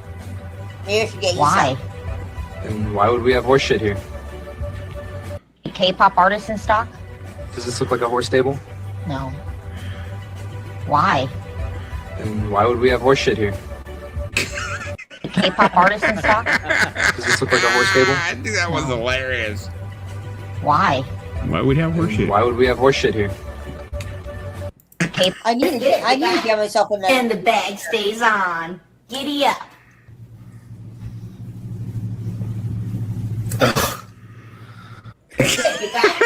And the bag stays on. Giddy up. Hold up.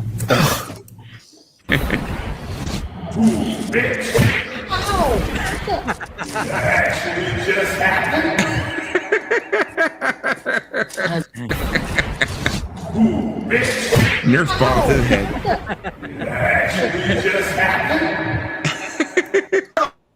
Hot dogs. Every hot dog that comes in this house ends up in your mouth. Facts. Hot dogs. Every hot dog that comes in this house ends up in your mouth. Well, what can I say? When you make good hot dogs, not my fault that I eat your hot dog. Tonight, Dusty, I don't want to hear any of your shit. You hear me? Whoa, hey. Ow. Okay. Good. Your AIs are better than my Dusty, I AIs. don't want to hear any of your shit. You hear me? This is what my Christmas is going to be like tomorrow. That's good stuff. Lisa, are you really starting the episode with that? I'm the talent, Dusty. I do what I want. It's my show. Your show because you bought the mics. But let's be real. People tune in to see this cute face, not your crusty face, Dusty. That's good stuff. Lisa, are you really starting the episode with that? I'm the talent, Dusty. I do what I want. It's my show. Your show because you bought the mics. But let's be real. People tune in to see this cute face, not your crusty face, Dusty. I told you These like it IPAs is. are mine now. I drink all the Voodoo Ranger on streams now. Hey, what are you... All of it. Mine. Come on. Dang, I'm violent with that bag on my head. These IPAs are mine now. I drink all the Voodoo Ranger on streams now. Hey, what are you... All of it. Mine. Really? I think crazy. after that, Voodoo Ranger is gonna send you more. I'm sick of the joke. I'm sick of hearing about Right. them. Every day with this band, Dusty, I hate them. I am tired of the joke. Dusty, I hate the Smiths. Lisa, easy. Put the bottle I'm down. sick of the joke. I'm sick of hearing about them. No. Every day with this band, Dusty, I hate them. I am tired of the joke. Dusty, I hate the Smiths. Lisa, easy. Put the bottle I'm down. sick of the joke. That's better. You see this, Dusty? This is my new stream, Amber 75 Proof. And it's the only audience I want. Lisa, come on. You just need a break. I am done with the late night patrols, the begging. That's better. You see this, Dusty? Here, have it back. That's right. Take another. Told you to stay out of my fridge. Don't you throw those at me. I need those for the party.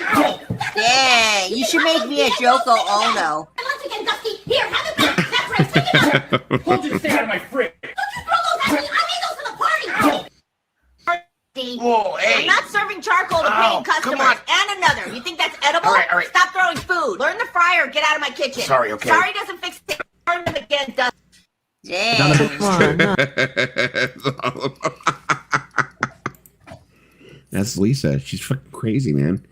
Don't fucking goddamn fucking egg rolls at me and shit. but some of the ones you make are so funny. As a stereo K, are you scarfed at times? Do you need some time?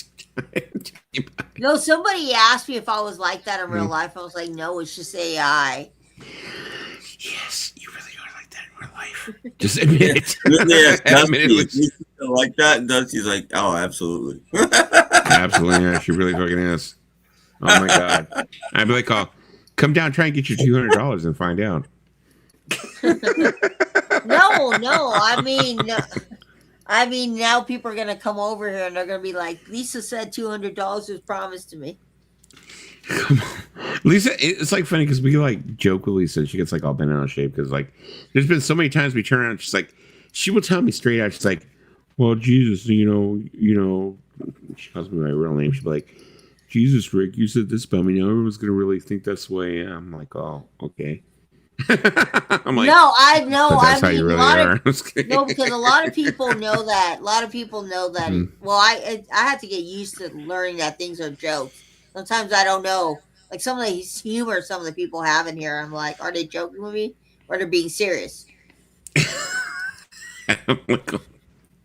Lisa, okay.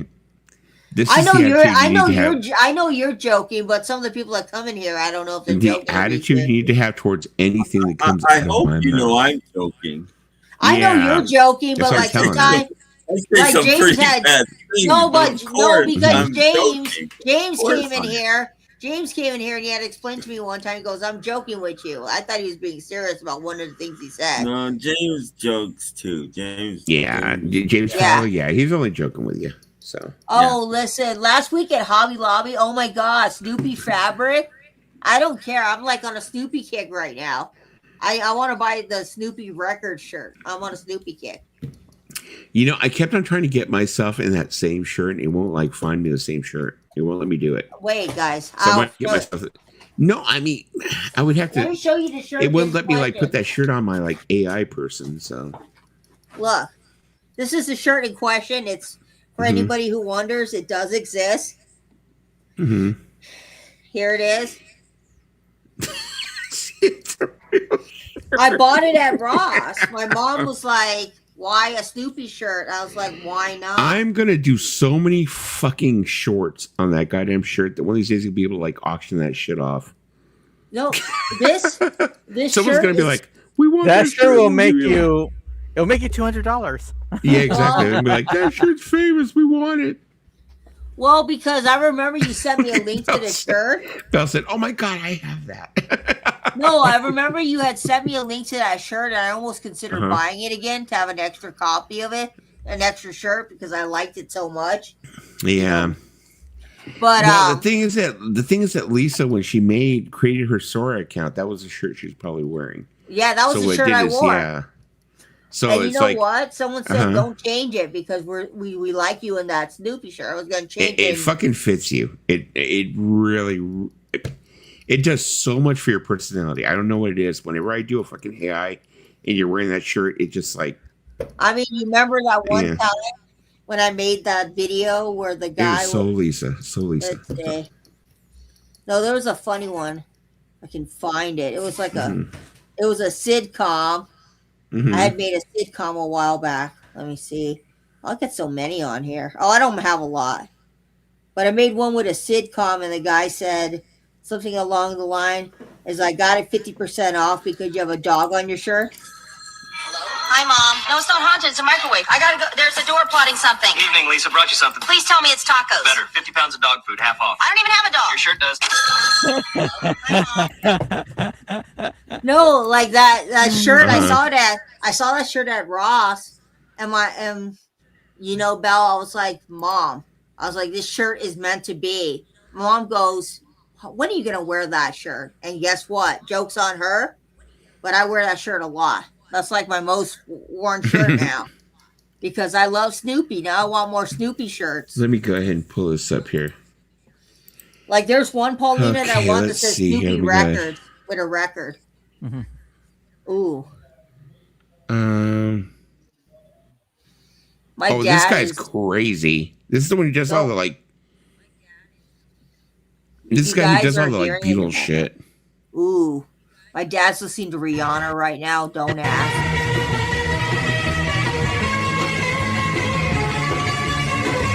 How do you get away with it? It's like, what the fuck is that? That's a big ass. I don't even know how he gets away with using their likenesses.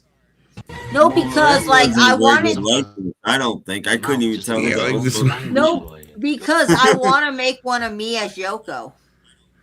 You know, sometimes the mouth just invents a whole new language for you. Go on, then. Fucking took a shit and so go, whoops, my head hurts. Oh, that's beautiful. Absolutely Sounds poetic. like a swear jar falling off a cliff. And, you know, sometimes the mouth just invents a whole new language for you. Go on, then. Fucking took a shit and so go, whoops, my head hurts. Oh, that's... There's some that are pretty bad, though. I mean, but there's some that are kind of like, you're kind of like, wow, really?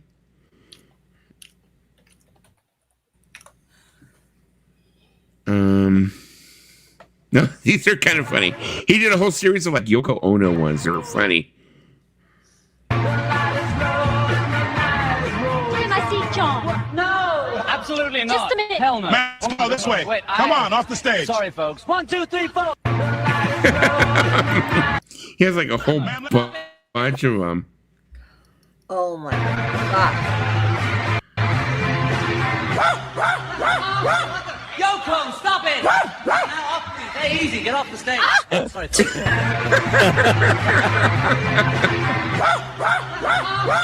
Yoko, stop it! Now off. Hey, easy, get off the stage.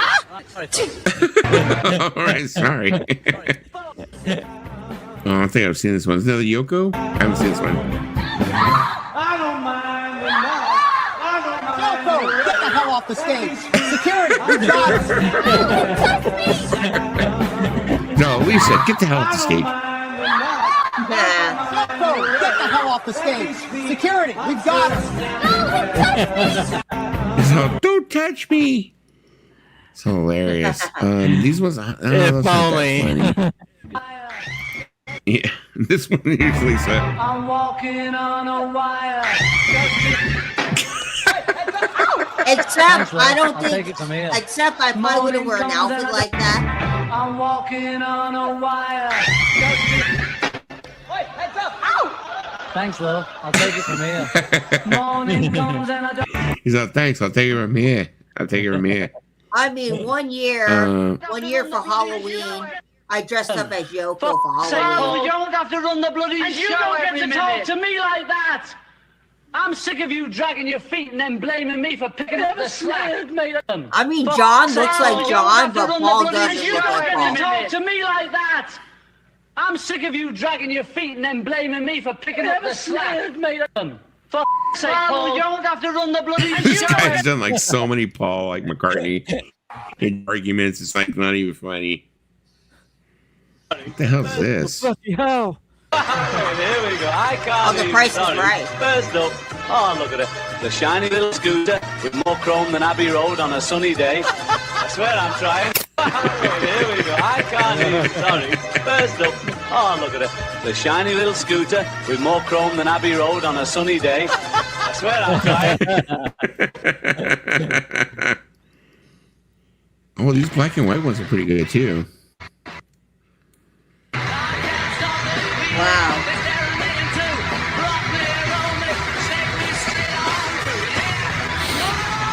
Even though John never played a Hofner, but whatever. You must have made these before Sora changed your rule. Because in the beginning with Sora, I don't know. I want to know how the hell he got like John Lennon's face in there because I try to. I've tried to like do different stuff like that, and they're like, "Fuck no." Yeah. I tried to do one of me looking like Yoko, and they said, "Sorry, you can't do that." They were like, "Nope." Oh, here we go. Here we go. Bob Barker. Yeah, here we go. Elvis. Oh, hold up. Y'all hearing this vibe for real? It's hitting different. No cap. Like we out here, big chill, whole crowd looking fire. You feel me? Y'all are the main character tonight. All right, bet. Let's run it back. Oh, hold up. Y'all hearing this vibe for real? It's hitting different. No cap. Like we out here, big chill, whole crowd looking fire. You feel me? Y'all are the main character tonight. All right, bet. Let's run it back. Oh, hold up. Y'all hearing? It was supposed to be I'm talking Gen Z or something. Oh my God, Bob Barker. This is funny. Wow. Whoops. I got some booger sugar under my nose.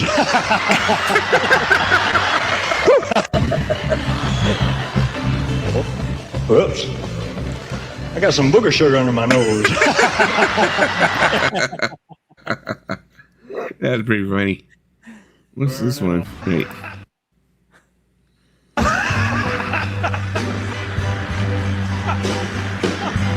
Oh man, when you're hard. AI is scary. It is. It's like, you know, the thing that I think is, I think like in the future, how are we going to know the difference? Whoa, hold on now. Is that what I think it is? Yes, sir. That's the real deal. Mercy. Yes, the man got a burning like a starry night in June. Whoa, hold on now. Is that what I think it is? Yes, sir. That's the real deal. Is fucking. But no, the thing that worries me is I'm thinking like in the future, it's like not now, but let's say like 15 years from now, how are we going to differentiate for those? Wait, is that Joe Biden? What was fake and what was real? No, that's not 6 Barker. months from now. Forget 15 years from now. 6 months from now. Right? It's moving that fast. It's just kind of. That's why I don't like it. Right, it well, is. This guy really likes Bob Barker. I mean, although Sora has this thing where it like prevents you from using celebrities' faces, but I'm like, I don't know if there's a way to get around it, because I'm sure there probably is. He probably must have made these before. Because, like, yeah, because Sora has a block now. I try to do me, like, meeting up with BTS, and they said no. White lights on my brow, it feels like rain, but I'll keep on shining through the pain. If my heart's still white lights on my brow. Okay. 1, 2, 3, keep it swinging. 5, 6, 7, 8, don't quit on me now. 9, 10, 11, 12, oh yeah, 13, 14, 15, 16. Feels good, baby, and that's all right. That is just like crazy. That's just like too much power. Yeah. Too much power. Just be like, you know, whatever. You know, but Oh, you even did Fat Elvis. yeah, crazy. Yeah. Where are you at? Okay, I've got here's cast in. This is like stuff that like Lisa's made too. Yeah, but they're boring. I don't share all of them because some of them are not good. Folks, buckle up. It's IPA night, and the lineup is ridiculous. Look at this hazy hop, citrus burst, pine punch. We're going in. Oh, that aroma. Peach, mango, little pine. Cheers. Dusty, that's your fourth already. Fourth? This is a flight. We're just... Folks, buckle up. It's IPA night, and the lineup is... me how much I'm drinking? I just Damn, Lisa, you already got 4 followers? Yeah. What the hell is this? What'd you do now? Let me see. Jackpot. Wait a second. I was just Trying to sneak off with my toys, were you? I only wanted one for my niece. I swear. Next time, leave a note on the tree. Here, this one actually has your name on it. Really? Thanks. Jackpot. Wait a second. Not again. No. Stop following me. Go away, birds. Help. They won't stop. Stay down there, okay? I'm not your lunch. Oh my gosh, I need a lock. Your chicken's going to eat you, Lisa. They really are. Me. Go away, birds. Yeah. They won't stop. Stay down there, okay? I'm not your lunch. 4 hours and I'm not going to sleep till you open up. It's me. Look, I need Denny. I need it now. Lisa, it's 2 in the morning. What are you Denny's doing out is here? 24 hours and I'm not going to sleep till I get a stack of pancakes. I got the bag so my hair stays dry. Come on, just take me. 10 minutes tops. No. Ugh. You open up. It's me. Look, I need Denny. I need it now. Lisa, it's 2 in the morning. What are you Denny's doing out is here? 24 hours and I'm not going to sleep till I get a stack of pancakes. I got the bag so my hair stays dry. Come on, just take me. 10 minutes tops. No. Ugh. And that's literal life with Lisa. Trust me. Yep. Oh, here we go. This is pretty funny. Wait, what the? Is that Lisa? That's my dinner. Huh? Oh. Hey, Dusty, it was just sitting here. Yeah, because I ordered it. Put it down. It's basically gone. Sorry. Are you serious right now? Thanks. Wait, what the? Is that Lisa? That's my dinner. Huh? Oh. Hey, Dusty, it was just sitting here. Yeah, because I ordered it. Put it down. It's basically gone. Sorry. I'm surprised I have 4 followers, but You too. Lisa, wait, are you eating my right now? Hi, Dusty, I was just sampling. It's really good. Sampling? That's half the pizza and the fries. You shouldn't leave food out here. Coyotes might get it. The camera got you, not a coyote, Lisa. Wait, are you eating my dinner right now? Hi, Dusty, I was just sampling. You shouldn't leave food out here. Coyotes might get it. And the fries. You shouldn't leave food out here. Coyotes might get it. The camera got you, not a... Drunk Lisa. Dusty, you home? It's a little chilly out here. Yeah, I can see you. You know this thing's recording, right? I know. Means you get to watch us smile again later. What are you up to? Thought I'd drop by. Maybe share a cup of Coke. Dusty, you home? Let's try to get some booty. Yeah, I can see you. You know this thing's recording, right? I know. Means you get to watch us smile again later. What are you up to? Thought I'd drop by. Maybe share a cup of Coke. Dusty, you home? Cup of what?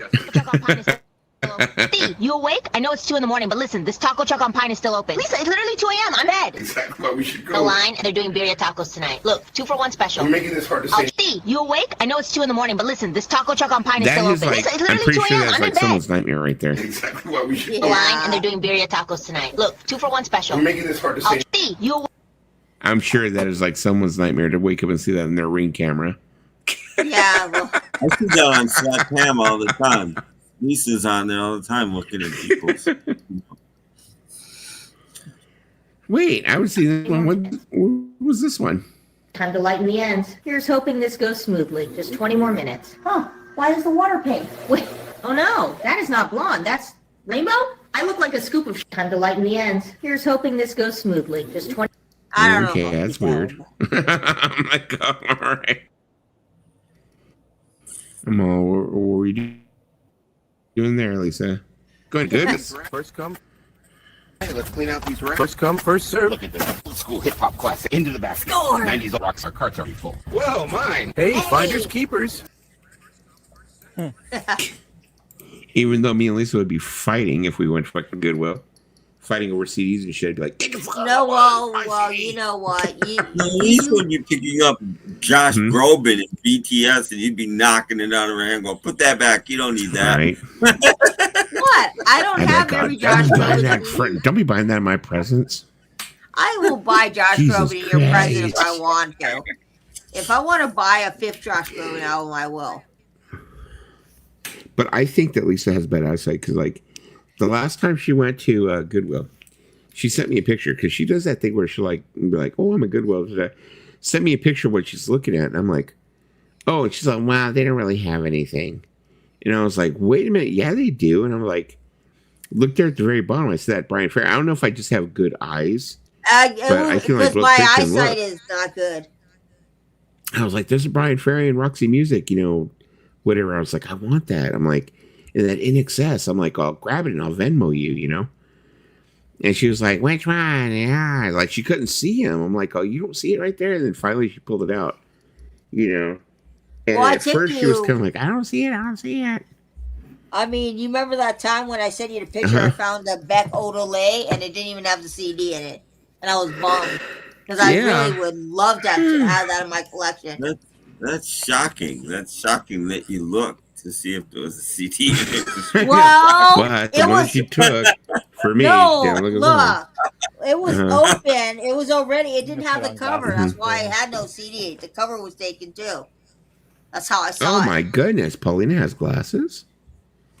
No, it's like they're glasses, but they really do not do anything. It's like the frames are just there, but they don't do. Oh, okay. So I have like to go to a fashion glasses. There you go. I have to get actual glasses. No, Lisa, what I think you need is I think you just need reading glasses right now at the present moment. No, that's what I do. But my Uh-huh. sister says, "Oh, you got to go to a doctor and you got to have them prescribe you it." Because my sister Angela's paranoid that I'm going to get the wrong one. Not necessarily. Derek would have said that's bad when chicas chase you. Lisa has that happen all the time. Yeah, my cousin was using SOAR to make himself as a pimp, and that's how I found out about SOAR because my cousin Nelson was like, "I'm gonna make myself as a pimp," so he did a bunch of videos of himself as a pimp. Yeah, so like I was saying, Lisa was going through CDs, and I was looking at them, and I was like, "You picked up that Roxy Music for me, right?" Yeah, it's in my K-pop shelf. Okay. What are you doing there? Well, Why is because it a I ran out of K-pop space on my Okay. because it's there. I'll get it. Let me show you it, guys. Hold up. Watch, is gonna be like, I decided to keep it. I'm keeping it. Right. No, it's mine. I asked It's you gonna to be. give It's gonna be. It doesn't matter because Roxy Mhm. Music with Wait. auto tuning beats now. Are you I'll be serious? really honest with you. No, it's Dusty's because I'm not a fan of Roxy Music. Sorry. First of all, No, because guys. because she like looked at what CDs were there, and then she was like, "There's not really anything here." But it's like funny because like when she shows me like the CDs, I'm like thinking in my like mind, I'm like going, "Oh shit, I take that." I'm like, dude, those. Even though she's like, "Oh, nah, it's not for me." But when I saw the Roxy Music and the In Excess, those were the two main ones. I was like, "Oh god, I want those," And I was like, okay. And I was like thinking right away. I was thinking, okay, if they're $3 at the max a piece, I'm like, just grab them. I'll Venmo you right now or something, you know. But she said, I'll get them for Christmas. I was like, okay. But then she took the NXS all the way home and opened it, and it wasn't in there. And I was like, oh. I'll show you some of the CDs I got. I was like, you got Bruce Hornsby. Look, I got Hoodwink because it doesn't have the CD. Open it up again. Gotta open it up on camera. Oh my goodness! You know what I'm gonna do, Lisa? I'm gonna burn a copy of the one that you sent me, so that way you have one. See, that's what I wanted. There it is, right there. We got that, and we got. It has an NXS CD on the inside. No, we got this one too. Okay, Lisa, open up the Roxy Music. I want to make sure it is in there. It is. Okay, hold it up to the camera. Yeah, I could Okay, concur. That's the actual disc. All right, good. And I got these two for me because I wanted. When I recently went, I got Chariot by Gavin DeGraw, and I got Better Than Ezra. That is a good album, actually. That is a very my favorite song on that album is actually a lot of people saying, "Oh, is it good? Is it good?" No, Rosalia. That's my favorite song on that album. Yeah, it's a good album. That was the second single from that album. I barely remember hearing it. But I don't remember. I thought that they were really good. My I'm favorite thing from that wasn't on that. They released the single. What was the single? Good or something like that? Yeah, good. Yeah, good. Yeah, I think Rosalia. Anyway, maybe it was. There was a single, and on that single was a Christmas song called "Merry Christmas Eve," which is my favorite thing that they ever did. A really nice Christmas song. And of I remember seeing them at like some little like club or something, Tim. I saw them play at like some little club, and that's when I got into them. I was like, oh, look at the CD, pretty cool. Yeah. And don't judge me, but I had to get this. I have Paradise Gavin Theater. DeGraw. Yeah. Oh, there you go. I have Gavin DeGraw on CD, and I have Gavin DeGraw on vinyl. Well, this one that I got is pretty cool because it's a double disc. Mine's too. Double disc, $2.99. Can't go wrong. Have a DVD with it, or? I think. Let me see. No, it has the extra disc is the songs, but they're stripped. Oh, okay. Yeah, I was about to say, is that like, because I was thinking it's like one of those like early 2000 CDs where they're like doing the whole thing where they give you a DVD too. I mean, look at the CD. It hasn't been played much. U2's all this. What was the one about? Well, How to Dismantle and Atomic Bomb. The deluxe version was 2 CDs, and there was like one song on the second CD. I'm like, what's the point of that? Why you just put it on the end of the first CD?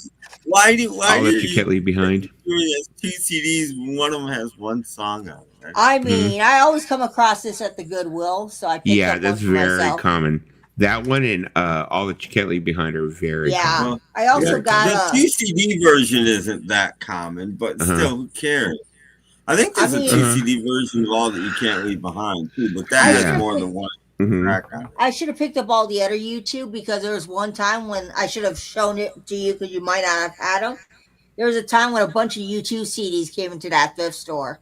It was October, Boy, Unforgettable Fire, October Boy, War, October Boy, War, October. You need Boy. It's the only. I might have 2 deluxe ones, but I have Boy the deluxe one. When it came in a box. I just have a regular one, because it has the single version of Out of Control, which I think is so much better. Yeah. I also like to say that a CD collection. I also like to say that a CD collection is not complete unless you have Delamitri. Who? Delamitri. Yeah, you know what? Oh, you know, I think I have that one. Did I actually? I think I pulled that out one. That went out like last year. I got it like in a collection, and I remember pulling it out, and I didn't know who it was. And Pauline knew who it was. She's like, "That's a really good album. You want to listen to that?" I think it was that one, Delamitri. Yeah, it has the song "Roll to Me," which is like the biggest single. Yeah, and, there you go. Even Steve Schnee did like a whole deep dive on them as well. Yeah. I only have one song by them. It's on a comp. I forget what it's called. It's the one about the guy's not cool enough for the girl. What's the song called? Got so many CDs. It's not something, I think. I don't know what album it's from. What is this? I know Well, I what can you're look talking it about, I up just don't know the name. because I learned the song because the Half Cubes covered it. So I can look at the song's called down here. Hang on, I gotta lift my glasses up. And it's dark and I'm probably not gonna see it. Not where it's at. Not where it's at is the Dolomiti. It's the only one I know. But it's a great song. And the Half Cubes version isn't any different. That's the thing about this CD. It's good, but they didn't change much on most of the songs. They're pretty similar. Yeah, it's like I think I'm kind of like I've been slowing them. I think on Salvation Army, it's like their CDs selection hasn't been what it used to be. It's starting to slow down some, but Goodwill still shit, totally shit. You go to Goodwill, you find a lot of Usher, a lot of like early like R&B, like 2000s R&B, like just not a whole lot of stuff you want. My Goodwill is mostly 90s. Yeah, well, you guys are lucky. Mine's country. Mine's largely country and classical and easy listening. And we're talking, what's her name from America's Got Talent or Britain's Got Talent or whatever. I'm Susan Boyle. Oh, Susan Boyle, yeah, that kind of stuff. It's literally 500 CDs and it's all that kind of stuff. Yeah, I mean, I found this. So I found this at my Goodwill, CDs, which is pretty cool. Nothing. It's been that way for months. I mean, that one that you just showed, Lisa? I have that one on vinyl. I got like so lucky. I think it was like Barnes & Noble was clearancing it out because it was open or some shit. Somebody had like broken the original like wrap, but they had not fucked with the records. It was just like open enough where they sold it as you like have the discounted. 2 CD version of that. There's 2 CD version of that and the next one, which has like the B-sides of all the two buffaloes on it, right? Yeah, yeah. The one has 2 buffaloes, yeah. This one has 2 CDs. Yeah, I have both of those. Those are much harder to find than the 1 CD. Well, because I was at Goodwill and some guy had just dropped off a ton of his U2 collection. And I was like, oh, wow. Somebody really wanted. No, I got those 2 on vinyl because I got lucky because the guy at Barnes & Noble, when he was opening the box or opening whatever it was that they were in, he slit the original wrap or whatever. So since the original wrap was like slit, the guy turned around and told me he had to sell it at a discount. So he sold it me like very discount. I think I got like 30-40% off, something like that, some outrageous price. And I bought both of them. I got like the first one she showed, and then I got the one that has like the 2 bison on it. Yeah, it has like B-sides and stuff. So I got both of them like for like the price of what I probably would have got one of them for, So, but I have a lot of U2. U2 was not so much now it seems, but maybe about 2 years ago, U2 was very common in Goodwills and Salvation Army. Yes, you came across a lot of it. I think a lot of people are starting to like get hip to it now, and they're buying the U2 like CDs and stuff and reselling. I mean, a lot of resellers now. They're putting out not good albums for quite a while, and they went because of that. And their latest album, I don't think is good either, but they seem to be coming back anyway. I mean, they did that album a few years ago. I can't remember which one it is, but it's like all the other stuff. And then they released this like digital only single. It may have gone on a promo CD or something called Invisible. And I'm like, this song is the best song U2's done in like 20 years. And they didn't put it on an album. Are they nuts? me, Tim, usually anything after like Zooropa Discotheque, I don't really fuck with anything after that for some reason. It's just kind of like... I think All That You Can't Leave Behind is their best album. I really do. Yeah, I mean, well, because that's that one, maybe Bono's not, voice was but human for the first time. He never sounded human to me because his voice was so perfect. And on all that you can't leave behind, his voice is cracking a little bit here and there and stuff, and I like that. I'm like, that tells me that he's an actual real person. He's actually being human. Yeah, I like a couple I'll be songs right back. from the next one, and then the one after that just had the basic white cover. I forget what it's called. It had like one good song on it. You know, I haven't really liked them since. One good song on like every album. The song about Joey Ramone on the one album is okay, you know, but for the most part. I'll be right back.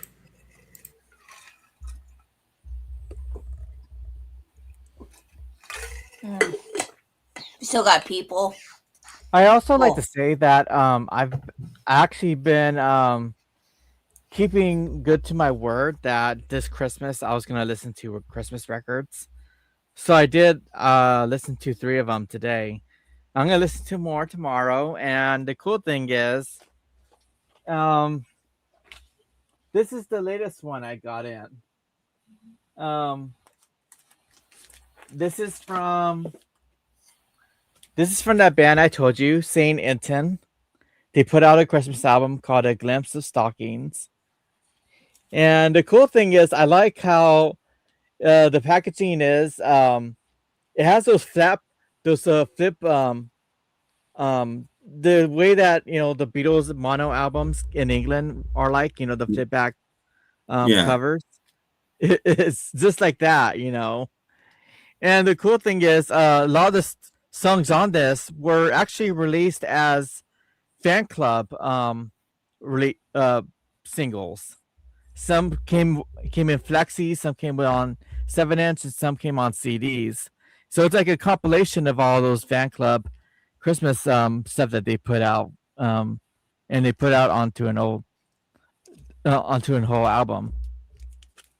Cool. So I actually listened to this, and I really like it. It's really cool. I was like, okay, new Christmas music, and it sounds just like their music. It's very, very. It's like Christmas house music, which is awesome.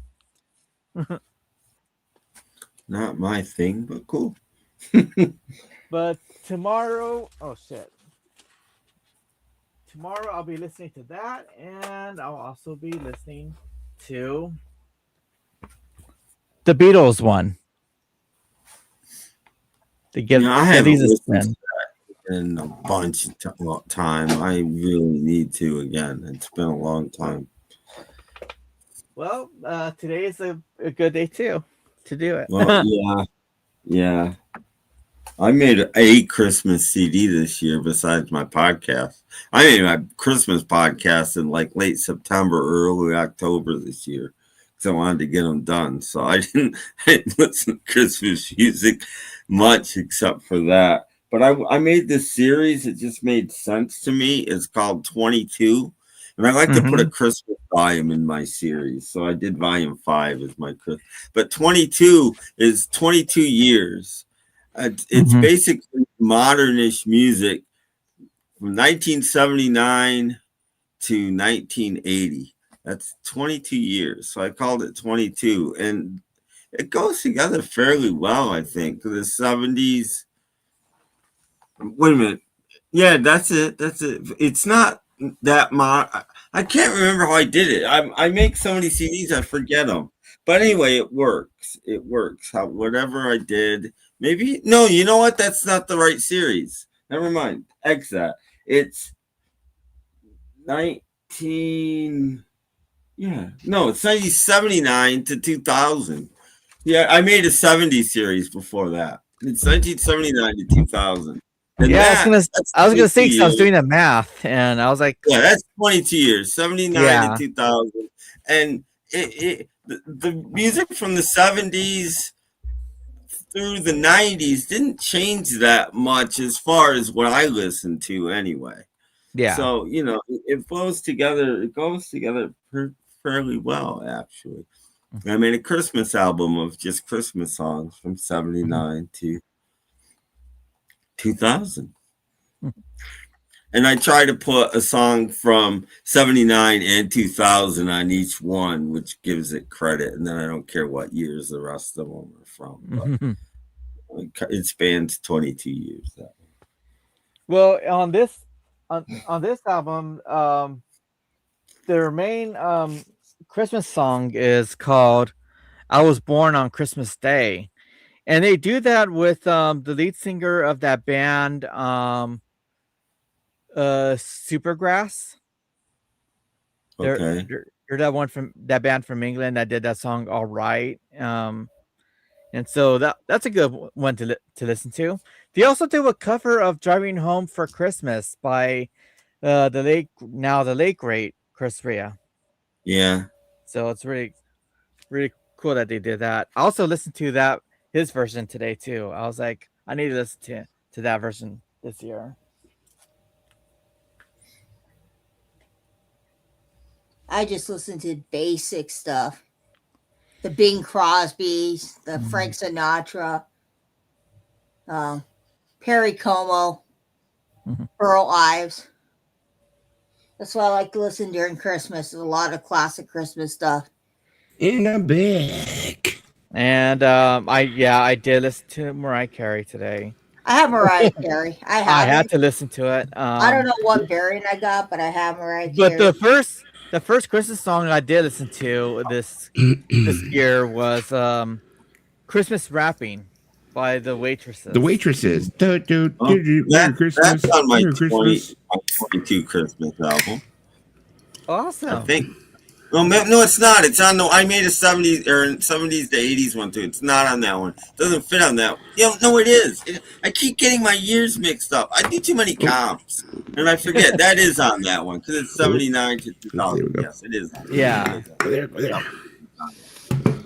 Yeah. I had to do it because I love the bass playing of that bass part of that song. So it was one of those songs I was just like, I have to play this on bass. Yeah, I was at the Salvo yesterday, I think, and I hear this. Ding, ding, ding. I'm like, oh, they're playing Christmas Wrapping, and it was some cover, and it was awful. I thought it was just. There's awful. what Lisa got me this year. See, look at it came. I mean, the CD player's not in here. CD player's in my CD player. Because you were you told me you were trying to complete your collection. So I was like, yeah, this one says it's remastered. Now, I've been noticing lately, what I've been doing is I've been really like going remastered as opposed to remixed. You know, it's like I'm like with sub bands. I'm kind of like I don't want them remixed. I want remastered. I know you probably already have Kicks, so that's why I was like, I'm not gonna get you Kicks. Yeah, I do. Yeah. Kicks is the most common album by them. And one of my coworkers got me Pepperidge Farms. I'm like so happy. Ooh. I'm gonna go soon because I gotta get up kind of early because of Christmas. But I wanted to tell you guys. I don't know if I've ever told you about this site I found. The guy's called Butterboy. I don't know where he's from. I'm guessing the UK, but he might be Australian. He could be Irish. I have no idea. But he has this website where almost every day he posts stuff on MP3 for free, and it's big stuff. Sometimes it's huge stuff.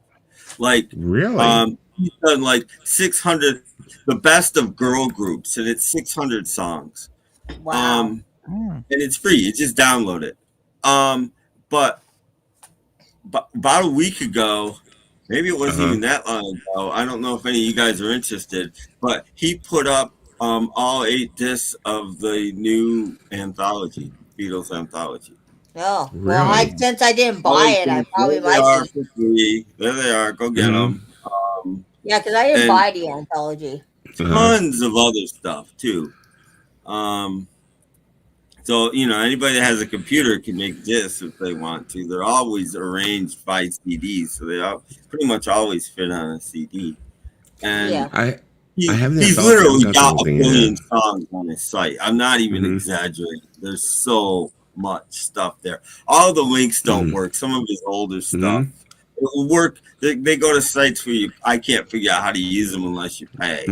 But all of his stuff from the last few years has been You know, Oh, just, can you send me? It's a always link? the bottom link. Yeah. There's always a thing you got to push, and it takes you to a download site, and then you download it.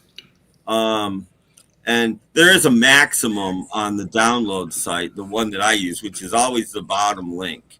But it's the download is 6 gigs a day, so you're okay. You know, the 6 gigs a day is in a music. lot. 6 gigs, even at like high quality MP3s, or even FLAC files. 600. What 6 gigs? You said? Yeah, that's quite a bit. You can get it quite a bit. It's a lot per day. Per day, it's enough. You know what I mean? But so I've filled up. I've probably gotten 500 gigs or more from just his site, and I've barely scratched the surface. You know, of just stuff I like. But like recently, he's put up a 22 volume Harry Nilsson bootleg series. Crazy. The guy, he does a lot of his own comps. He does other things. What else? I mean, all of the Cherry Red comps that I've always wanted. A lot of them are on there, like the latest Cherry Red Power Pop comp. That 7 record or 6, whatever it is, Springsteen box that came out not that long ago. That's on there. I'm waiting for him to put Nebraska on there. I think that'll be on there pretty soon. But just you name it, and it's all genres. There's hip hop, there's jazz, there's country, there's all kinds of stuff. It's all the highest quality. It's all generally it's 320. It's all MP3. Generally it's 320. So I thought I'd tell you guys about this site mainly because of the anthologies on there. And he also, I don't know where this comes from, but a week before that there was the anthology from the Disney video. So apparently the audio from the Disney video anthology is on there. Not the video, but the audio. But I don't know if it's talking, I don't know. I downloaded it, but I haven't listened to any of it yet. So I don't know. Put his link in the chat. Put his link in the chat so we can all, go over there and, get what we want. I think I found the guy.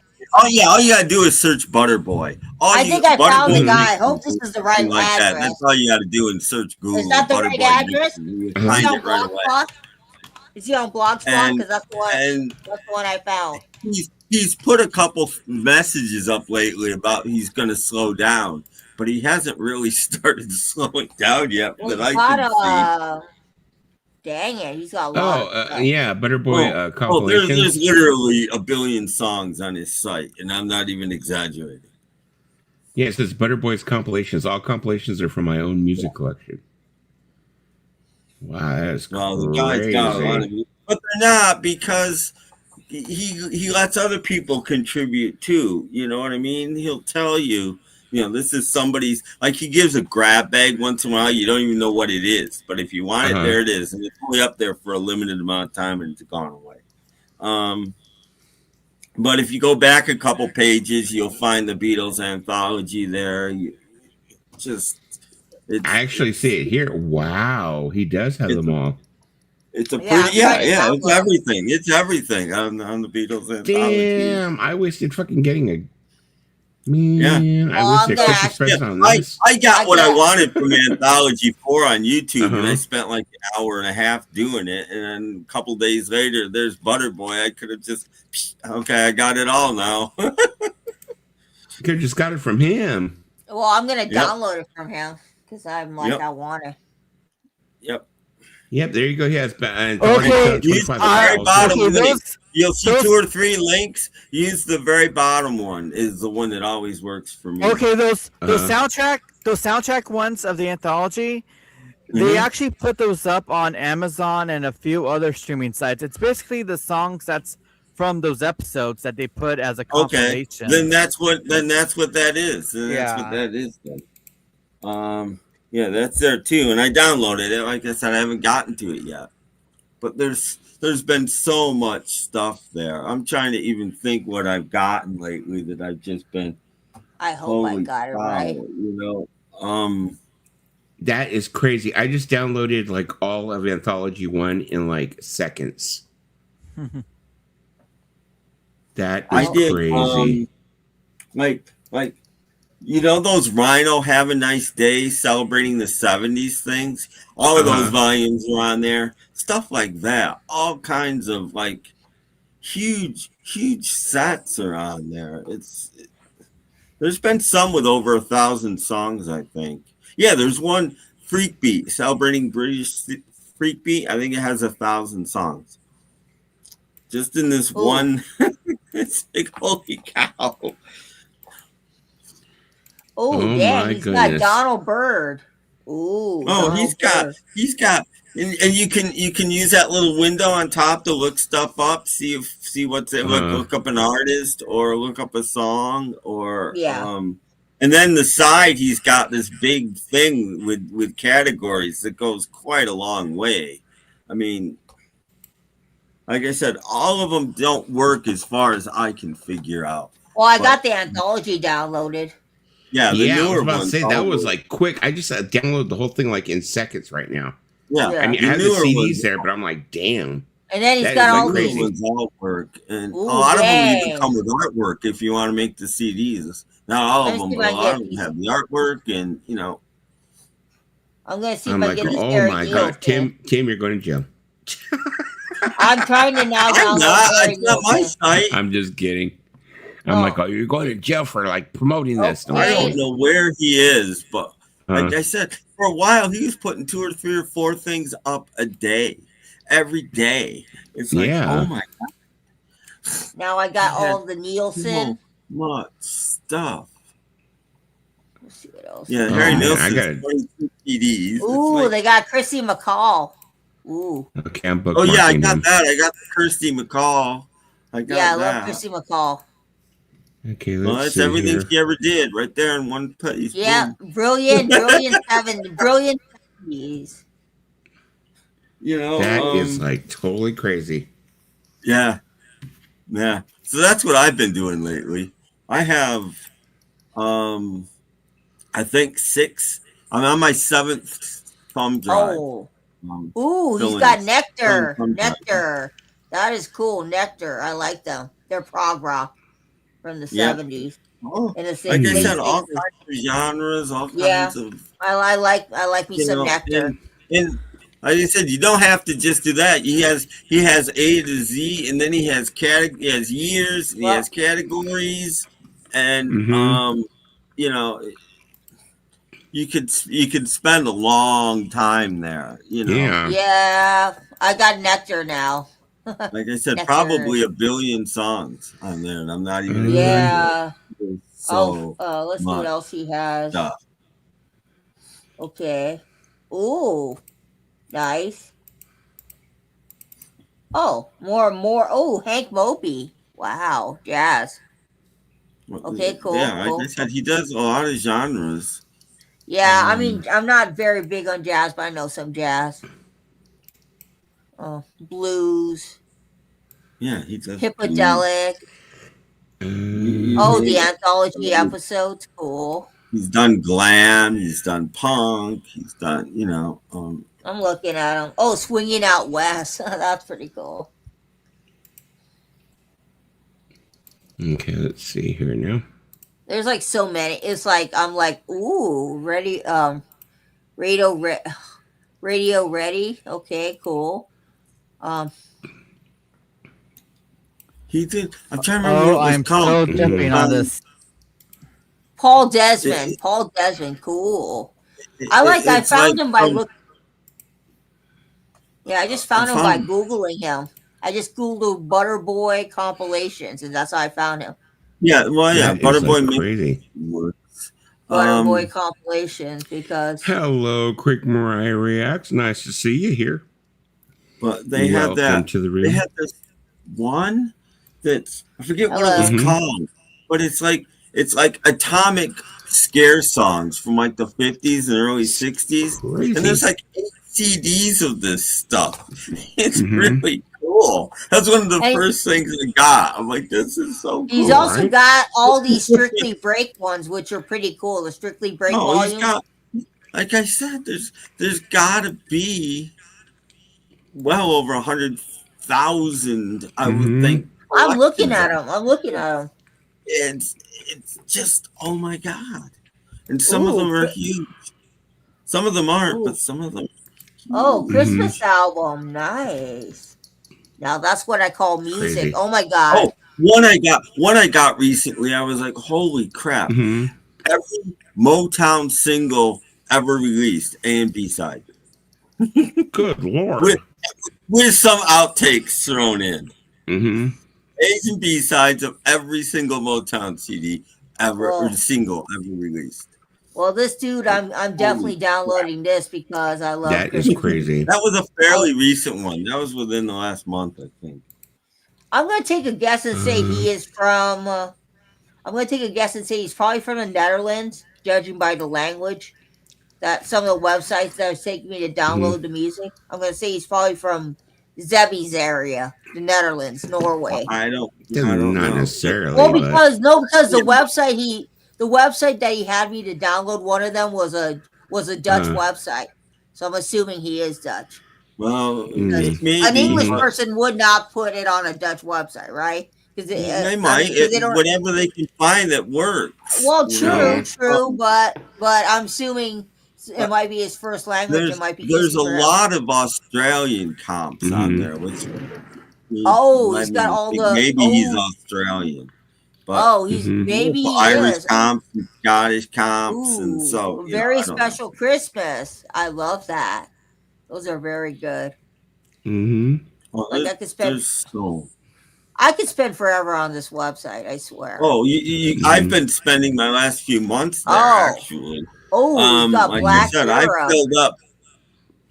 I filled up like 7. Well, one's not filled up yet, but like 7 thumb drives full of his stuff. That's crazy. Oh my God, he has more Garrison. Bob Dylan, his latest thing is on there. His latest what do you call those things? The bootleg series is on there, and the one he did from 1965 and 66. What's that one called? There was a special like 18 disc set. Maybe it's a 50 disc set. I can't remember. That's on there. Not the little one that you bought. That's on there. I mean, he has Northern Soul, which is cool. I'll definitely download that. Well, he does there's lots of Northern Soul. There's lots of I like Northern Soul. It's incredible. It was like the UK's answer. So I meant to tell you guys about this a long time ago, but I keep getting distracted and forget about it. So Merry Christmas. That's my Christmas gift to you guys. Oh, thank you. Thank you. Tim, I'm loving you right now. Thank you so much. Thank you. There's so much on there. And I've learned a lot of songs I didn't know from the I was talking to Paulino while you two were gone about I've been making CDs. And a lot of my latest one is this. I called it Mind the Gap. I don't know if you can see that. And it has nothing to do with the UK subway. What this is songs that I don't have on CD that I have found online, largely from Butterboy, but not all of them. So it's just a nice little compilation of songs that I wish I had on CD and don't. I mean, I see that he has Australian post-punk, which is now he has tons of Australian comps. It's piquing my interest. I need to download it. I've not heard of Australian. I learned a song from Simple Minds from 1979 that I never heard before called Chelsea Girl. I'm like, I love this song. Wow. I love Simple Minds. Simple Minds did music like that, I mean, wow. Great site. So it's a 4 CD disc. It's post-punk excavation, Australia 1977 to 1985. I'm gonna download that. Lots of STEM songs, probably. Stems are a great band that nobody in America knows about, which is unfortunate. I mean, I do like Australian music. Oh, don't tell me I downloaded it twice. Oh, that Rhino DIY series, that's all on there. I'm trying to think what other whole series.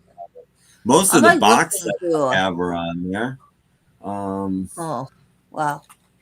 The Loud, Fast, and Out of Control, the best 50s box set ever made. That's I like on that he there. also has modern. I like that he also has stuff from the last 20 and 10 years or 15 years. Too. Well, like that. I said, he put up the latest Springsteen and the latest Dylan, and he's putting out all kinds of stuff. And the thing is, it doesn't matter what you're into; you're gonna find something there. Well, for the people in the chat, he's got some Merle Haggard for you guys out there because good old. Oh yeah, Merle. no, like I said, there's lots of country, there's lots of all kinds. I mean, Merle Haggard gets you laid, but that's just what I think.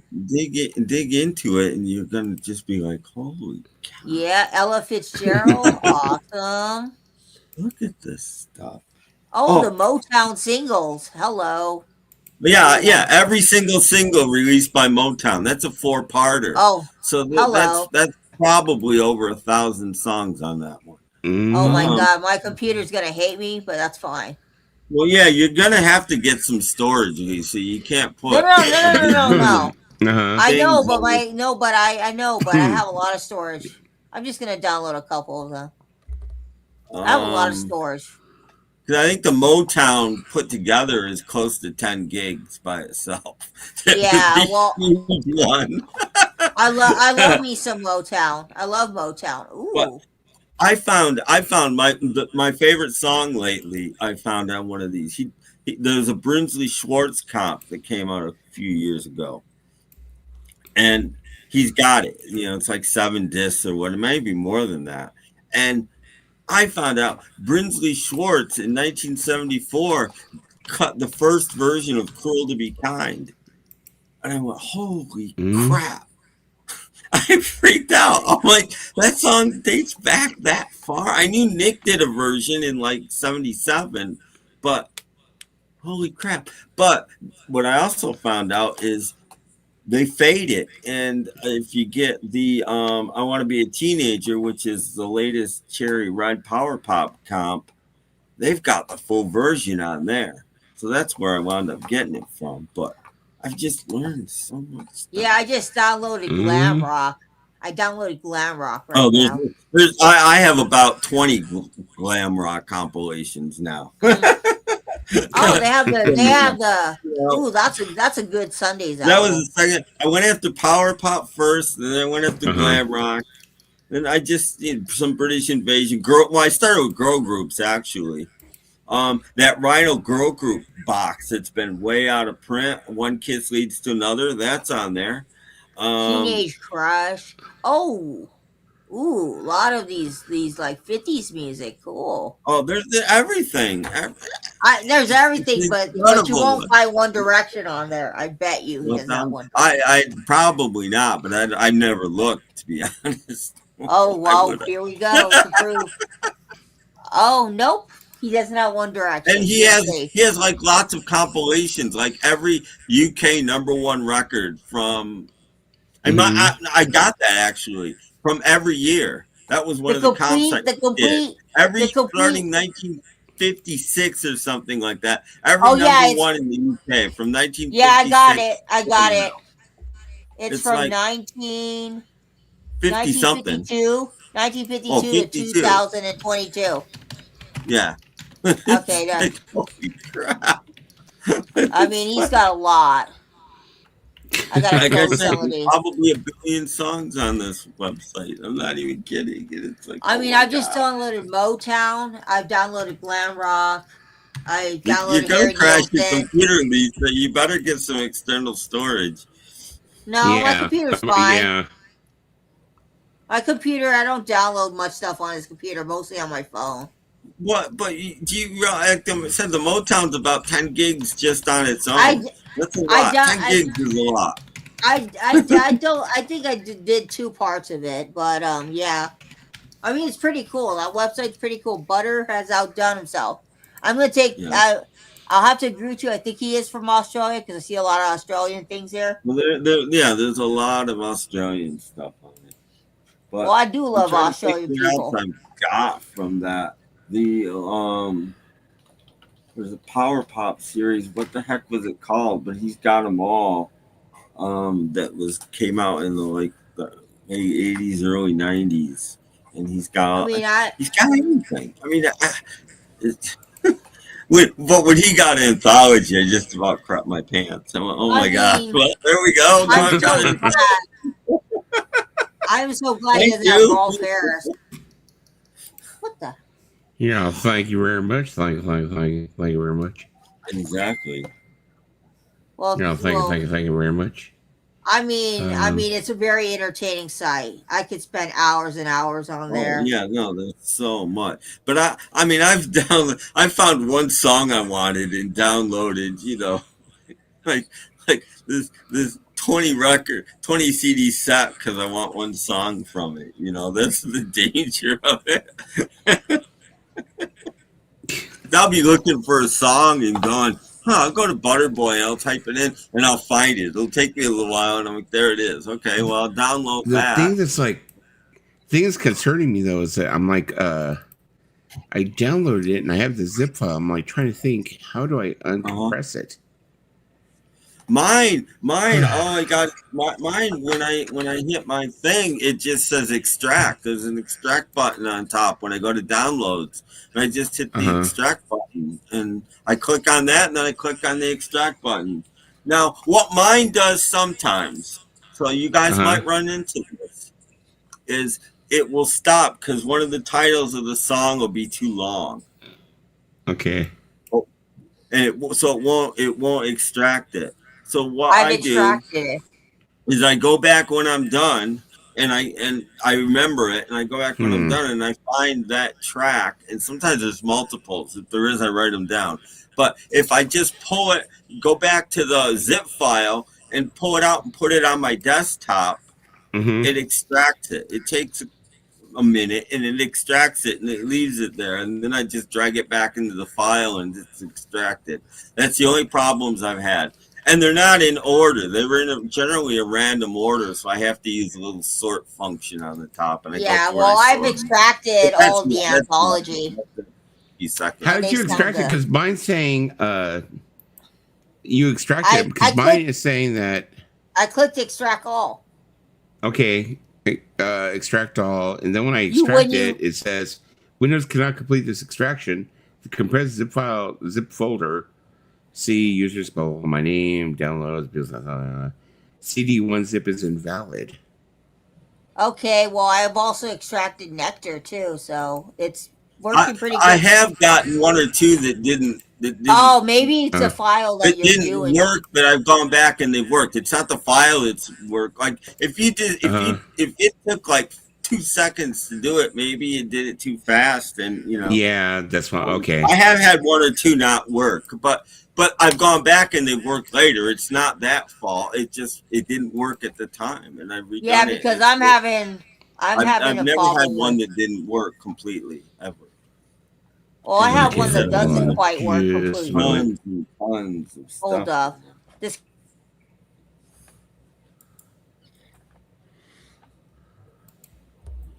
Okay, save link as.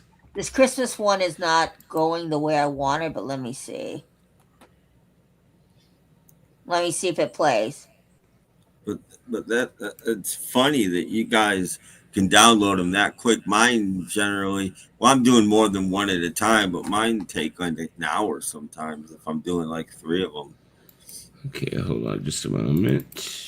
And that one site that I told you, the last one, will only let you do 3 at a time too. That's the other limit it has. You can't do more than 3. It's not letting me do it at all. Open with.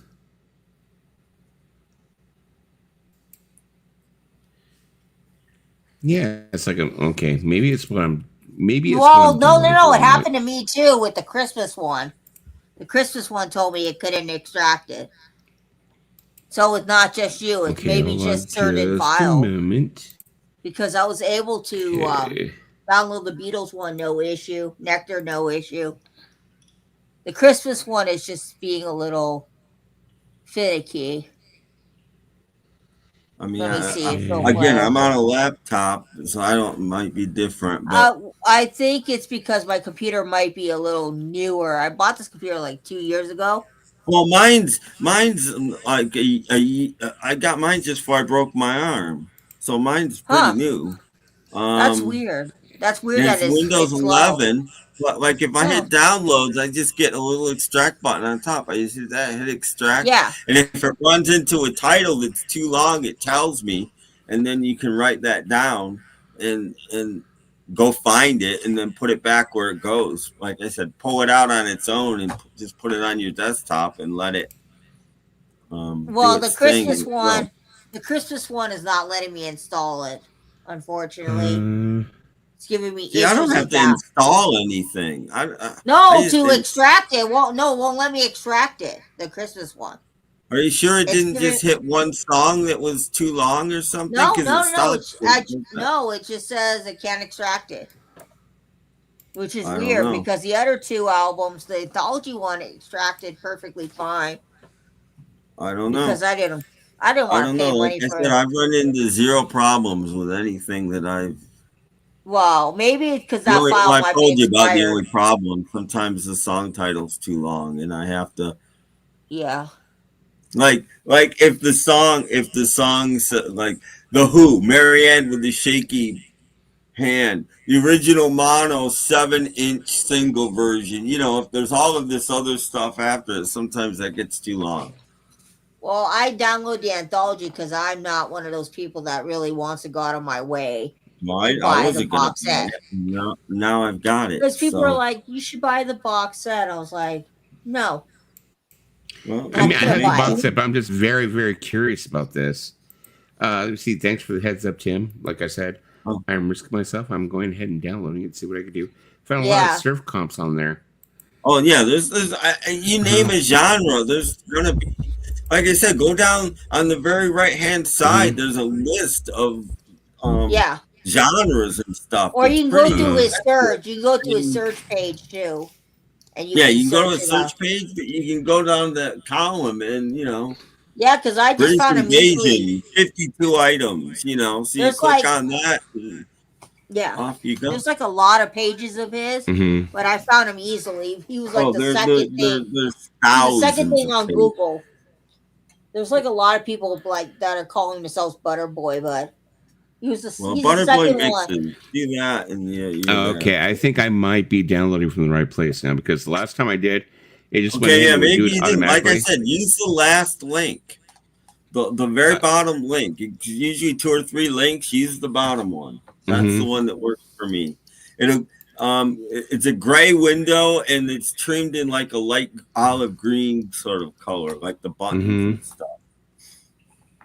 That's the one I use, and it hasn't let me down. Because he's got like a gray link, and then he's got the kind of a Dutch link. I think it's Dutch. I don't or know German. I use the bottom one. And if you overhit, if you go, and the thing is, it gives you 6 gigabytes a day. But if you're only at like 5.2 and you want to download another 2.5 gigabyte file, it lets you. It doesn't stop you until you're over 6, and then it stops you. I'm kind of curious what the 8 gigabytes a day if you wanted to. I'm looking up his. What is the bit rate on these? Do you know by any chance, Tim? Or I'll just check. Most of the stuff is 320 if he can do it.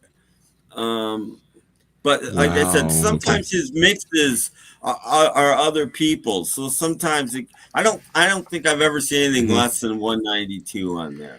But you know who has something like this was Patrick, PB Thal. He had it like this too, but I was never able to figure out how to download from him. I was never able to figure out how to do it, but I've got memory stick after memory stick after memory stick of this stuff completely full. Nordic. Interesting. I think this might be I think I picked the right one this time. The first time it was like downloading instantaneously, No, it opened up and said there was nothing in it, but this one is taking time. Yeah, now. that's too fast. It shouldn't be that fast, even at lightning speed. It could take a little while at least. I mean, I do know that I have high quality like internet, so it's like, like I said, the bottom link is the one I always use. I'm gonna get this Donald Byrd and Pepper Adams complete Blue Note studio sessions. This sounds kind of interesting too. Yeah, there's so much stuff on here. Yeah, he's got some good stuff on here. Ooh, the British invasion. Nice. Oh yeah, no, there's tons of British invasion. There's tons of. He basically has the complete discography of St. Enton. So, Really, he does. Wow. I think I'm literally gonna have to like go buy another hard drive now. Yeah. Yeah, I'll have to buy another couple of terabytes or something.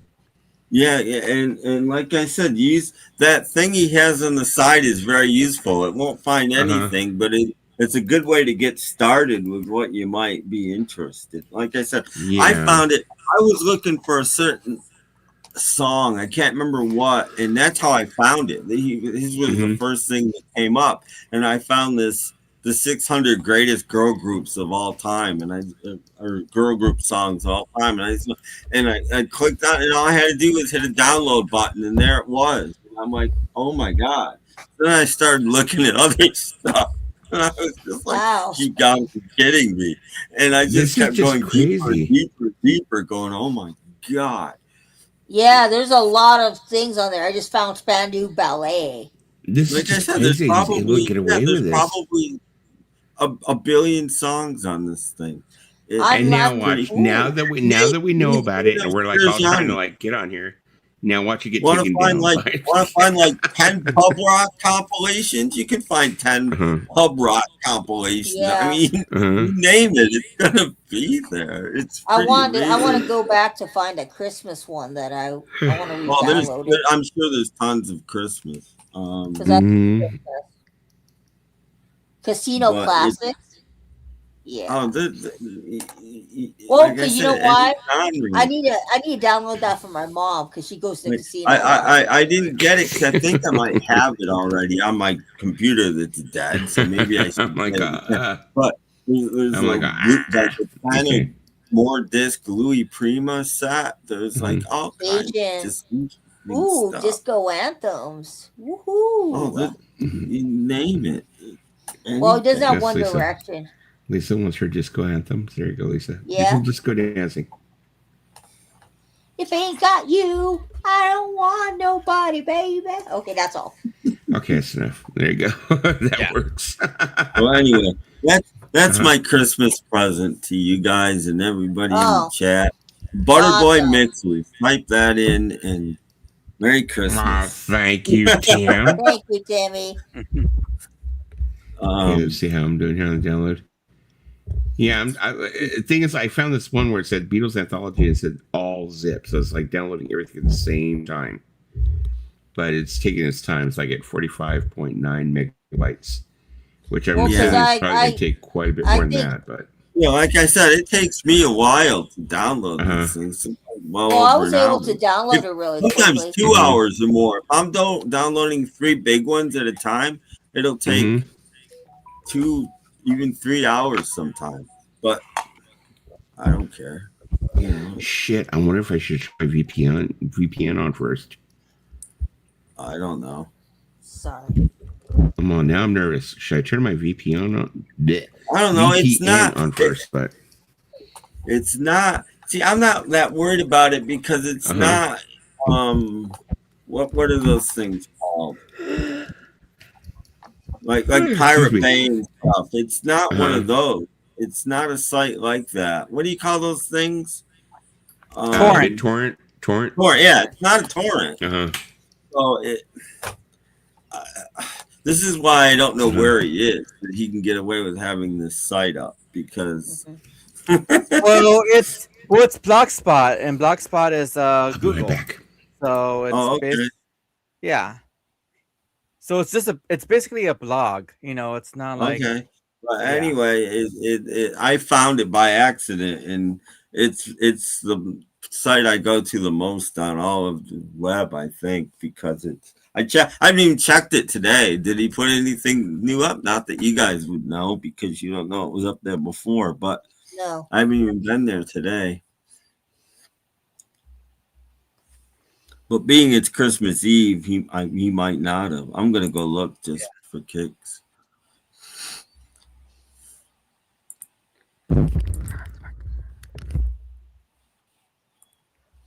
Yeah, my thing is downloading. It's good. Yeah, no, I probably have to wait a while till I could get part. Oh, he put up a new lucky dip. He puts up these lucky dips all the time. You don't get to know what's on it. You just download it. And they don't stay around for long. And wow, he's put up stuff since Anthology. Maybe he reposted Anthology. I got Anthology. Because he put that up a few days ago, and he's put up stuff since then. Maybe he reposted it for some reason. I don't know. No, but there's nothing new besides that lucky dip.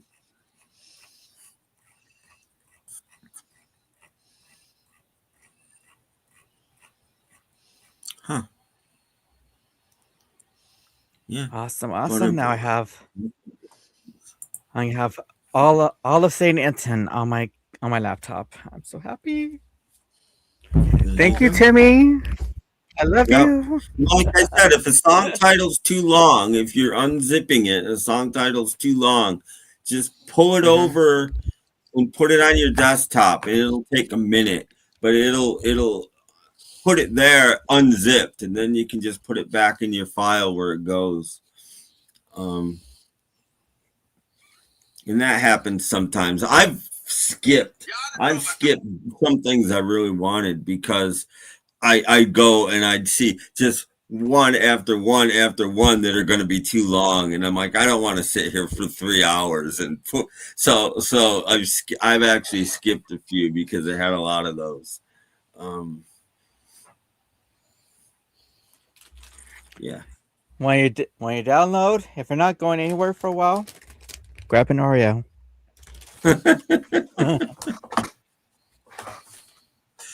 Well, guys, Merry Christmas. I'm going to take off because I gotta Good night, Tim. Good night, Tim. Okay. Christmas. Okay. I know it's already like 2 o'clock for you. Merry It's like what, 4 Christmas. in the morning, 5 in the morning. Enjoy. Yeah. What 5 o'clock in the morning here already? Yeah. So I gotta go to bed. Enjoy. I know what you're all going to be doing on Christmas Day now. There you go. And be out drinking beer, downloading music. There you go. All right. Merry Christmas, right, good everyone. night, Tim. Have a great Bye. night. Merry Christmas, Timmy. See you soon. Bye. Good night. Merry Christmas. Then we got Lisa right there. She's like all just trying to look all cute. I am cute. She's trying to show off her dimples. There you go. No, I'm like all of a sudden I've just like got like the munchies, like I'm like stoned or something, but I'm not.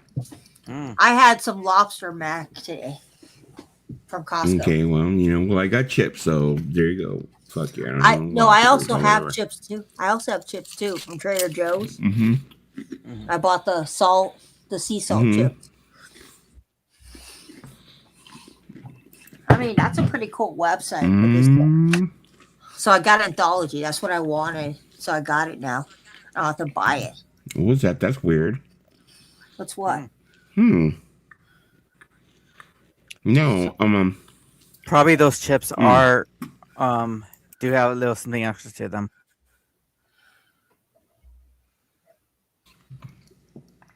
No, it's like downloading Anthology right now. I had a weird window open up. I'm like, what the fuck is that? I'm like, oh, there you go. It like, said hey, the same thing. It said Lisa's downloading the same thing at the same time. She's trying to communicate. There you go. So, I don't know. But I don't know. So, Lisa, what are you doing tomorrow morning? We're making dinner. What are you making for dinner? Prime rib and mashed potatoes and green bean. I'm making a pot roast. Ooh, I want pot roast. I got voted down because I wanted to do turkey breasts, not a full turkey breasts, or I wanted to do ham, and I got voted down. Everybody said, no, let's do pot roast. They want to do something different. I'm like, okay, whatever. I bet you make a good pot roast. Yes, I do. What are you doing, Paulina? Nothing really. It's like, just being here, hanging with my uncle, watching some football games. I don't know who's playing tomorrow. I think the Vikings are playing tomorrow, I think. So we'll probably watch that. I'll also be having pot roast as well. I made some, so I have like a couple of meals in a container, and I'm just gonna make some mashed potatoes for it as well and stuff. But yeah, it's just gonna be like a lazy one. Yeah, my mom cooks the pot. I mean, the thing for me is that on Christmas Day, the way we do it is we do a dinner, but we do it more towards the afternoon, and then she takes off. The kid's mom takes off with the kids, and they go to her grandfather's house, or they go to her father's house. I'm sorry, because like I said, he's like 86, so he's like, they try to spend as much time with him as they can, So they'll go over there. They take dinner over there, which I'm fine with that, whatever. But this year they were kind of like going back and forth on what they want to do because they didn't want to do like the normal like turkey or mashed potatoes, blah blah blah. And I was kind of like, okay, well, what do you want to do? And they actually at first had said carne asada, and I was like, you know what? That's kind of different. I was like, why not do carne asada like tacos and rice and beans and do the whole like spread? I'm like, I could be down with that, But no, they decided on doing pot roast. So I was like, okay, all right, that works too. But whatever, because they were thinking of something more simple to do that she could take over there. But I was like, well, tacos would be fucking awesome. Carne asada tacos. I'll fucking set up and make all the carne asada and stuff like that. I'll do it. I'll fucking go out there and barbecue that shit. I don't give a fuck. In the rain, fuck your shit. My mom likes doing the prime rib for Christmas, so we do that. So, I was like, shake it up. I'm sorry. Go ahead, Paulina. But I also, because I told Tim and Lisa while you were gone that I was trying to discipline myself this year by listening to my Christmas records and stuff like that. So I did listen to some today. I did listen to Mariah Carey, Sabrina Carpenter, and Kelly Clarkson. So tomorrow I'm gonna listen to that Beatles box thing for Christmas, and I also got this record in a couple days ago. It's a glimpse of Stalking. It's a Christmas album by St. Inton. Okay.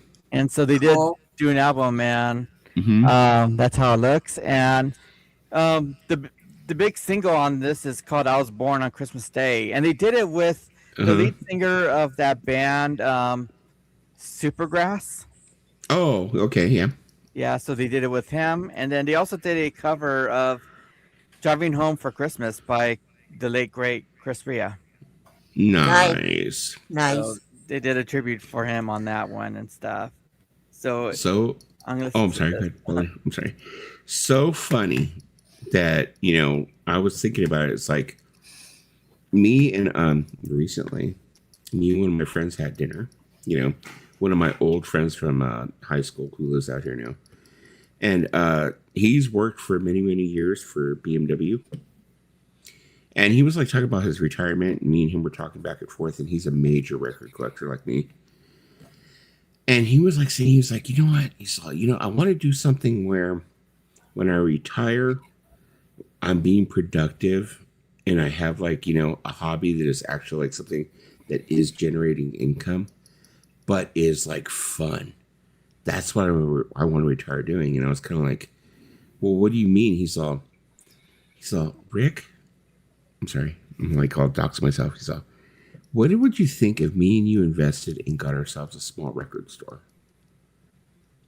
And I was kind of like taken aback. And I was kind of like, really?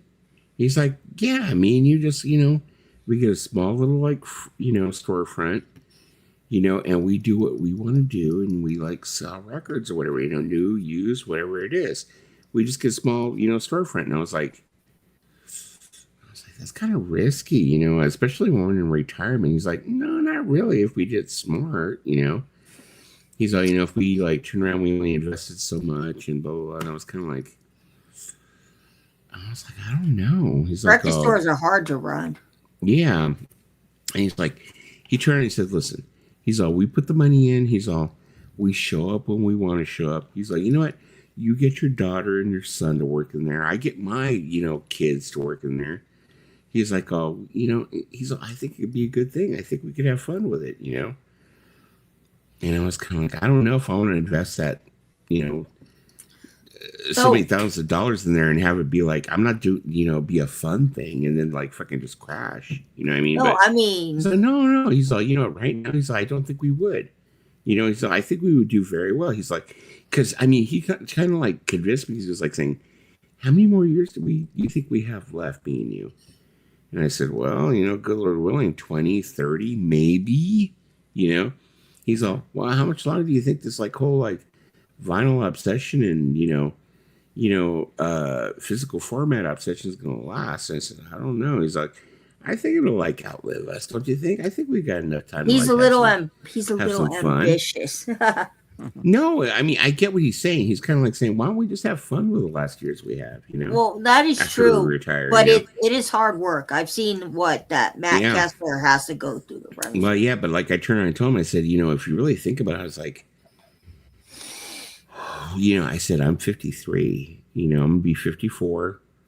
Retirement isn't really like 65. No. So I still have like about 11 years before retirement. He's like, well, and that's what he said. He's like, just kick it back for it. I said, good Lord willing, I get those 11 years. Good Lord willing. Because I said, I don't know. Because recently, the reason why I'm like, kind of like, I was like talking to him and I was like thinking about it.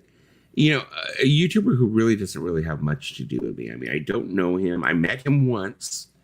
You know, I will say I met him once. I was fortunate about that. But Adam the Woo, you guys, have you ever heard of him? Okay. No. 51 years old, dead.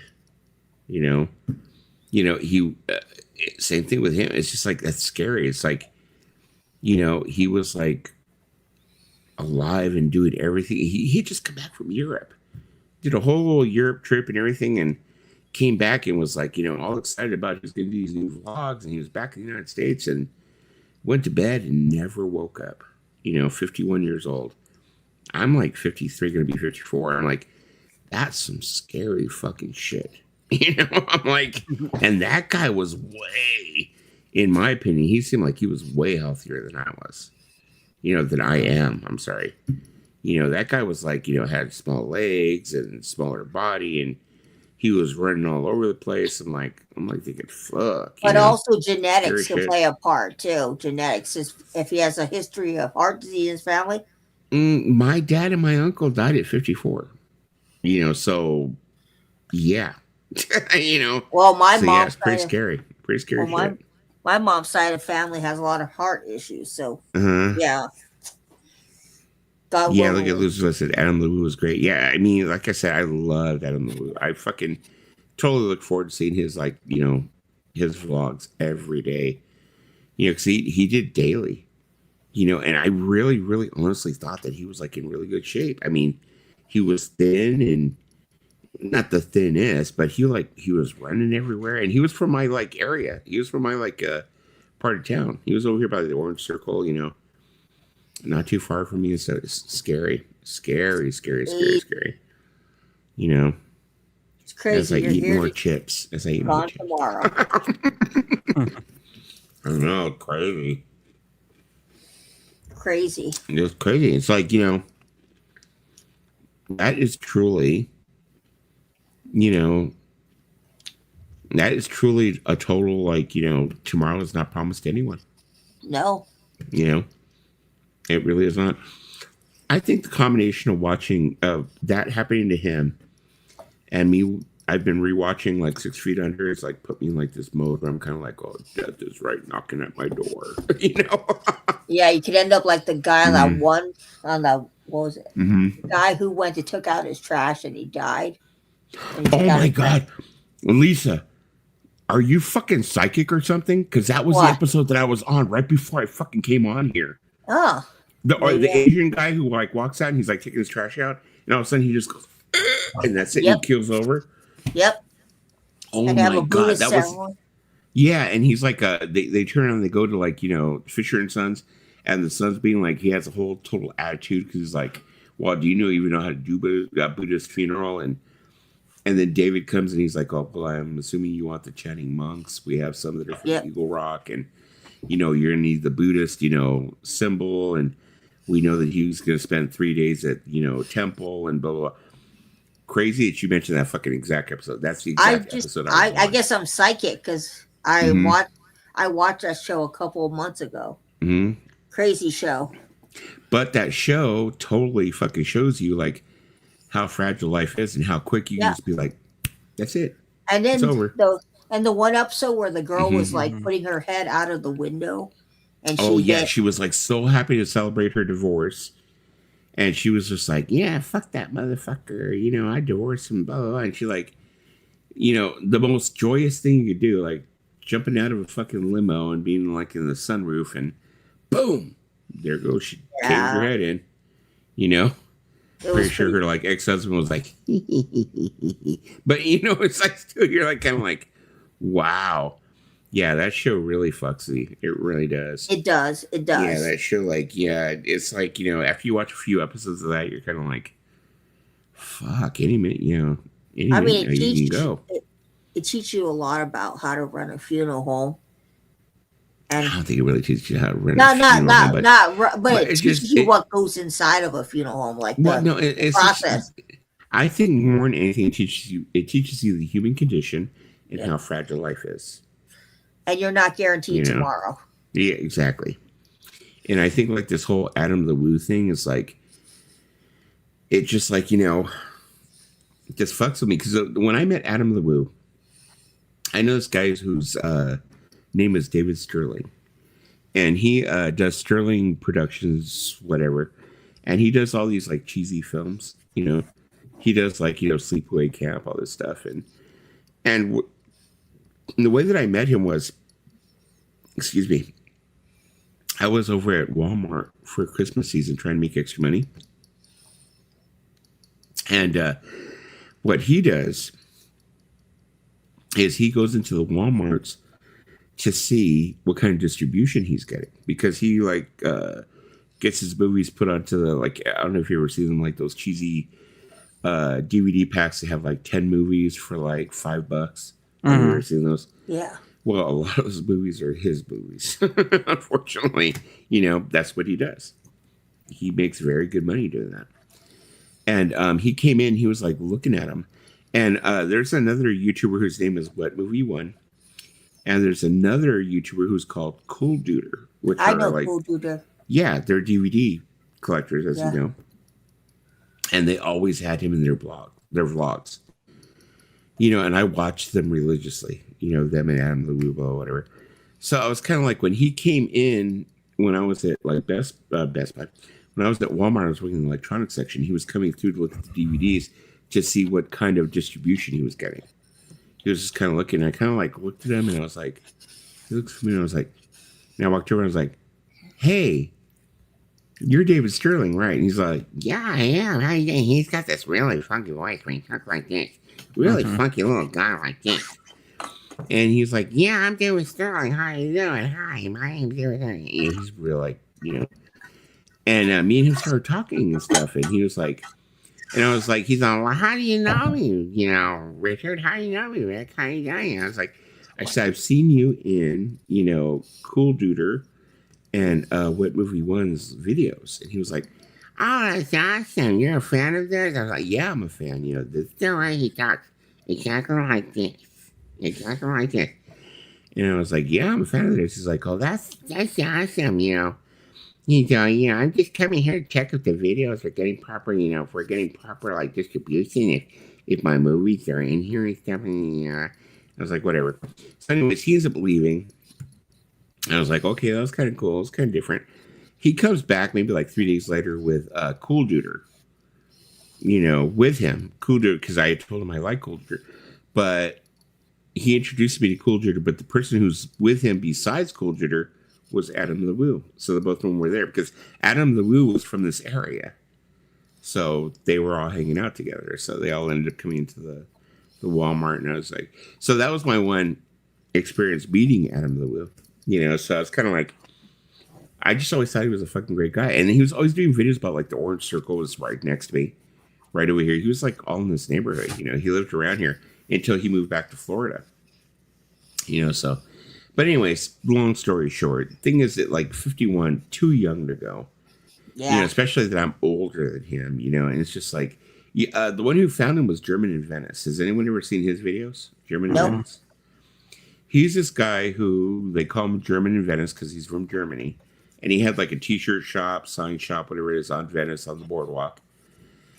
And he did all kinds of videos from there. He like did his things where he'd go to like, you know, he knew Michael Jackson's son, Prince, Michael Jackson. He like, you know, all of Michael Jackson's kids. So like that, you know, he's a real big Michael Jackson fan. He did like all kinds of like, you know, content like that. Well, good friends with Adam Lou. He had gone to Florida because he was going to do videos, a collaboration with Adam the Woo, because Adam the Woo had just come back from Europe. And the way that I understand somewhat the story went is he went to go knock on the door. Adam the Woo did not answer. He said, that's very not like Adam the Woo. That was very not like him, you know? So he knocked on the door and he was like, oh no. So he called the cops. Cops came. Said, you know, the door's locked. We can't do anything. He could be in there asleep or whatever else, you know? So German in Venice turned around and put a ladder up on the side of the building, climbed up the ladder, looked in the window, saw that Adam Lou was laying on the bed, and he was gone.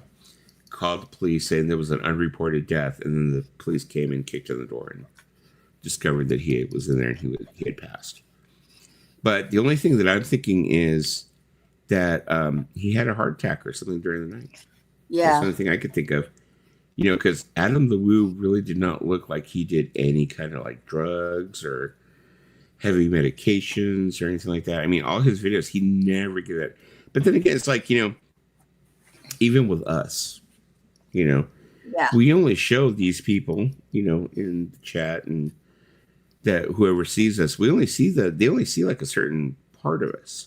Yeah. They don't know everything about us. We could be on freaking meds or whatever, like Lisa, you know, we could be.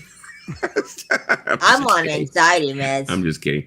But no, see, but people wouldn't know that. So like say if you had a bad night where you took too many of your anxiety meds and you took a drink and say, God forbid something happened, people wouldn't know that. They wouldn't be like, oh, well, we didn't know that Lisa was on Klonopin or this, and the combination of that and the alcohol did her in. You know, they wouldn't know that.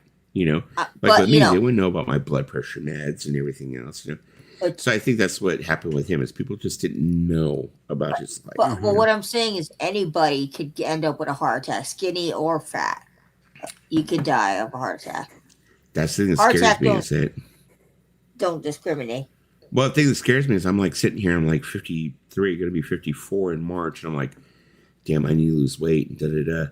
And And my friend Caesar was the one who said, he said, well, you know, he's like, you know, you could probably lose like 200 pounds and you could still have a heart attack.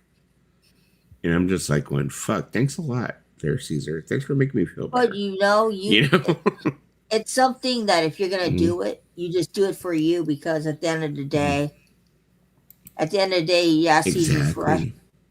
He did. Caesar's probably right, but Caesar's also got to realize that we all got to take care of our health.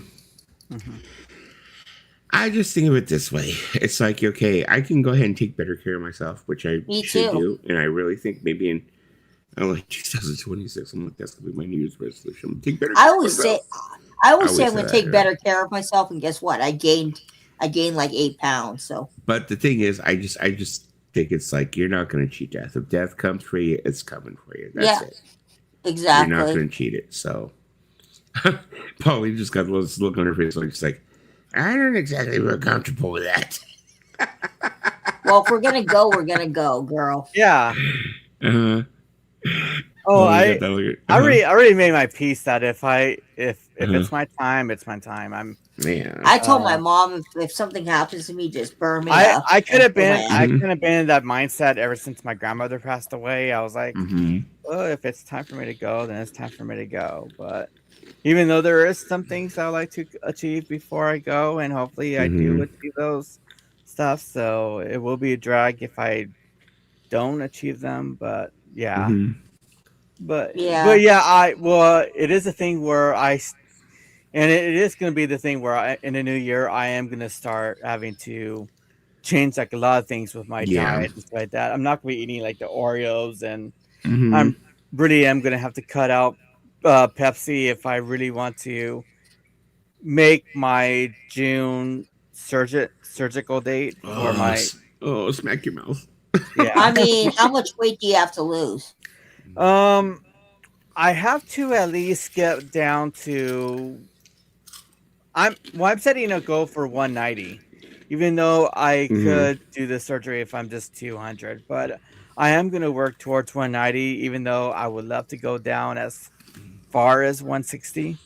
Oh, I mean that would be good. I'm 170. Because the thinner I am, the more success I will have when I have the surgery and I start to heal and stuff. Because then Well, I'm not if you dealing with gotta, the extra fat, and stuff. I mean, if you gotta lose 40 pounds, it's gonna take you at least 5 to 6 minutes. So you gotta start now. Yeah. I mean, to be perfectly honest, like loser list, it's like in my family, it's like, that's my father passed from. And I've had, an uncle pass from it. But the thing's like strange, like I get scared, like drinking and, I have my proclivities, I have my things with drinking. But I have other aunts and uncles, I swear to God, they have drank every day of their life. Drunks, and they're so pickled that they're like in their 70s right now. And it's like they're, they go to the doctor and the doctor's like, everything looks good. I don't know. But you could afford to pull back. What the fuck? It's like it makes no sense. So I have so I don't know if like the genes of my family are like, if you drink, you're dead. Or if you drink, you're gonna stay alive. I mean, I just don't know. I mean, So it's kind of like, yeah. My grandma made it to 90 and she drank all her life. I mean, because I'll be perfectly honest, I'm 53, and sometimes I feel like I'm in my 60s. Like right now, it's like I'm having a lot of problems with arthritis in my shoulders and stuff. And it's like right now, since it's been cold and wet and it's raining and stuff, like my shoulders are killing me. Like right now, it's like I'm having these beers, so I feel a little bit better, but I've had so much pain in my shoulders. And this one especially, it's been days. And at first, when I had this one, I was like, going, "Oh my God, is this my heart? Am I having a big one?" And they're like, "Oh no." Wait, is it on the right or left side? No, it's on this side, which is I know, but the left side. The left side. Yeah, Lisa, it's been days. Heart attacks aren't for days. No, but heart attacks don't take a week. No, but what I'm saying I've been is, having a heart attack for the past week. No, but what I'm saying is, there's people that don't even know they're having a mild heart attack, and then it gets detected. That's what I say. So that's the reason why, when I started having these pains a week ago, I was kind of like going, "Oh my God, this is a big one." It's like, do I have to go to the hospital? It's right here on my shoulder, blah, blah, blah, whatever. But then I also notice whenever I move it, it cracks so bad. You could hear that. So it's like, it's my shoulder. I just have bad shoulders. It's like, yeah, it's arthritis. But that's not a good thing either, because when I do end up if God forbid, I end up having some kind of heart condition, I'm just probably going to sit there and be like, "Oh, this is my arthritis," and I'll be like, "Oh no, I'm having a fucking heart attack." It just depends, because like I said, like this shoulder, whenever, I move it, it cracks. Whenever see, like right there, you can't hear it, but I can feel it like crack, crack, crack, crack, crack, crack. My knees crack. My knees crack. Your knees crack? My elbow. My knees Everything crack. on me cracks. Everything on me cracks. I mean, about a month ago, I thought I was like, "Oh my God, I'm having such bad back pain." Remember I wrote you? I was like, I can't even get out of bed. And I was like freaking the hell out. Yeah, it was crazy. Like one time I had her legs up in the air and I was going like this and she started, oh my bad. Oh, I wasn't supposed to say that. I was kidding. You know, people No, in the chat are gonna be like, "Are we dirty?" And I'm like, "No." No, but like the thing is that I played baseball for so many years, and a lot of the injuries that I got at the time when I was young, I didn't think there were anything, and now they're all catching up with me. All those elbow injuries, all those knee injuries. Now that I'm getting old, they're starting to catch up. They really, are. I'm at the point where I need to go get glasses and I need to start wearing them. Yeah, because I was a baseball catcher for many years, and my knees are fucked from popping up. Down, pop it up, getting down, pop it up. Freaking legs from my arm from catching and going from side to side, and my arm, it's just, I'm fucked. I am fucked.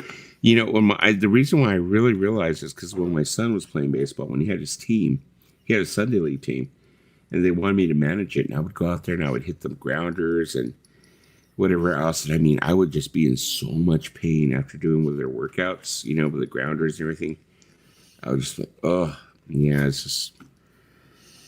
it's bad. I need to lose weight, and I've lost like over 100 pounds before. When I lost 100 pounds, I felt great.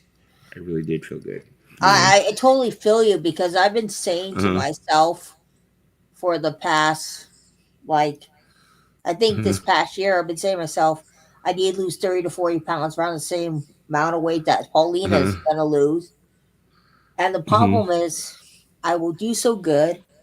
Like, I lost 3 pounds in the past, and then guess what happens? I go back to eating like crap, and I gain back what I lost. Yeah, the reason why I lost so much weight in the initial at first was because I had a bad breakup. Let's be honest, I had a bad breakup. I was so lovesick and everything else that it was easy for me to lose weight because I didn't want to eat anyway. I was like in such a bad place that all I wanted to do was sit there and mourn and cry and not eat and blah blah blah. So it was no thing for me to lose 100 pounds. And then I lost 100 pounds, and then I came out of it like most people do. Came out of it, and I was like, all right, I'm ready to freaking rock again. Then the pandemic happened. And then when the pandemic happened, everybody stayed home, and what do? All we did was eat. Yeah. And now here I am. That's what happened to me because when I had lost the weight originally, I was really proud of myself. And then when the pandemic happened, guess what? I gained all the weight I lost because I was at home, nothing to do, and I turned to food. You lost a lot of weight when you were with your ex, didn't you? Yeah, 50 pounds. Mm-hmm. Yes, I lost a lot of weight. So you basically lost about one butt cheek, right? No, my butt was still big. My butt's still big. But no, reason why I lost the weight is because I saw something on TV that scared me. So that's why I lost it. What, there was no chubby Asian girl died? No.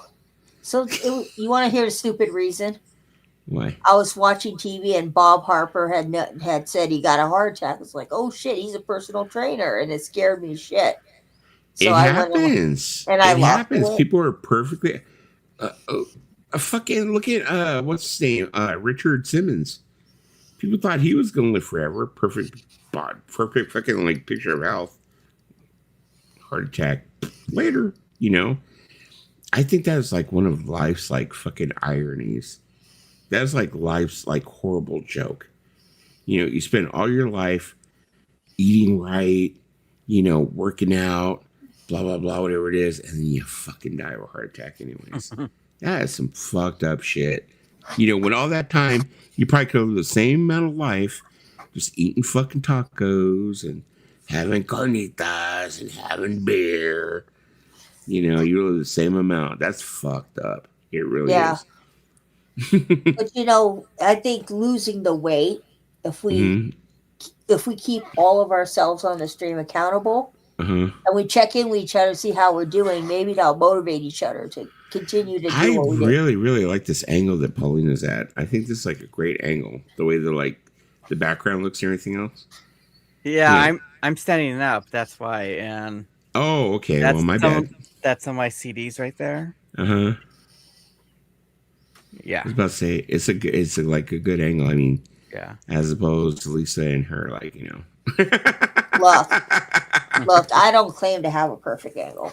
Okay, let's go ahead and let's analyze this a little bit. Don't turn off your camera. Okay, now where did the extra Funko Pops come from? Because there seems to be more Funko Pops here than were there before. No, they've always been there. No, there seems to be more. I didn't buy this any picture more. of behind you? It looks like a picture that's upside down right there. And there's a lot of things in there. No, the picture behind you in the frame right here. It looks like it's upside down. Oh, it's a picture of a K-pop group.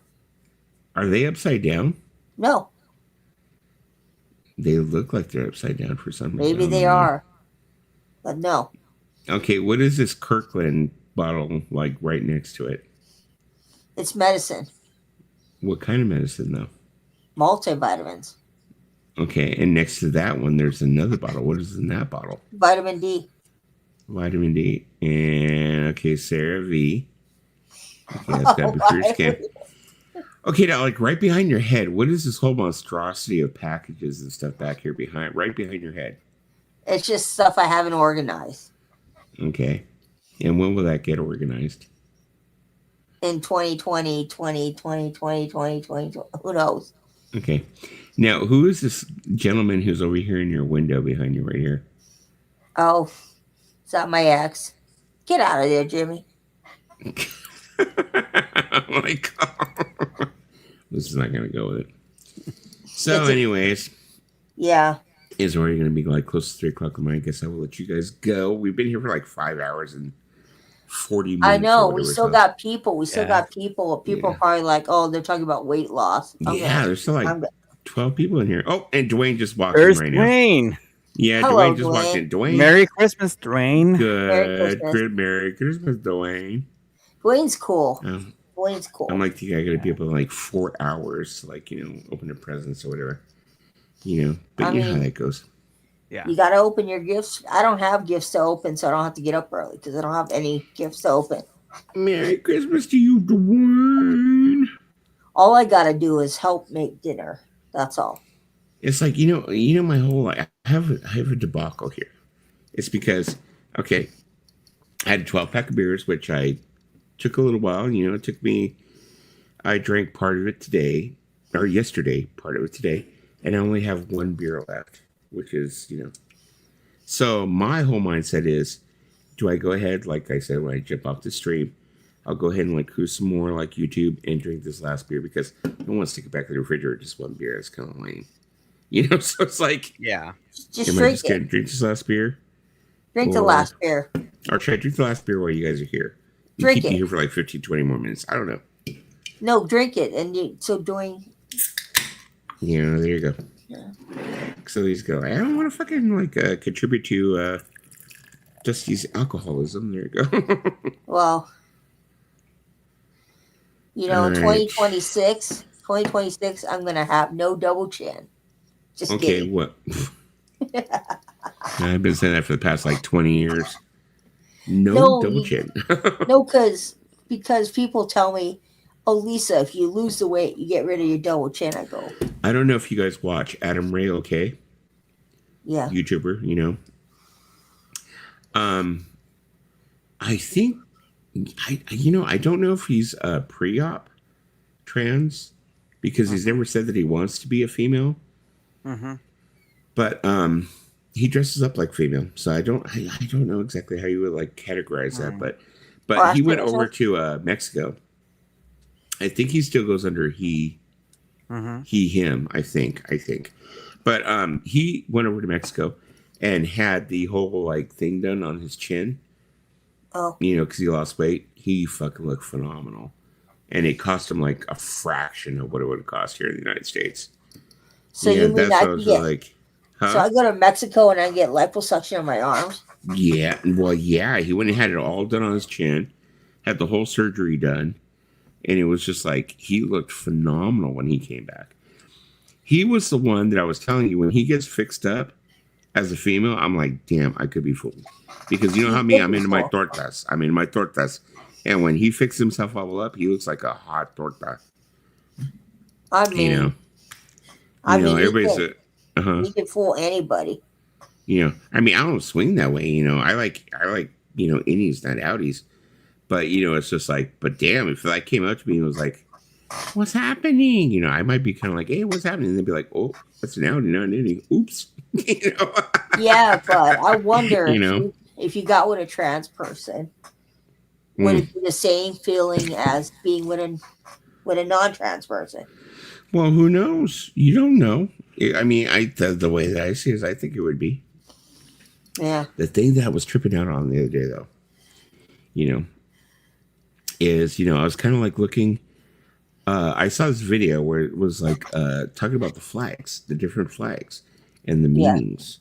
Mm-hmm. And I was just kind of like tripping out. I was like, I didn't realize there were so many flags. But I kind of like went to because I wanted to see, because I was talking to this one person on Facebook. It was a girl. And I had noticed that she had these flags on her Facebook page. And me, I'm like kind of one of those people, I don't want to dig, but I was kind of like going, I wonder what that flag means, Yeah. Because it was like pink and then white and then brown. It had like all these colors to it, And I was just kind of like, you know what? Let me go ahead and stop being the ignorant bitch I am and go ahead and watch a video to see what these different flags mean. Mm-hmm. And I guess the flag that she was putting on her page meant that she was lesbian. Mm-hmm. So I was like, okay. But yeah, I was trying to see what the other flags were. I watched this video and it actually explained every single flag, what the colors meant, how, they were represented on the flag. Really, really great video. And yeah, it showed me everything. I was like kind of like going, okay, well now I know. Now I know it's really like, shows me a flag, blah, blah, blah. But one of the flags I thought was like the most weird looking flag was the polyamory flag. Damn, that thing looks like so freaking communist. It's like such dark. It has black in it. It's like black and blah, blah, blah. There was a time when I was watching a lot of documentaries about polyamory. Mm-hmm. I was curious. And I watched it and I was like, dang, so they have rules that they set up for when they're in a relationship, like they do. And Juan, who is actually a friend of mine on here, I'm pretty sure he may chime in here. Yeah. It was actually his spouse who was the one who really broke it down to me at one time. She broke it down to me at one time, explaining exactly how the polyamory is supposed to be. Because I had been with someone who claimed to be polyamory. And you know who I'm talking about, Lisa. It was my ex. She said she's polyamory. But the thing was, she told me that when it comes to polyamory, there are certain rules. There are certain rules that you follow out of respect for your partners. And she's all, and if you aren't following those rules, you are basically not being polyamory. You're just being a freaking whore, type thing. So that's the way she explained it to me. And it's like, yeah, this woman that I was, with, who was saying that she's polyamory, she was breaking all of those taboos that polyamory people, were like, no, that's not how we do things. I know you have to like discuss with your partner if you're going to bring someone new into the relationship. I know you have to discuss. Yeah. This is the person. For me, of course, everybody on the stream knows I'm a monogamous person. I don't care for the whole polyamory thing. No, she's not. Lisa's totally sister wives. No, I'm just kidding. No, she's not. But no. No, but I've looked into it. And I was like, okay, this is polyamory. And because you had mentioned it in passing, right? And I was just curious. Clarify that shit. Because see, if you say I had mentioned in passing, it makes it sound like I suggested to you that that's what we should do. No, clarify. No. You had mentioned that the person that you used to date in passing was polyamory. But I don't. Now that I think about it, I don't think that she was polyamorous as much as she was just plain fucking narcissistic. She wanted to do what she wanted I to will do. clarify the shit. You know? I'm not polyamory, people. I just looked it up because I was curious to learn about about polyamory. And you know what? There's a lot that goes into it. A lot. You have I to. think that my ex was the one who gives polyamory a bad name. So she was the one that is the person who does all the stupid shit. So when people look at polyamory, they think, oh, well, that's the way they all are. No. That's not how they are. It was her. It was her thing. You know, her thing was that she wanted to have multiple partners for attention. She didn't want to have multiple partners because she loved them. No. She was narcissistic and she wanted to have multiple partners because, you know, she wanted the adoration or whatever it was. It wasn't because she was in love or she had any kind of love for any of her partners, you know. That's the thing with polyamory, I think, is when you bring someone into your relationship, it's someone that your partner feels comfortable with also, you know, having a relationship with. You can't just bring anybody into your relationship with your polyamory. You have to talk with your partner about it and say, hey, we're going to bring this new person into the mix. What do you think? You remember that one what was it? That one video of the girl who didn't know who the father of her baby was? She was polyamory. Yeah, but I mean, like I'm saying, sometimes when we watch those videos, you have to be very careful whether or not that's, you know which one it was on. It was on. Yeah, but are they really truly polyamory, or are they just like running their mouths and saying that they are? You know? Well, she found out who the father of the kid was. I think at the end. Well, I mean, it's just like when you like came to me and you were like telling me, you're like, oh, you know, is it okay if Richard Dolan joins our like party? And I was like, I don't know. Oh my God, people are gonna watch the stream. They're gonna be like, Lisa, you lowered yourself. That totally went over Paulina's head there. You know, people in the past have said. Paulina wasn't listening. I could tell she wasn't. No, people in the past have said to me. I was like, that's when Lisa came to me. She's like, oh, well, you know, if I wanted to be with both you and Richard Dolan at the same time, you know what that be? I was like, oh, well, yeah. So I'm feeling like I'm very polyamory. You know, me, you, Richard Dolan, maybe Mason. I was like, okay, well, yeah. Oh my God, let's just have a full-on autistic buffet. I'm like, all right, well, that's what you feel you must do. I'm like, oh, you know, she's like, oh, I'm like, all right. No, no, but this is my 2 cents. Well, I don't know. This is my honest 2 cents about polyamory. If it works for other people, yeah, that's great. But for me, it's not a thing I would ever do because. Well, I mean, like you know, our friend One Black, he's polyamorous, and you know, him and his you know spouses, you know, they've been at work for years and years. They've been together for years. So I mean, it works for if you do it right. If you have respect, it can work, and I think that's what they have. Is they have like this balance of respect, and they know how to do it right. Well, you see, the thing with polyamory is for some people it does work if you don't have the jealousy aspect of sharing your partner with someone else. It can work. But for some people, I guess, you know, they just don't like that idea of having to share their partner with someone else. And some people like it, like Juan and his significant other. They've been doing it for years. Second nature. I think you can't do anything like that because you are very like mine. Well, obviously, I'm honest with you because this is very like that's mine. No, because I don't know. It's just for me, it feels kind of I don't know. It's not. I mean, some people can go out there and do it because they're okay with it. They're okay with sharing their partner with other people.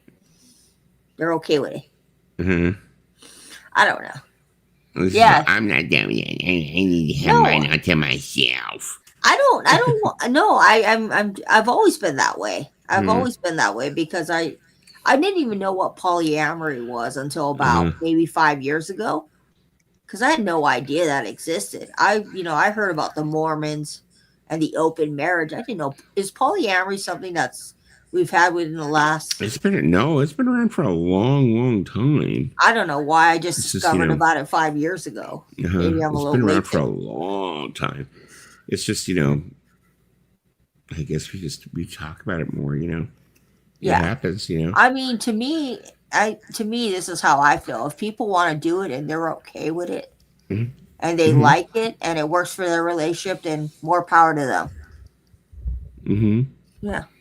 Yeah, it works. I mean, you have to be of a certain mindset, and I can understand the mindset that could handle it. But myself personally, it's like I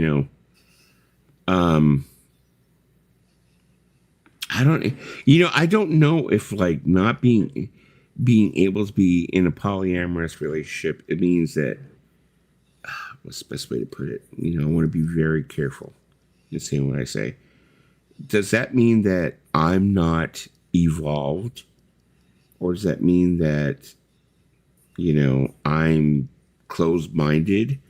I don't know, because with me, it's the same thing. It's like, I'm sorry, I can't do that where someone else is with the woman that I'm with.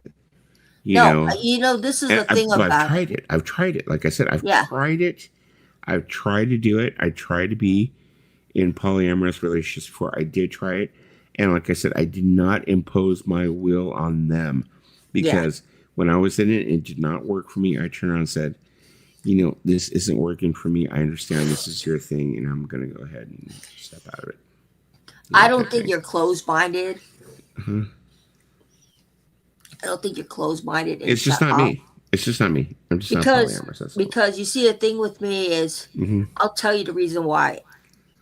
I tell you the reason why I'm not for it. Because for me, it's like I've always been a person that I'm a one-person person, and I don't like the idea of sharing my significant other with another person and knowing that they were with this other person.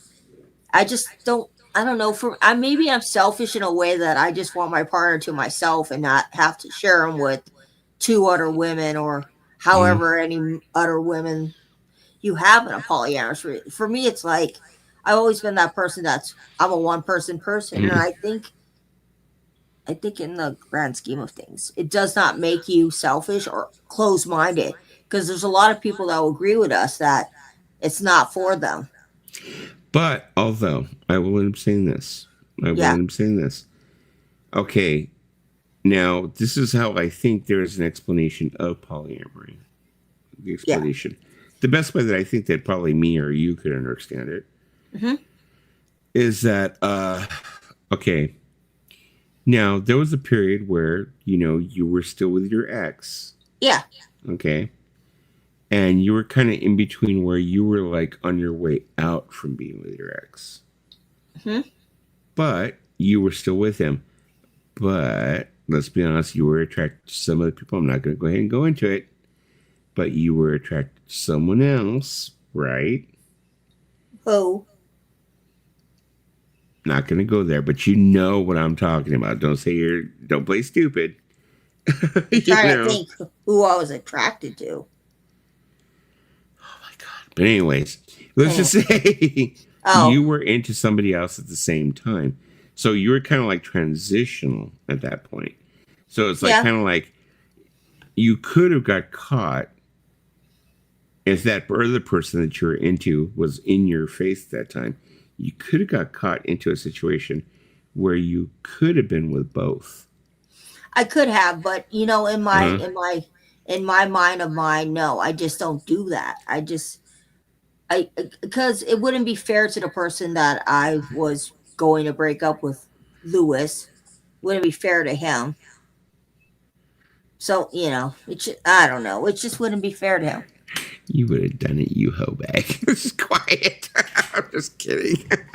No, you know the thing about you it. You hoe bag. No, let me tell you the thing about it. I'll be really honest with you. Maybe you can relate to this, people. Well, I don't know Paulina could, but you know, you get to that period when you've been in a relationship with someone so long, and then they have this. What is it? You already tune out of the relationship before it ended. Like for me, yeah. Like for me, I had tuned out of the relationship like 6 months prior to us breaking up because there was things that were like, you know, obviously the obvious no-brainer. He had someone else too. And I was like, it kind of came to surface and came to light. And I was like, I don't want to be a second fiddle. Holy shit. That whole freaking anthology came in. I got the whole thing. I already got that like a while back. It was 1.1 gigs. That is crazy. People are watching our chat right, and they're probably thinking, Lisa, don't be a hoe bag. No, Lisa's not a hoe bag. Sorry, bad news, people. Lisa is a hoe bag. She really is. So, you're a hoe bag. The biggest. I really am, but I'm okay with it though. So I'm okay with it. Okay, let's see if I can get this whole thing extracted, and we'll take a look here and see what's it. Yeah, I'm extracting all my stuff right now. Are you? Yeah, because that first link that I tried to download from Paulina, it was like downloading right away, but there was nothing there. I'd go and it was like nothing there. The second one that I went through, yeah, now it's all there. It's like 1.51 gigs.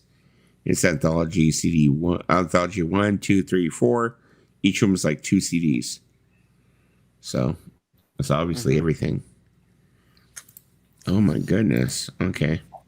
So let's go ahead and see what we have here. Hold on. And for the people watching these streams, nothing's getting incriminated because I'll call him hoe bag. I'll call him hoe bag number 1. He's not subscribed to this channel, so I don't have to worry. Yeah, here you go. See, here's like anthology 1. This is all of them. See, there you go. He's gonna open it up. Yep, everything's there. There you go. Everything is awesome. There. Nice. But the thing is this thing I'm curious about, is this the 2025 remix? That's what I'm curious about. They're all remasters, but